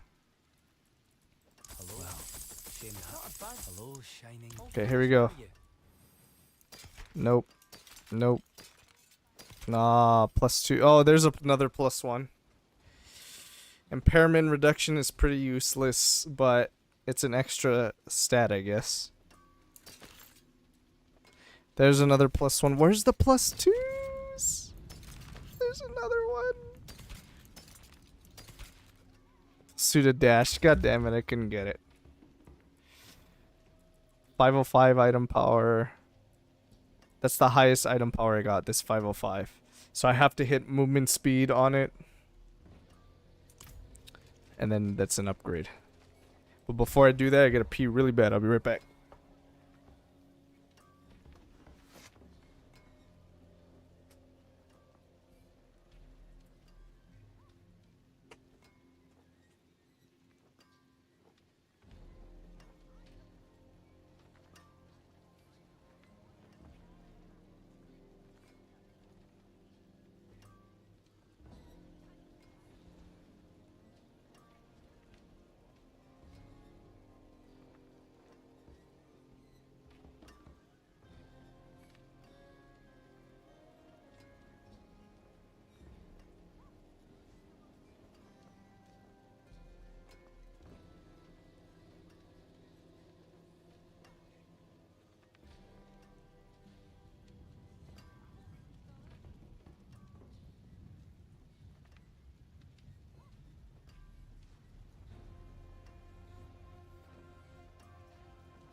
Okay, let's go. Last Epoch was a game I tried that's a bit similar to PoE Diablo, but sort of going in blind with that game. Had no clue what I was doing, and dying at lower levels a lot got me frustrated, so I just stuck to D4. I've already played it too much of it to get a refund. 5.4 hours play. I think it's only 2 hours you're allowed to recall if you get a refund. Yeah, exactly. I played a lot of Last Epoch too. Well, I shouldn't say a lot. Let me see how many hours I've played.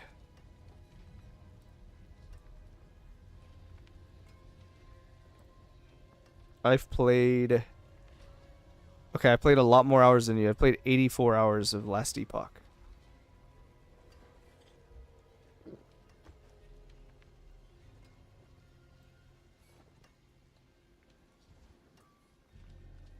I like Last Epoch, but I've never got super far in it because none of the builds felt super exciting for me personally.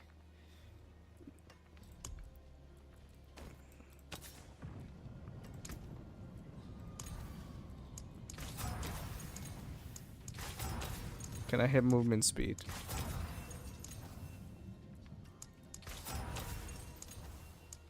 Luckily, these rerolls are cheap. Hopefully, they make rerolls like this cheap when the season starts too. 4.8? Is that better than what I have? It is 4.8. Plus 1 rank of Dance of Knives. The impairment reduction is a little troll. It has Ghostwalker on it already, which is nice. Although we'll replace it with the higher roll because that's not good. Now we have to temper it. Probably should have tempered first, but let's make sure we get movement speed. 10%. So my movement speed is a little bit higher with this. Perfect.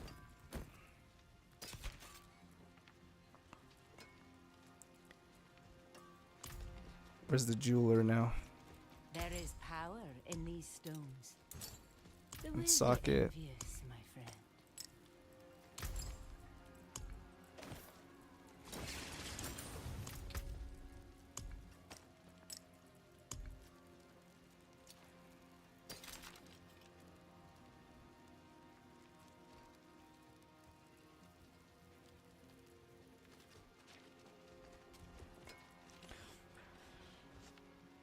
The crit chance on Fist of Fate is so good, but that's really the only thing that I'm benefiting from.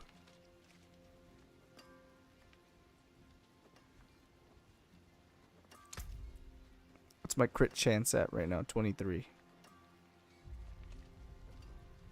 So it's not a huge difference if I swap to a new pair of gloves. Let's see if I can get crit chance on these gloves. At your fingertips.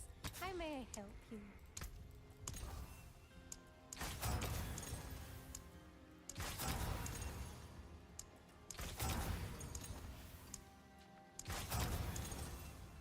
Critical strike damage, no. One crit chance, come on. There's 4.3. This allows us to put on another aspect. So we can put on the elements aspect now, which would probably increase our damage. But let's test it out. So put that there. Fist of Fate, we're gonna save.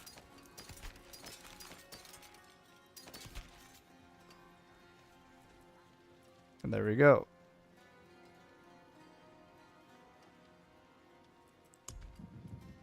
Okay, so we have Umbrus here.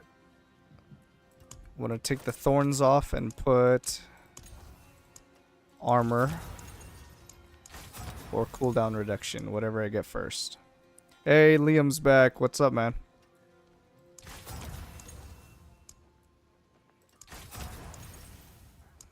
+1 to imbuement skills. +1 to imbuement skills is not good because it just gives me increased chill. Yeah, I don't want that. Cooldown or armor? Okay, I got armor.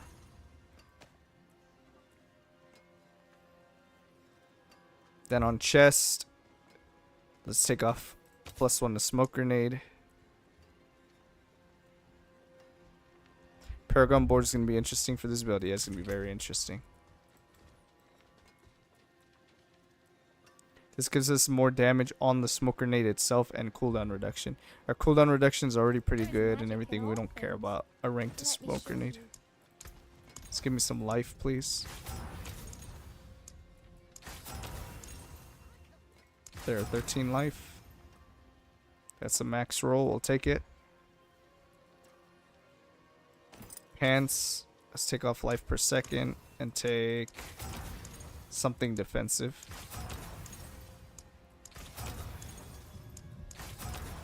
Really?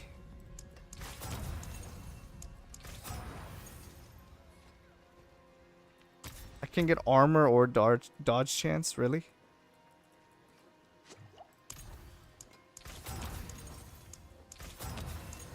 There it is.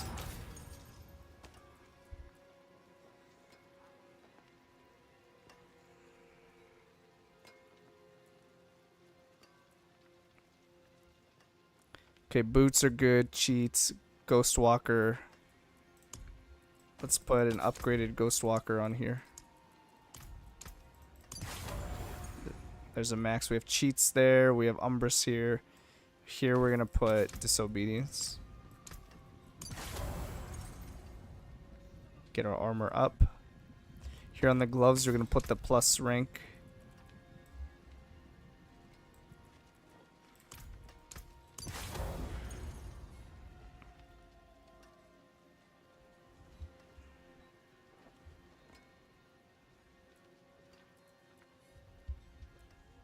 Let's see what else. I think that's good on the axe. That's good on the amulet. Edgemaster in the ring. What are we going to put on this ring?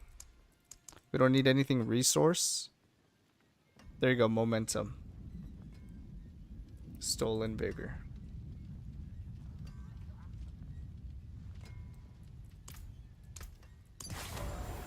There you go.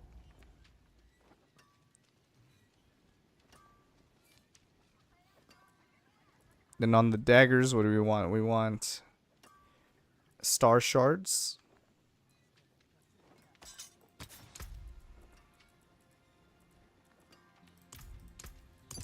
Which we have a almost max roll now. And then here on the other sword,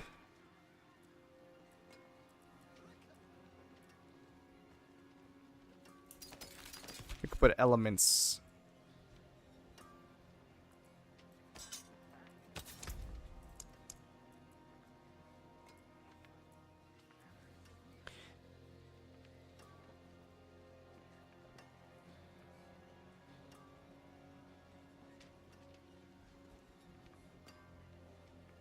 So I could put intercom gives me 13x. Elements, retribution, only if we could stun or knock down, which we're not. Stolen vigor we already have on. True sight we have on. Clandestine we already have on. Conceited we can't get a barrier, unfortunately. Edgemaster. No.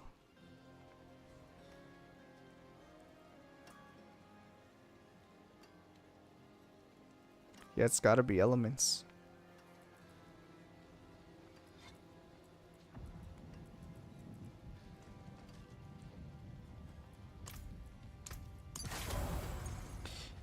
It's gonna make our damage even higher.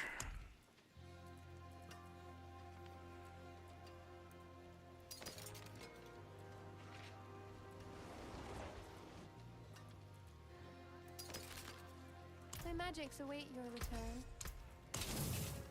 Okay, this is what we're gonna do. We're gonna go to Kyovashad. Yeah, I'm a 1k dex already.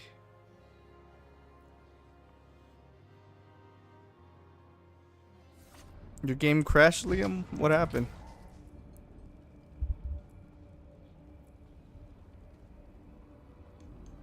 Yeah, we have these dex gems right here. We're getting 600 dex just from these royal gems. So we have 1,000 main stat already. Which is giving us... This is 352 damage right now.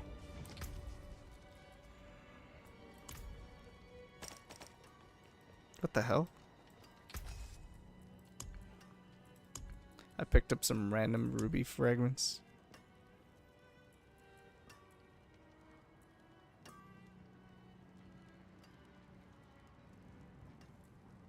Anything breaks. It's the devil dancing, dude.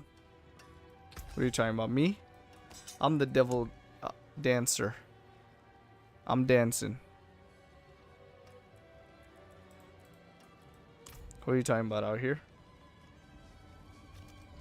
This guy?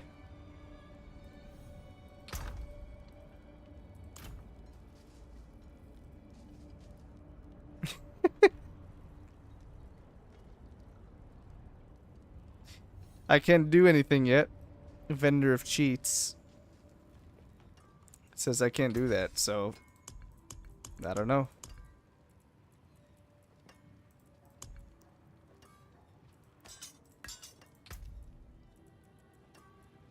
So when we get an ancestral, we're gonna definitely want to add damage per Dark Shroud Shadow because it adds a lot of additive damage.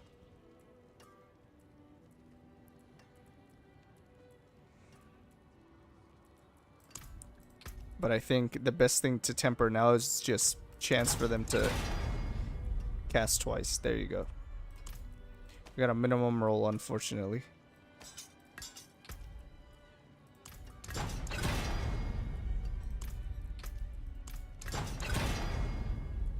There you go.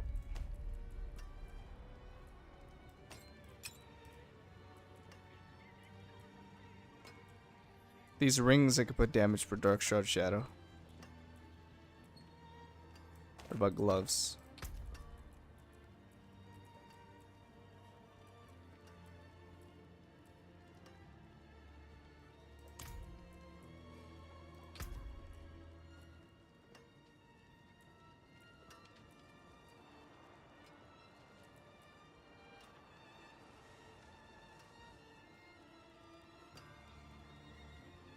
I'm gonna put an ice pack down my back and see how long until I have to stop. What are you just torching yourself? What season is it in the US right now? Summer, I'm guessing. Spring starts here in 17 days, starting to warm up, thankfully. Yeah, I think it's technically summer still, and fall is gonna begin soon.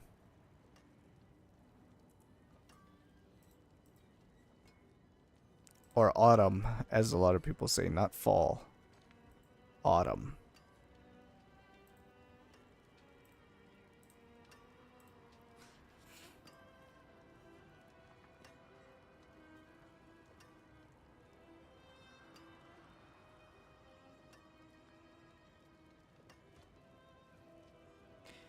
Yeah, fall starts on September 22nd.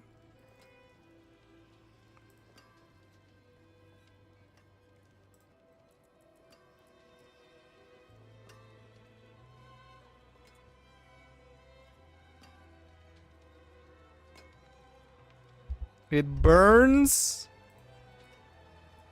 The ice pack burns? It's not supposed to burn, man.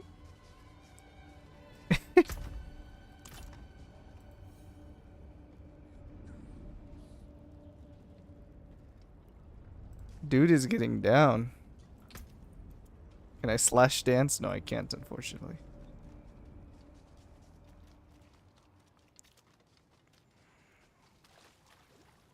Oh, that's interesting. Similar time frame, but just opposite seasons. Exactly, yep. You're in the southern hemisphere. And we're in the north.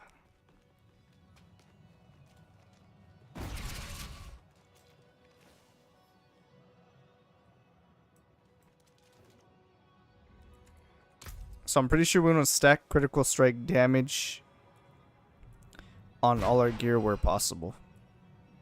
So rings might be better to get dex, critical strike chance, critical strike damage. Because when we mark something with inner sight, right here, we get increased critical strike damage. So let's test this boss real quick. So rotation is right click, shadow step, grenade, and then spin to win. And then he dead. Alright, 2 minutes y'all also. 2 minutes official ice pack. You're gonna get off, man? Have a good night, Liam. And there you go.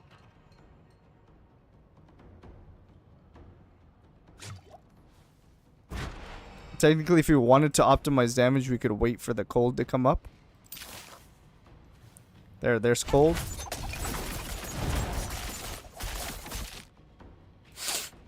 Okay. So now what I want to test is... Let's try this again.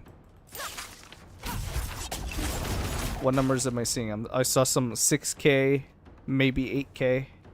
I think that's what I saw. So now if I put the Fists of Fate on, what's my damage like?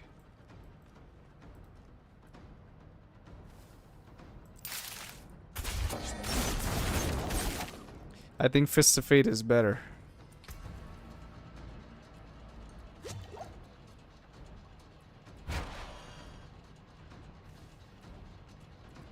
Did you see that? Let's try it again. Okay, cold's gonna go away. Wait for the cold to come back.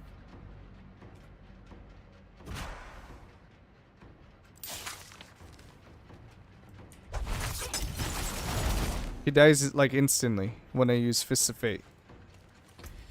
And then when I use these gloves... Let's try it again.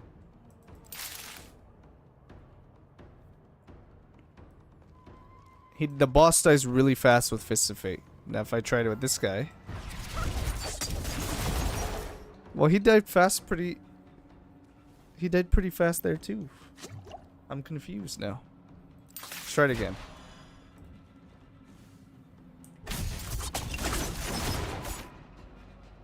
I don't know what's going on, but suddenly it seems like I'm doing more damage.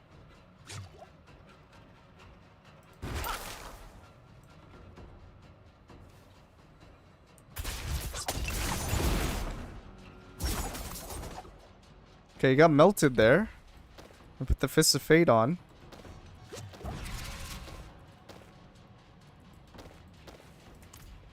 Okay, let's try this. It seems like the same, actually. I need something tankier. This boss isn't tanky enough.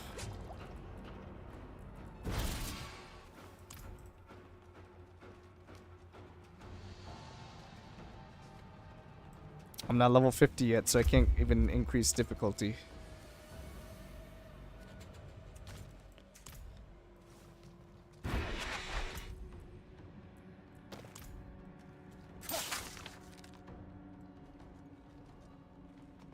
Okay, here's the test. When we're not on that damage type. Okay, but I staggered it. That's a little bit different. Let's reset. Okay, when we're not on that damage type, let's see what happens. Okay, we're doing like 5,000, 6,000 damage. And took a couple seconds. Now let's try Fist of Fate.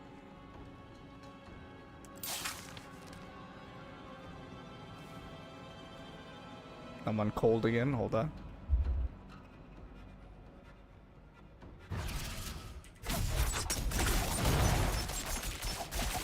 Oh, Fist of Fate is worse. Right? Okay, so this is better. Let's try it one more time. One more time, we're going to try this damage test, okay? We're going to wait for fire to come back. We want it so when we don't get the damage bonus to see what's better.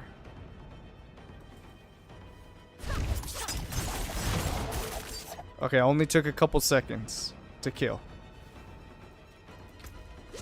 Now we put on Fist of Fate. And we try it again.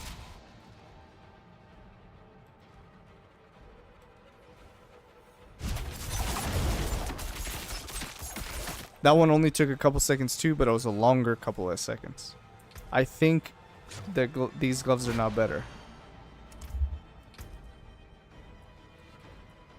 getting the extra rank is better. It's like when I have the elements on the right element,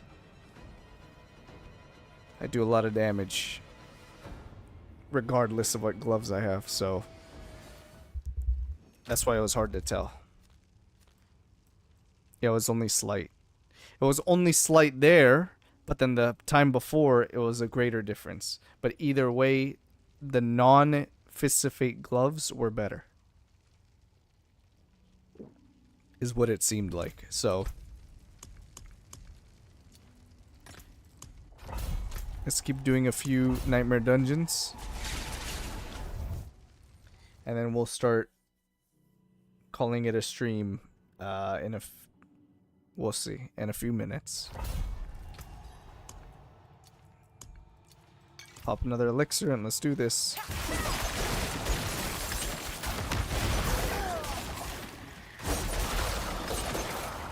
Feels like my damage is more consistent now, which is good.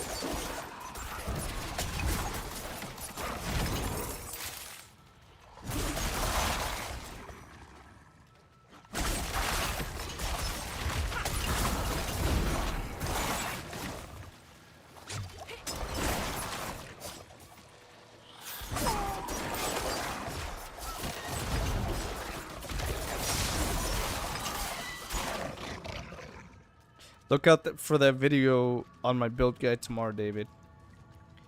So you can kind of follow along and see what aspects and gear we're looking for specifically. It's still a work in progress, of course, but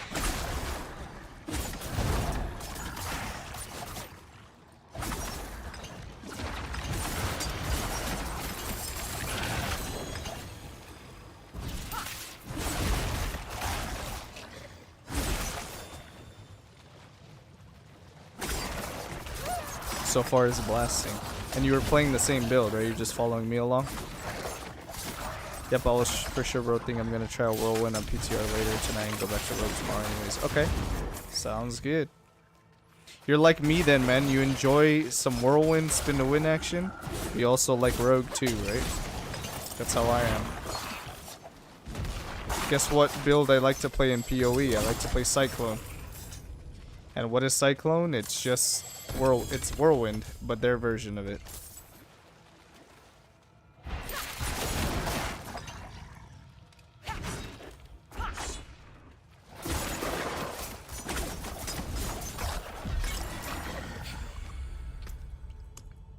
Okay, another one. Sirocco Caverns.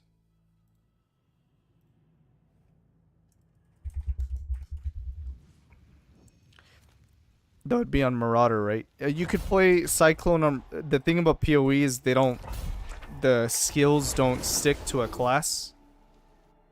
I always come back. Liam's back. What's good? We missed you.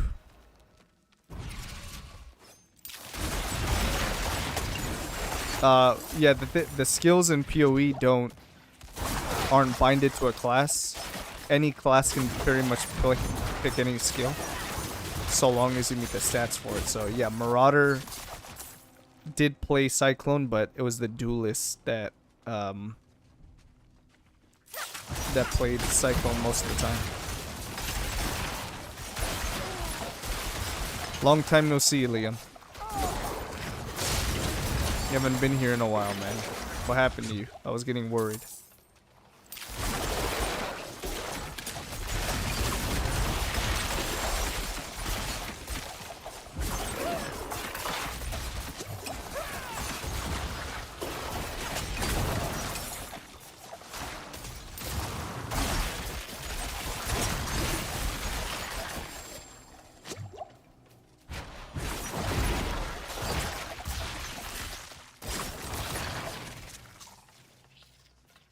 I made a promise to myself not to miss a stream. Okay, nice. That's good.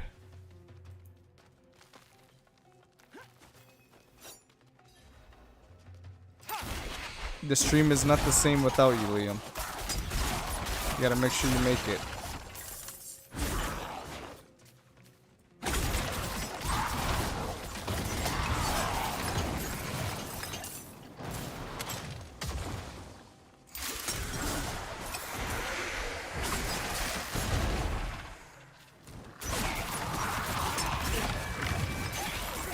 In fact, when you left, everything was going to shit. My build started sucking. My back started cramping.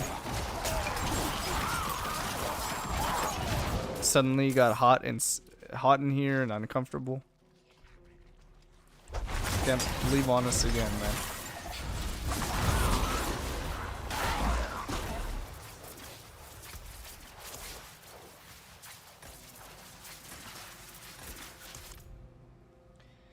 Okay, let's see if we can get to level 50. Our build is like blasting Nightmare Dungeon super fast. So I think we can get pretty close to 50 fairly fast. Back pain happened, damn.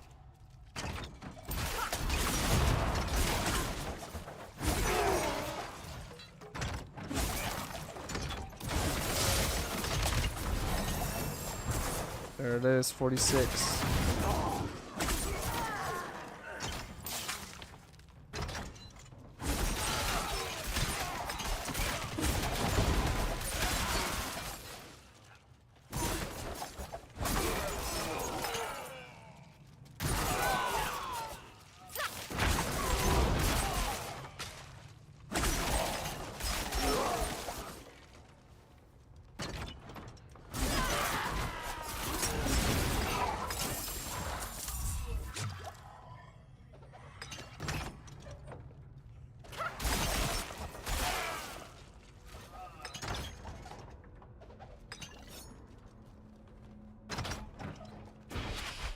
Fell over your ottoman? That's crazy.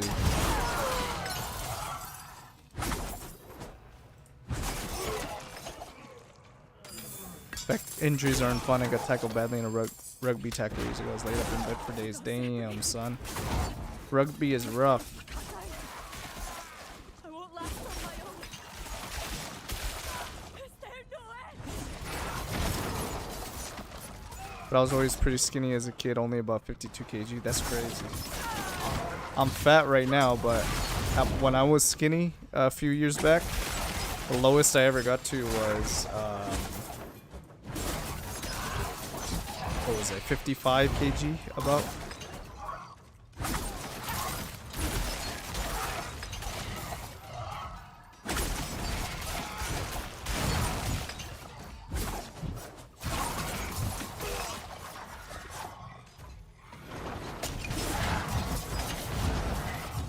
Too physical, tennis and golf much easier.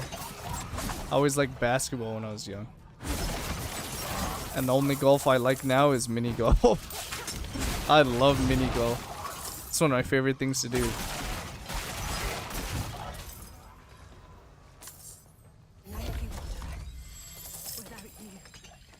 Do you guys like mini golf?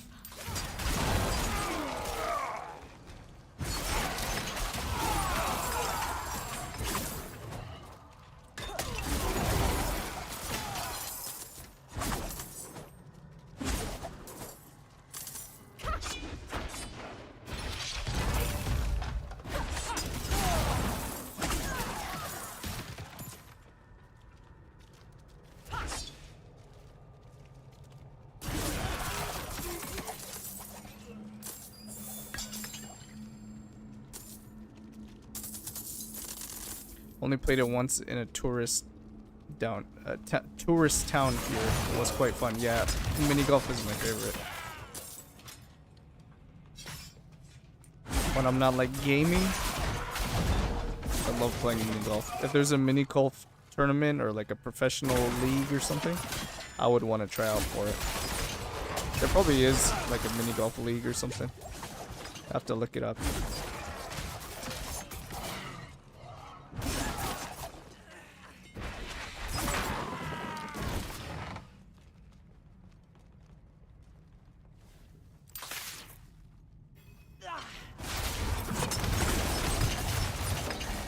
Get absolutely wrecked. Oh, unique ring. Temper manual. Writhing band of trickery. Casting subterfuge skills. Leaves behind a decoy trap. Reduces taunts and explodes. Damage to crowd controlled enemies. Trap damage to... nah, it's not good. No bueno.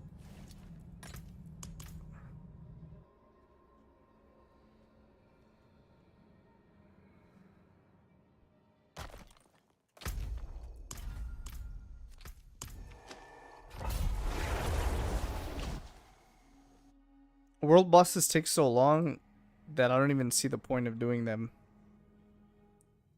like early. Like maybe when the season starts, they're gonna what do world bosses even drop? Just some good some loot? I don't even know. I'd have to put my foot down with the booster. Friend of mine, he's always trying to sell me D4 servers. I'm not a money tree. He's always trying to sell you D4 services. Like what? Like RMT you mean, or like?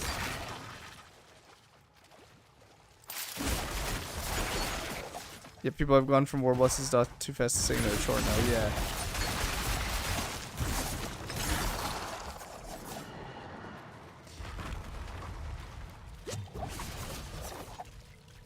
Yeah, they are short now. They take forever to kill. And the reason why is because we don't want to really do world bosses. We just do them because they give things that you want. Like back in season 4, those scattered prisms. You can only get them if you were fighting world bosses.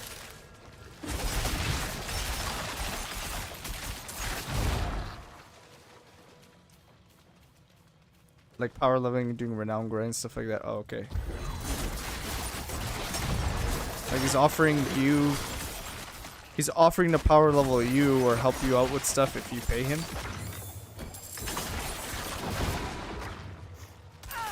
I don't know what to say in the chat. Well, you just said something.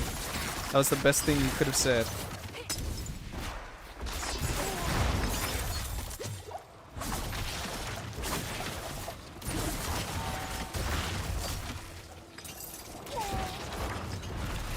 A barrier has been dispelled.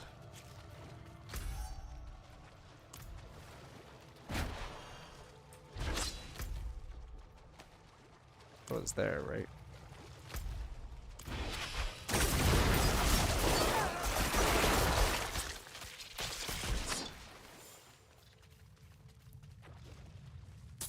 Thankfully got the renown grade done now though. Oh, finally, nice. I finished mine in season 4 and I'm so glad I did.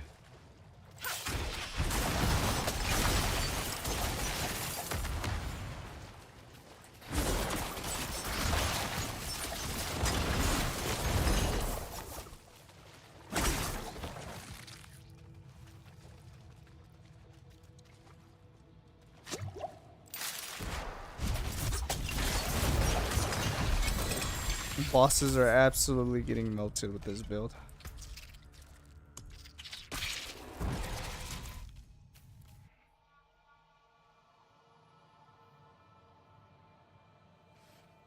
That's good, you finished your renown. So now you don't have to worry about it anymore. You will now in the future always have the permanent rewards. The only thing is the XP, but no one's gonna do like all the tiers just for XP.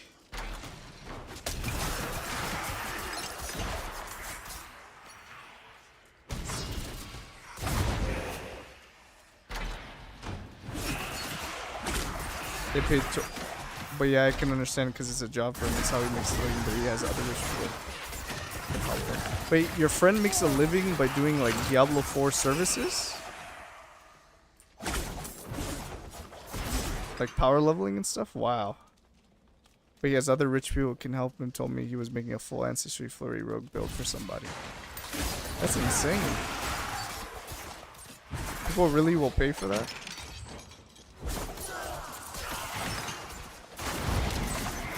They paid $1,200? That's insane. What's the point of even paying someone to do the build for you? Like, when are you gonna play the build? But hey, man, if he's making a living off of it, that's good for him. Shoot, I wouldn't mind doing that.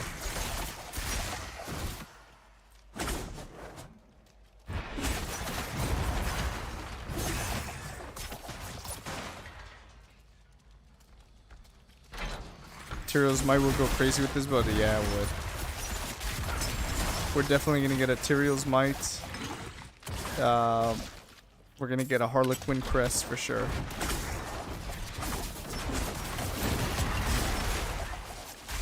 And I think Doombringer will be nuts for this build too.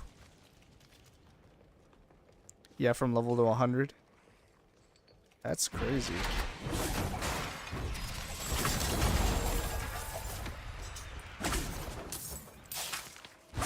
See, the tricky part about a job like that is just finding the clients, right? Because at least intuitively, I would think like, oh, no one would do that. There's no one who's gonna pay 1,200 for a 1 to 100 build.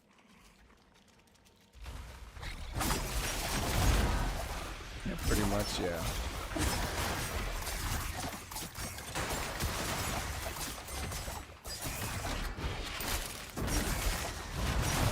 Alright guys, screw this content creation stuff.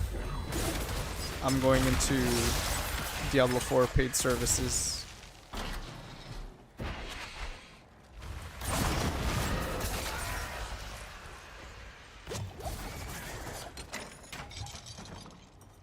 But the difference is I'm only going to take people's builds and get them their first mythic unique.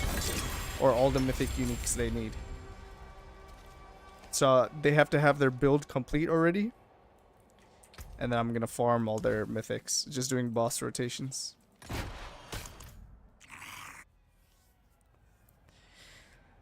That's going to be my business model.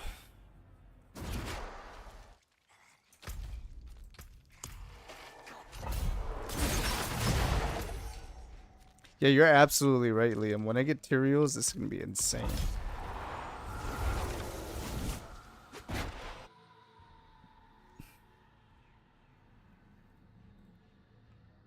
I'm giving you ideas, yeah, exactly.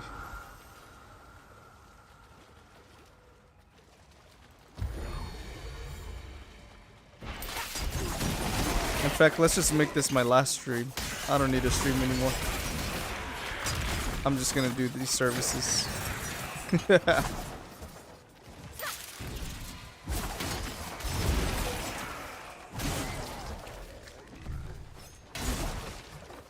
Or maybe I can make content while I'm helping other people. Yeah, this guy paid me to get his build going, so let's see how it went. And then just create a video. Just stream it.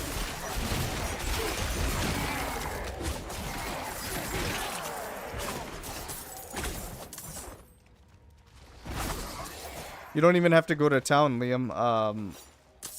At the end boss or the end of the nightmare dungeon, if you just right click another nightmare dungeon key, it'll open another one and you can teleport directly to it. But yes, for leveling it seems like nightmare dungeons are the best way to level.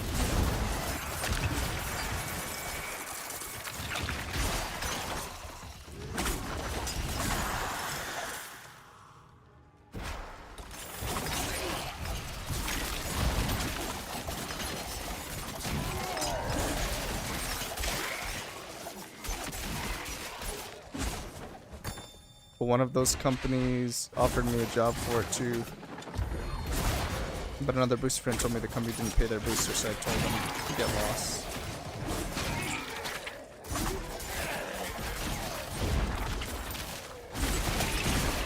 I wonder how those companies find the clients, because if you can figure out where you can find the clients, then you could be an independent contractor, right? Or not even independent contractor, you just be self-employed and create your own business.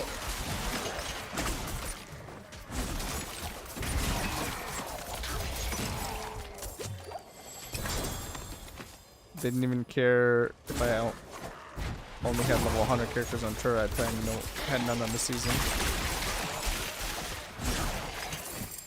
It seems like they had a client base, man. People really want to pay for levels like that? That's crazy.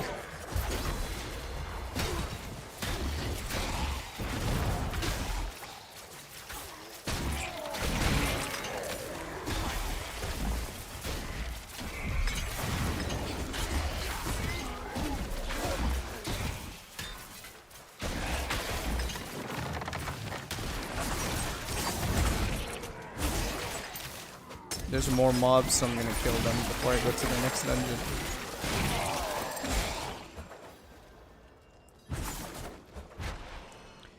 Okay, you see, Liam, now that the dungeon is done, let me kill these last few mobs.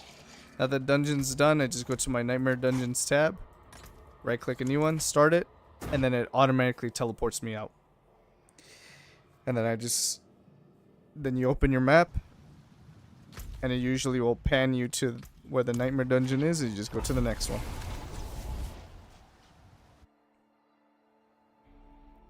Yeah, I'm in a few of their Discord. Some of them are pretty packed with clients. That's crazy. You'd be surprised. Well, remember when 100 in Diablo was a slow grind before they nerf XP, but yeah, there was a huge amount. That makes sense back then, but especially now when it's super fast. I'm just surprised people would pay, and even when they pay that much. It's crazy.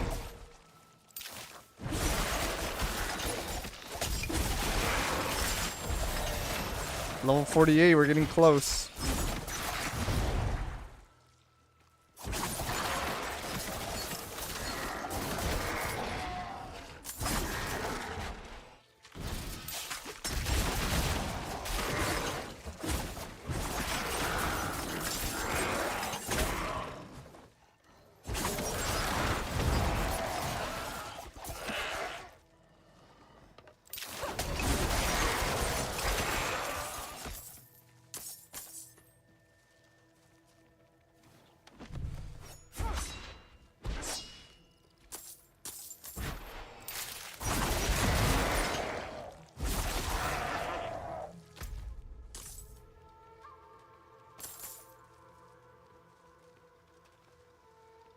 Okay, I'm gonna listen to music BRB. Okay, no worries.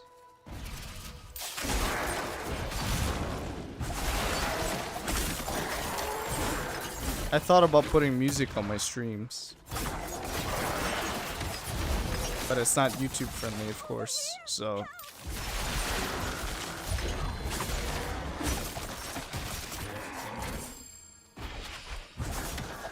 So Patty said we could do pits at level 50. No, you have to be 60 to do pit.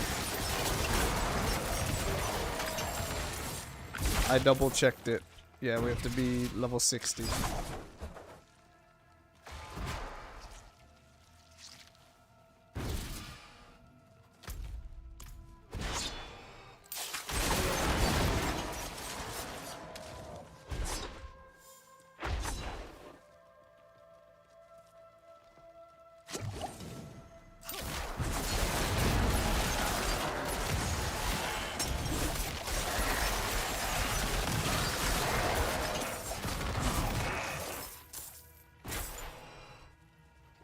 Our 60 level was not too far still, yeah.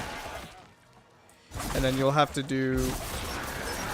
hit level 60 and do pit 20 in order to unlock Torment 1.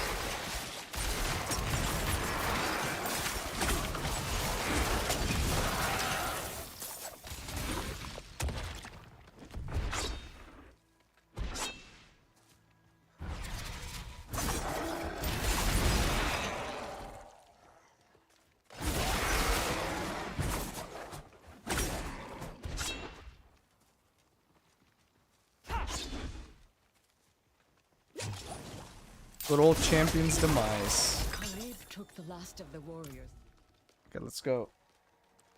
I'm getting a phone call. I'm gonna have to take that in a second.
Alright, sorry guys, I had to take a phone call.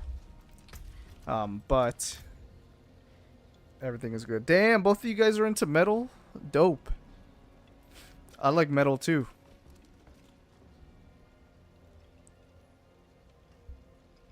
I'm not really into any other genre. Like, when it comes to music, I'm an absolute, I don't know what to call it, purist? Maybe not purist. I'm an absolute, like, I don't have a varied taste in music at all. Like, I like what I like, and that's it.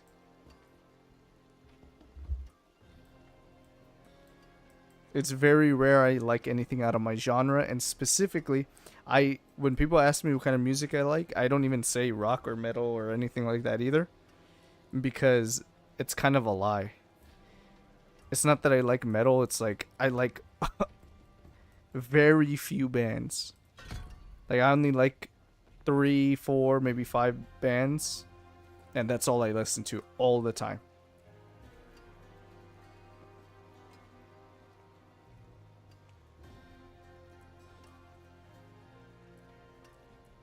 Okay, let's get some defense now. Dodge, chance, damage reduction, etc., etc.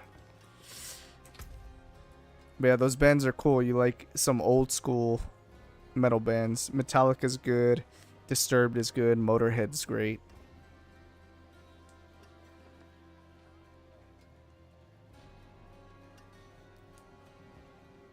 I like a band called Alter Bridge. I don't know if you've heard of it.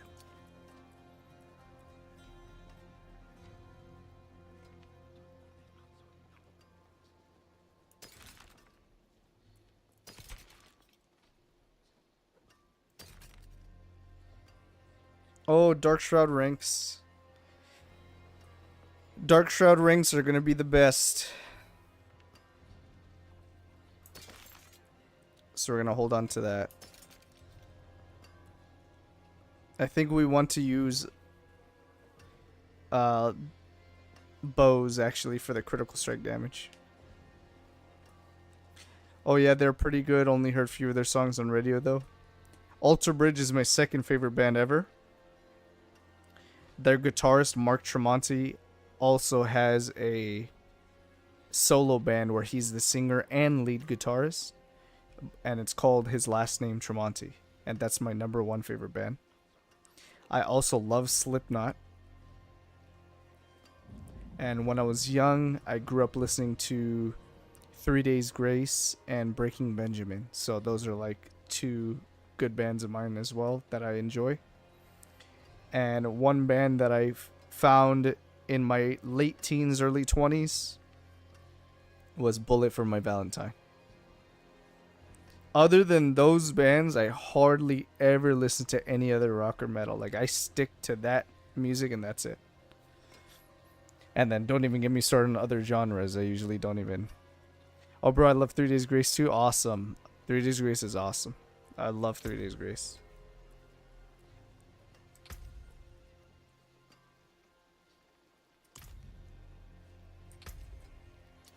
It's their old stuff specifically. I'm not too fond of the new singer that they have. Oh, he's not new now anymore, but he was new.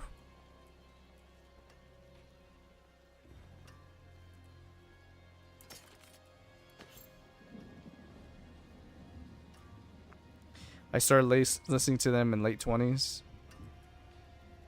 Yeah, the first ever song I learned how to play on guitar was a 3 Days Grace song.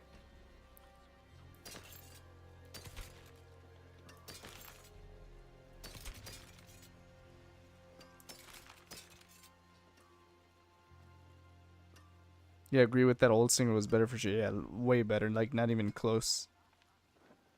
I'm actually I'm actually not even a fan of the other guy. Like, I could clearly say I don't even like his... Just Like You was awesome. Yeah, that's a great song.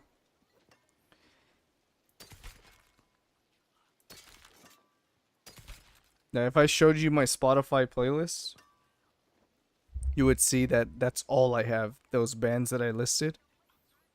That's it. And sometimes I feel like going back and listening to the oldies, 3 Days Grace, Breaking Benjamin. Other times I want to hear newer stuff, like the Alter Bridge stuff that I like, etc., etc.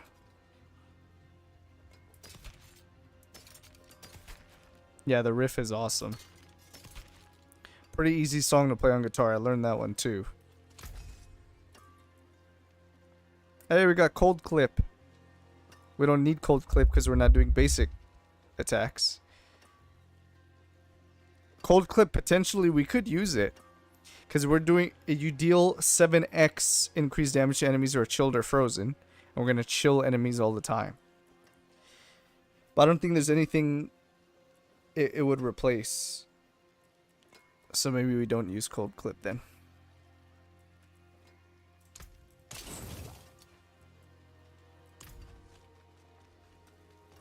Animal I Have Become is a great 3 Days Grace song too. Super popular one.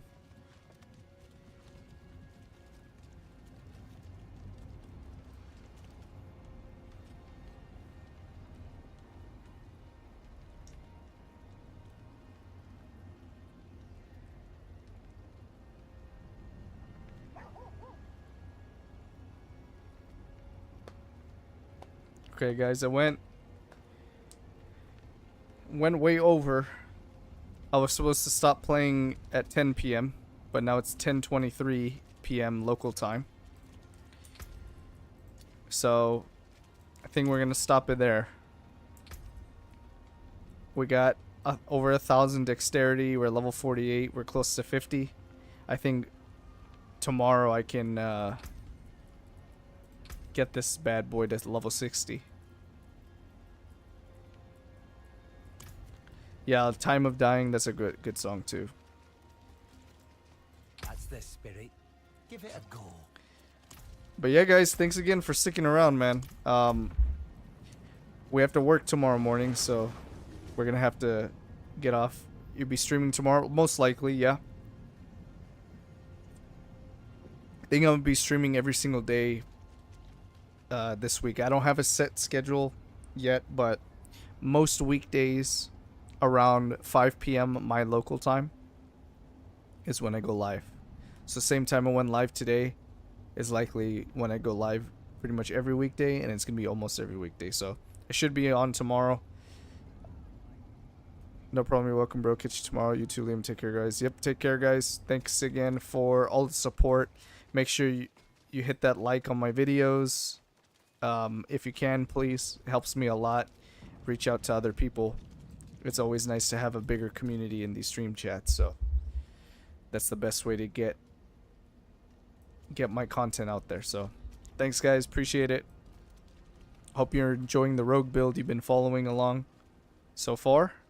And tomorrow we're going to get to 60. I believe in it. So thanks again, guys. Catch you later. Peace.